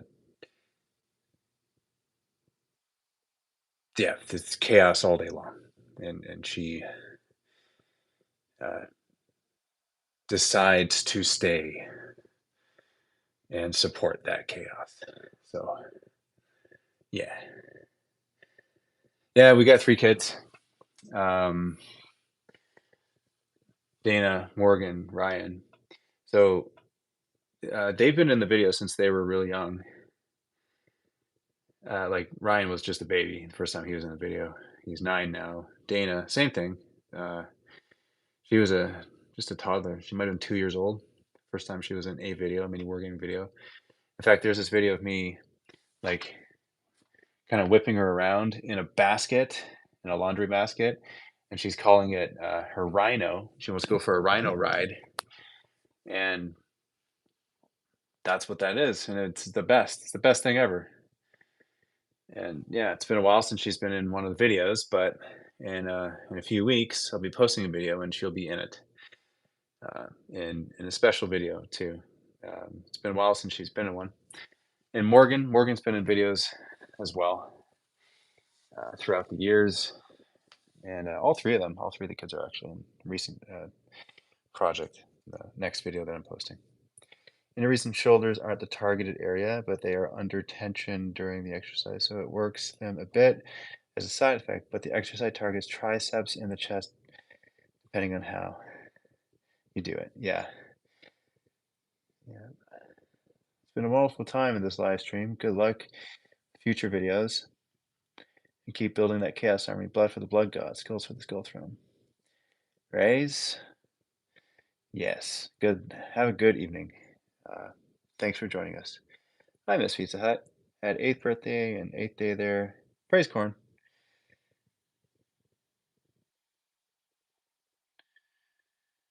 Yeah. Um, yeah, there's a pet. Her name's Ruby. She's a flesh hound. She's a golden doodle. Golden doodle. Yeah. She and Dana are basically sisters. So that's how that works. Tricep chest. Don't count on your shoulders doing anything there. It's just the most isolated press movement. So almost no shoulder. Ethan Hawke.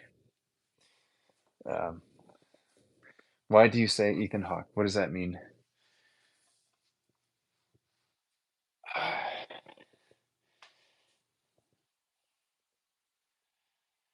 I like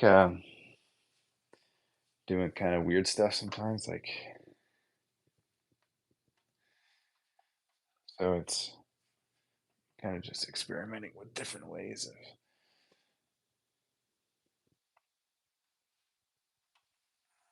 just kind of moving around differently.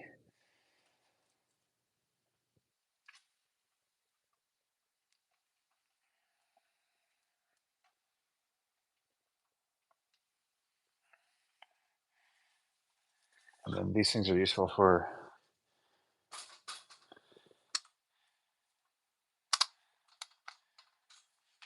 doing like these, whatever these are called.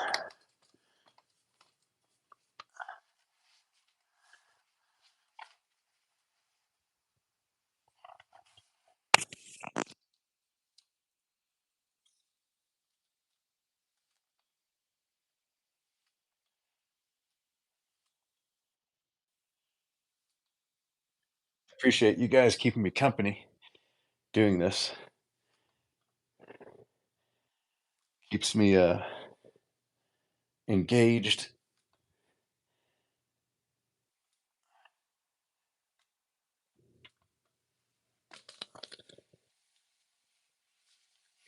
And it's always more fun to work out with a friend, a buddy. That's why I don't go to the gym. I just like move around at home. So it's like so much funner doing that with someone. Yeah, it is for me anyway. The gym is fun. Like I don't mind going to the gym, but it's always with someone else. It's rarely that do I go on my own. I have in spurts, but I just enjoy doing it from home more. Yeah, working out with drunken master techniques, like really teacups and God's cauldron exercises. Awesome. Thank you. You get injured at home just fine. Sober, of course, I have natural off balance. Actually, my friend died last month because of gym workout. He was doing the gym since 2 months. Oh, damn. That's crazy, man. Dog or cat? Well, dog, obviously.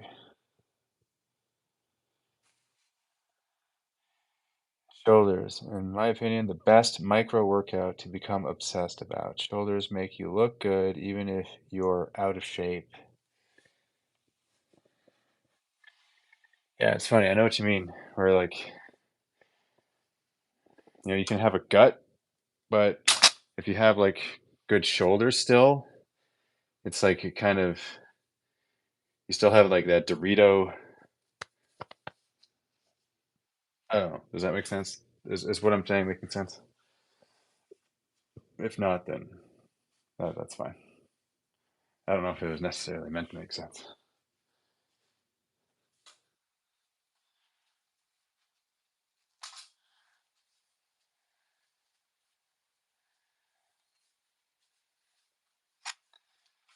So going to like talking about those exercises before, where you're doing like a lot of reps, but not a whole lot of weight.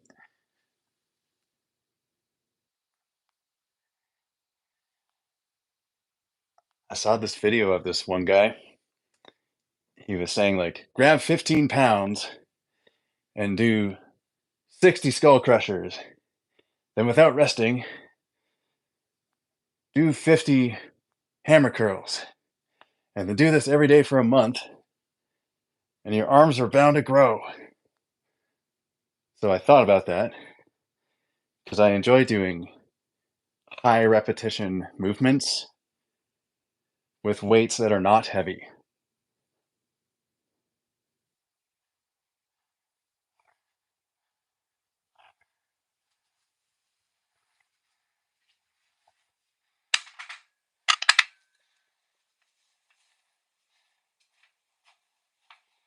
And then um, I'm going to use this.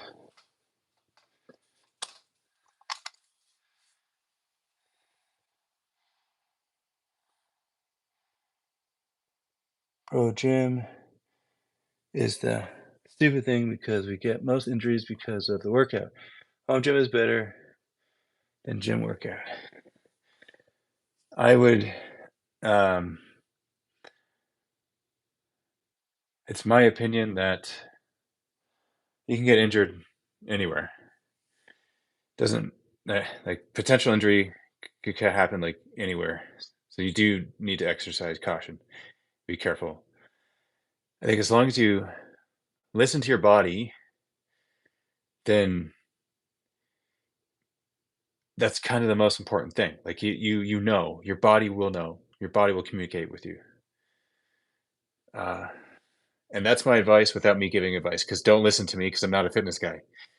So there's no advice that I have that carries any validity or weight. It's just me sharing my own experience. So it's my opinion that if you listen to your body, um, I've listened to my body a lot more as I get older because I'm 39 and I'm turning 40. Um, but by listening to my body more, I've gotten into gotten into the best shape of my life. Whereas before, I didn't listen to my body and I got injured and I was in rough shape. I was not conditioned to do any physical um,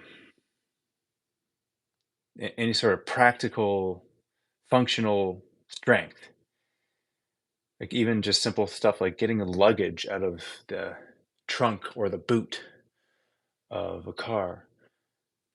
um, yeah, could tweak my back and be out for 2 weeks. Like, well, what's going on there? I don't want that to happen. I want to be functionally fit where I can just be functional in day-to-day life and not get injured by doing stupid things. And when I say stupid things, I don't mean like, oh, you shouldn't do that, you'll get hurt. I mean doing things that you would normally be doing anyway and getting hurt. That's where it was like, are you kidding me? Just grabbing this luggage out of the bag. How? Or like shoveling snow. So if you live in colder climates and you're required to shovel snow, like, man, you don't want to hurt yourself doing stuff like that. You want to be careful. Um, yeah, that's why it's unlocking the movement has been so it's been life changing to just get up and move and not worry about how much you're moving, where you're moving. Just move more. Just continue moving. And your body will develop habits of movement where you don't even have to think about it. It just is habitual. You could do it half sleeping, half awake. Yeah. I will say this because it's important. Just move. Just move. Don't overthink. Just start moving. If it's early, if you're watching this right now and it's like before work, and you're just tuning into something, maybe having breakfast, whatever. Yeah, let's get up and do some squats. Right, stand up. Yeah, bend. Stand up, then bend. Like go down as far as you can go. See how far you can go. Let's do a let's do a squat here.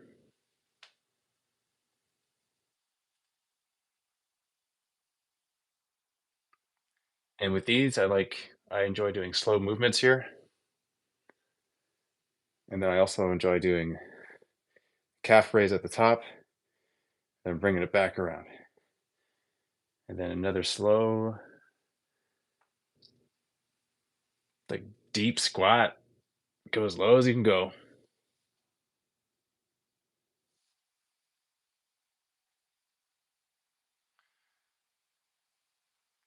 Yes, and then just listen to your body. If you can only go halfway, if you only bend halfway, then bend halfway. Listen to your body. There was a time I couldn't bend all the way down because it'd be too much burning in my legs. It was way too much. Um, but after doing this for a year, because I started last February, and really That's inaccurate. I've always been moving my whole life. We all move our whole lives. To say we've started and stopped is like us placing an arbitrary time frame on a certain block of movement. We always move all the time. That is a fact.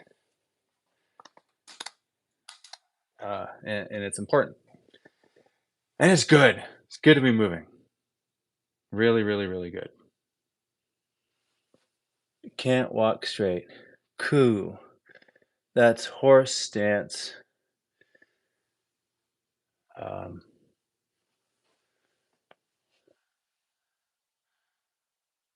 how are you? Doing well. Doing not too bad. Moving's fun. Lots of music here. Can you help me with something, please, Michael Burrows? Well, that depends, but yes, I'm curious to know what it is in the very least.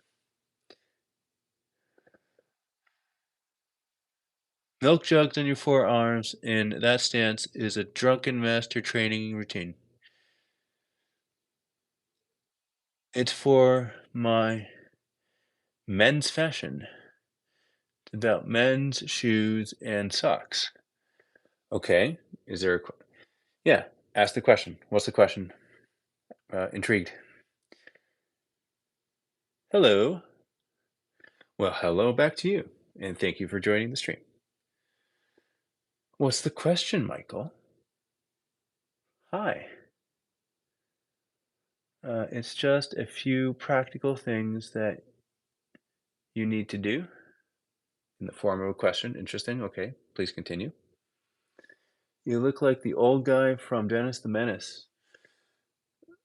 Mr. Wilson? Scream if you read. Scream if you read. Huh, okay. Yep, lots of us. Lots of spammers. So, yeah, it's a surefire way to get yourself booted.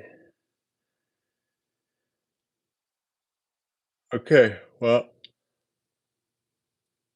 it's been a lot of fun hanging out with you guys. What sort of socks are you wearing?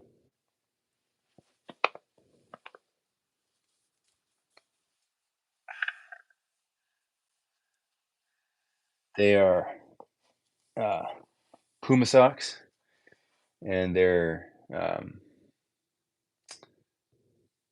ankle socks too. So that's what I wear. But it is pretty simple. Nothing complicated. Take one sock off slowly, please. Let me see. That's a little weird, not gonna lie. Um, I think you can easily Google what a Puma ankle sock is. Yeah, we're gonna go with that. So 15 to 30 reps, 3 to 5 sets, everyday program, good results. I'm also that. Yeah, very cool. Yeah. Hey man, I love you and play on Blood for the Blood God. Thank you, Will. It's a lot of fun doing play on tabletop guest fun factors. Need to see sock coming off your foot. Okay. All right. I don't think you need to see that. It's not something that you need to see. I'm gonna go ahead and just object to what you said.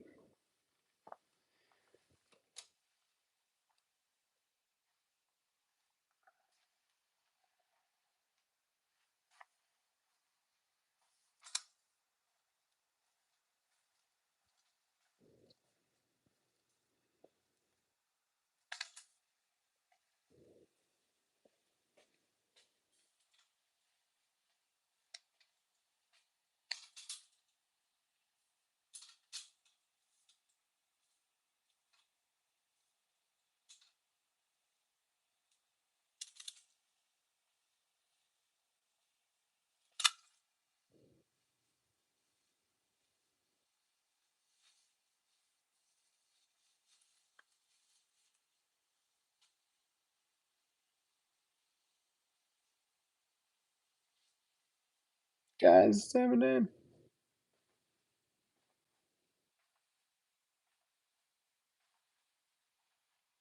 What's the need for your fashion? That's an interesting question. I don't know if I can answer that for you. So, it's been fun hanging out this evening. So, for those of you who aren't bots and you're still tuning in right now, I'm just curious before we go, are you still here with me? Who stayed since the very beginning? Curious.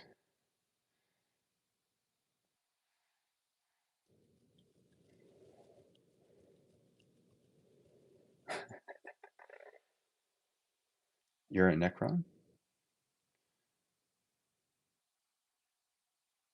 Wow. Always reason, man. Thank you for staying since the beginning.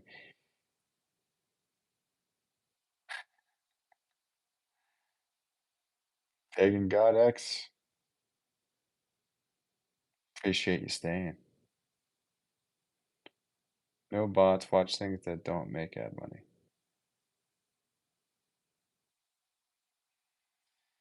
Yeah, yeah, just hanging out, just for fun.